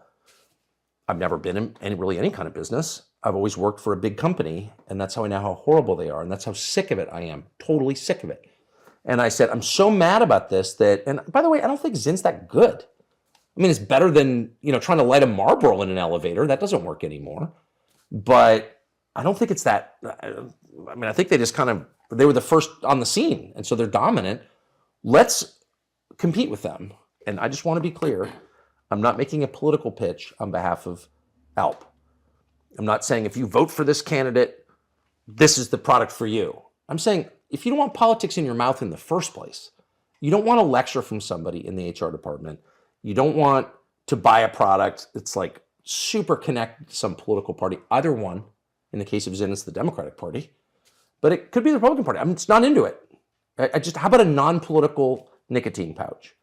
And you can consume that with your non-political beer and then get in your non-political car and drive to your non-political house and just live a normal life and laugh at boner jokes once in a while. It's okay. That's what I want. Obviously, you've endorsed Trump. You've done at least maybe 4 speeches for his rallies. Yes. Could people say the same thing? Absolutely. Absolutely they could. Yep, that's totally fair. It's one of the and by the way, there are all kinds of other things about me that people might not like. Not just the candidate I'm voting for, but I don't know, the weird clothes I wear or the way I talk or my high-pitched laugh. I don't know, there are all kinds of potential turnoffs, you know what I mean? I think the product is better. Well, it is better than Zin. Try them both. And I think it'll rise or fall on the basis of that fact. So yeah, I think it's definitely a two-edged sword. I mean, again, I have a big platform. People will hear about this because of that platform. That's a good thing. But as quickly as I can get out of the picture and let the product sell itself by its inherent superiority, which is real, the better. There's something that I have found compelling about nicotine, even as I've really aggressively moved every other intoxicant and chemical out of my life. I don't even use fluoride toothpaste. I don't use deodorant. I mean, I'm totally opposed to all of that stuff and bothered by it, but a lot. But I do like nicotine. One thing I'd observed as a retail golfer was almost all the best courses in America, unlike Scotland and Ireland, are private. So avid golfers, of which there are millions, would love to play Pine Valley or Augusta or Shinnecock or any number of private courses. So I thought that was a negative for golf in America and an opportunity for someone to come in with a quality golf course that's open to the public. That's been my ethos since day one. Golf should be affordable. Golf should be something that anyone can play, and that's what we found here at Bandon Dunes. My name is Mike Kaiser, and I started Bandon Dunes 25 years ago. The actual success of Bandon Dunes was astonishing to everyone, including me. No one thought that people would come to Bandon. We took bets on whether we'd do 4,000 or 5,000 or 6,000 rounds per year, which was roughly break even. And everyone was just astonished that avid golfers would journey all the way to Bandon, Oregon, which is 4 hours from Portland, 11 hours from San Francisco. Who would make that drive or flight? Many people did. I mean, we are now doing 260,000 rounds per year with a lot of people contributing to that. Mike Kaiser is an acclaimed golf course developer. He's the founder of Bandon Dunes Golf Resort. He's inspired, financed, and built other courses around the world. In 1985, he gets inspired when he plays a bunch of legendary Irish links courses. And that same year, he gets his first opportunity as a developer. He buys a 60-acre sand site in New Buffalo, Michigan, to prevent it from becoming a strip of condos near his family's lake house. He turns that into what's called the Dunes Club, and the Dunes Club is a private 9-hole course. It's very successful, he has a great time doing it, so he decides, I want to do another project. It whets his appetite for something bigger. And basically at the time, he also felt that America's best courses were either too expensive for the average person or gatekept by private clubs, so he felt like he could do something where he could create affordable golf for just about anybody.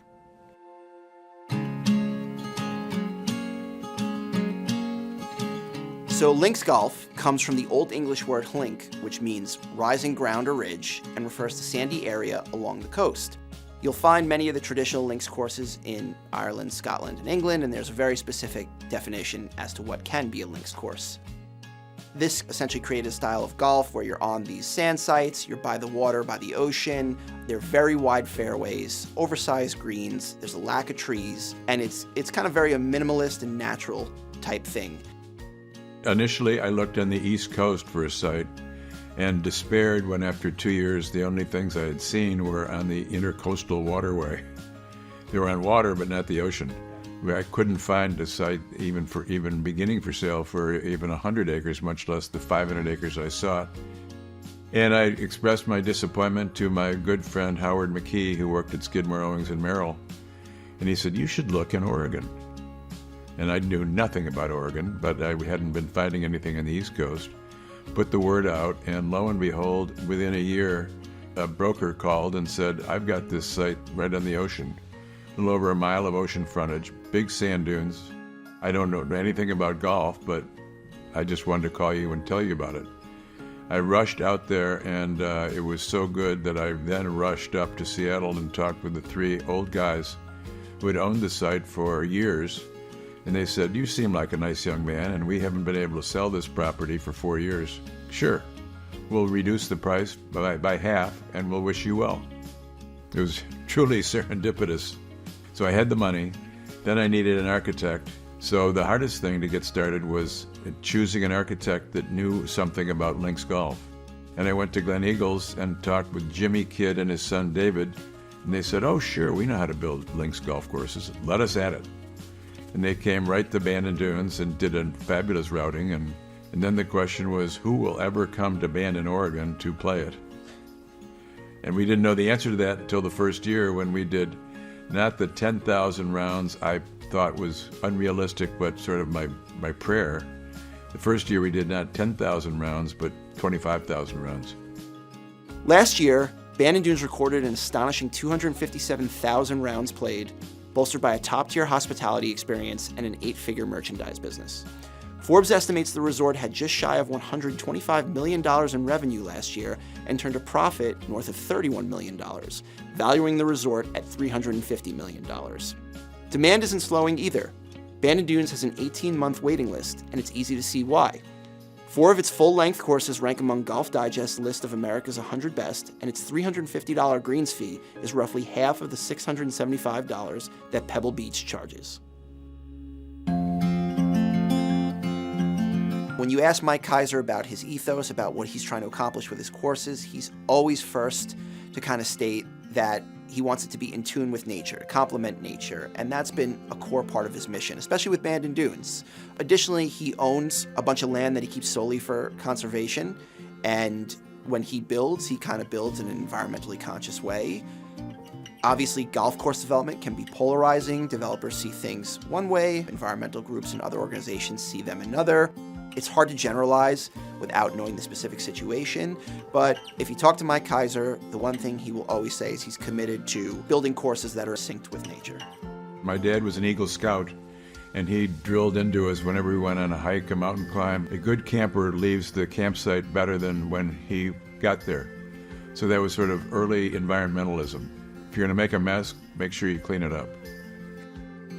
It's a lot easier when building a golf course if you don't have real estate as part of your plan, because then you just need beautiful dunes, use them for the entire coastline, as opposed to reserving some of the best land for residences. It's a better way to stay pure.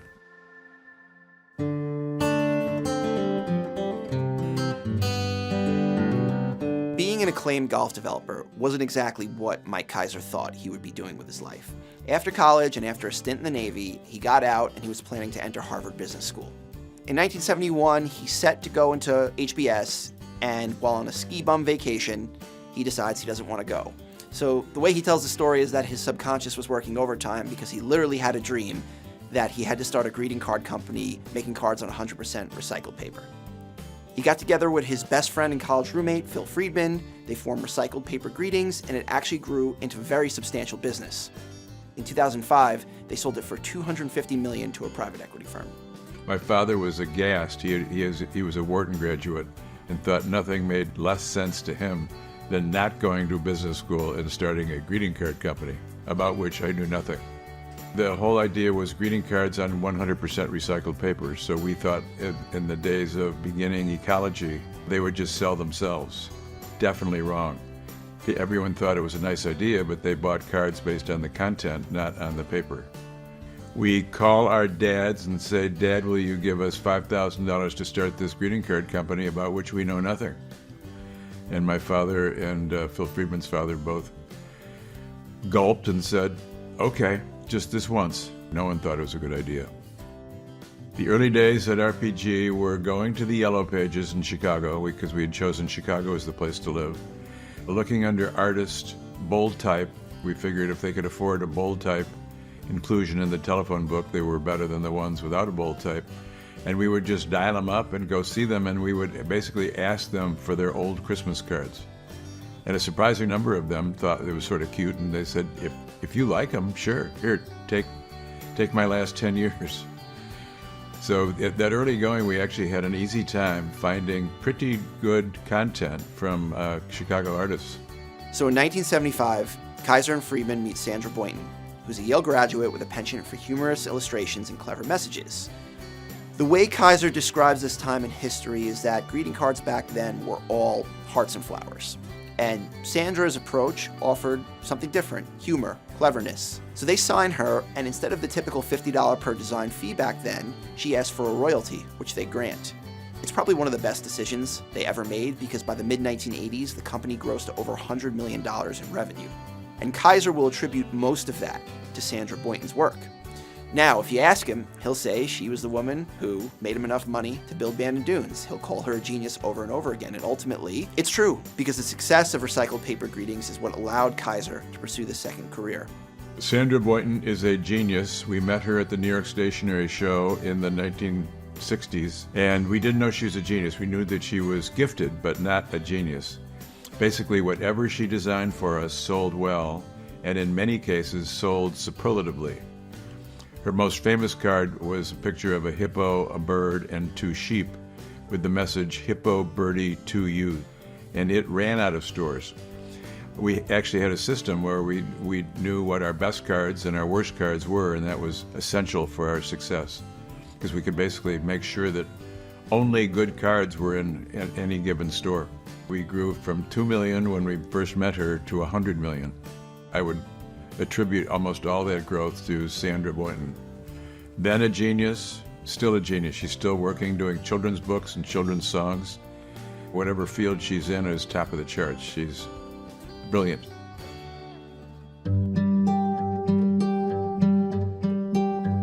A lot of golf aficionados around the world were stunned how well Bandon Dunes did, and quickly understood the formula. Sand dunes on ocean with great architect equals successful golf. So once Bandon Dunes had established itself as an ongoing success, many people came out of the woodwork, I would say, to find sites that they could develop into links golf courses around the world. There are many opportunities close to Bandon Dunes. Specifically, there are sites for 3 golf courses that I'm looking at just south of Bandon. And then further than that, if I live long enough, are the beautiful dunes, 50 miles of dunes going north. So to the south, there are at least 3 sites that I'm attracted to. Going north, there are as many as 4, 5, 6 sites. For the good of golf, golf should not be for the rich. And to fault Pebble Beach on one thing, I mean, they are approaching $1,000 for one round of golf, which is out of sight for many people. We try to be far less than half of what Pebble Beach is. which right now is $110 to $350, which is an affordable amount, depending on the time of year, and I think that that's important for golf.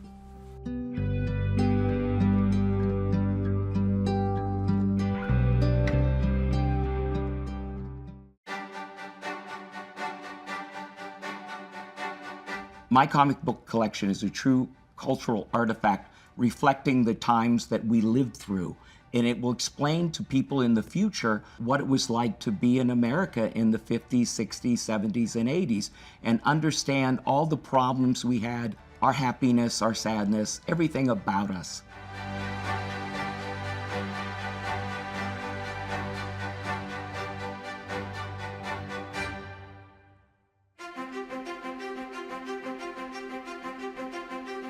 I'm Gary Perbola. And I'm Don Perbola. And we're at Golden Apple Comics. When Golden Apple Comics opened in 1979, the store was a 400-square-foot hole in the wall, a fitting supplier for Gary Prebula's comic book habit, which had developed at a young age. I got my first comic book when I was 3 years old. My mother and father were going out for the New Year's Eve party, and they bribed me with a comic book, and I read the comic book over and over and over because the story was so incredible, and I just wanted more comics. The first comic book I read was a Superman comic book. Superman still excites me, and it's a comic book that I still collect to this very day. When I was a kid, I didn't have a particular affinity for comic books, but I've always been an avid reader. When I got together with Gary, I wasn't quite sure that he was a comic book collector. But as our relationship grew, I started to realize how important it was to him. We funded the hobby actually by buying real estate. Not funny enough. I mean, we both had jobs, we both worked, but I think the real key was amassing the real estate in Los Angeles, which was a great investment. Every weekend, I would go from store to store to store to find the comic books that I missed because there was no comic shop like Golden Apple where you can go in one-stop shopping. So after a while, I started to question, why am I doing this? Why am I spending all this time and all this energy and all this money to collect all these comic books? And I came to the conclusion it very simply was to preserve them for future generations. The hardest challenge collecting comic books with my spouse was the allowance that I had. I always wanted to increase the allowance, and I had to explain to her why and what was going to happen, and then pray to God that she would allow my allowance to increase. You never asked me to do I did. After graduate school, I got a job with a company called HBO, and I was the 27th employee of the company. I really didn't enjoy working in television as an executive. I wanted to write, direct, and produce, and I went into television as a writer, producer, and director, and that basically funded a lot of the comic books that I bought. At the height of Prebula's collection, he had amassed 80,000 comic books, worth at least $500,000. Most memorable comic that I acquired was the first Marvel comic, Spider-Man #1, that I really, really went crazy over. Well, the character Peter Parker was my age, and it was unusual to find a comic book hero character who was young and a teenager, basically, and you could easily relate to everything that the character was going through. If you juxtaposition it to other Marvel characters, say Thor, who was an older man who turns into a Norse god with a hammer and flies around, that's really hard to relate to. But when you're Spider-Man, you're having problems at lunch and at school and girlfriends, and then you have to go out and save people's lives, and that was easy to relate to. X-Men was the most exciting and expensive comic book that I found. The reason was that I found the comic book twice, once in Butler, Pennsylvania, where I lived, and then I found it again in Cleveland, Ohio, and the color schemes on the magazines were different. And it was exciting to know that I had an unusual comic book here. Later in life, when I happened to work with Stan Lee, I asked him about the two different color schemes, and he said, oh yeah, those were in Cleveland. And so it verified that I had a comic book that was really very rare. And when our comic book collection was appraised, the praiser person had never seen that cover before. Nobody's even heard about that mistake. Yeah, I'm sure that there were probably 20,000 copies of that X-Men made, and probably 4 or 5 have survived. Prebula had always been more of an enthusiast than a profit-driven collector, and he had never sold his comic books for a profit. So, in his 6th decade of collecting, something began to gnaw at Prebula. He had amassed nearly 80,000 comic books, and now wanted to make good on his lifelong ambition to share his collection and passion with future generations. When I started to realize how many comics he had and the value, it took him a long time to convince me that they were not going to get sold, because I had always expected that collection to be our retirement. In hindsight, I know it was the right thing to do. Well, we decided to give the comic book collection in a donation to the University of Pennsylvania. And the reason was very simple. Everything that I have in life is because of Penn. The University of Pennsylvania introduced me to my business partner. It introduced me to understanding how to succeed in life. It taught me everything I need to know about business at Wharton. It really gave me a framework to go on and succeed in life. The biggest problem that a collector is going to confront giving their collection away is the remorse that you have before you give it away. You start to feel like, oh my God, why am I doing this? Am I crazy? This is something that is important to you, and you're giving it away to someone. He was a mess the night before they came to pick up the books. And he had the worst night, the worst sleep, tossing and turning. He was like gonna lose his child or something. And then the books were gone, and I felt relief, an amazing sense of relief and happiness. They're now going to where they should go. They're going to be protected, they're going to be saved, and they're no longer my problem. I don't have to worry about that. Prebula wasn't the only one thinking about the future of his collection. Ryan and Kendra Leibowitz, who have run Golden Apple since 2004, were instrumental in getting the collection donation ready and shipped to Penn through Golden Apple Comic and Art Foundation, a tiny charity with support from A-list celebrities, including Keanu Reeves, Kevin Eastman, and Kevin Smith. The foundation aims to act as a middleman, finding library homes for additional private collections and getting them ready for donation. Anyone that wants to donate their comic books or comic art to a foundation can do it through the Golden Apple Foundation, and they take your comics, they take your art, they put them in order, they list them, they catalog them, and they'll know exactly what you have, and the institution that your comics or your comic art is going to will know exactly what they have, and they won't have to do it. It turns out that donating comic books, let alone 80,000 of them, isn't as easy as writing a check to your favorite charity, particularly if you want to maximize your tax benefits and assure your collection is available for study. The collection is currently going through more processing by both librarians and an appraiser hired by the Prebulas. While the collection is worth north of $500,000, it's up to the appraiser to determine its final value for tax deduction purposes. Penn is going to be very protective of this collection, and we feel very good about where it is, and he can still visit. Gary and I have been married for 55 years. We've been together for 57 years, and ever since then I knew he was a little boy trapped in a man's body. He has enjoyed his books. I would never take that away from him. He really truly looks forward to his books, and he takes just about every Saturday afternoon, watches television, and reads his comics. And that's been the way it's been for 55 years. So I know how important it is to him, and the fact that it's been preserved is extra special. I kept no comics for myself. I thought about, keeping Spider-Man #1, and I had it on the wall for about a week, and I realized that was vanity, and I took it down, and I gave everything away, and I'm still collecting comics, and those will be given to Penn in due time.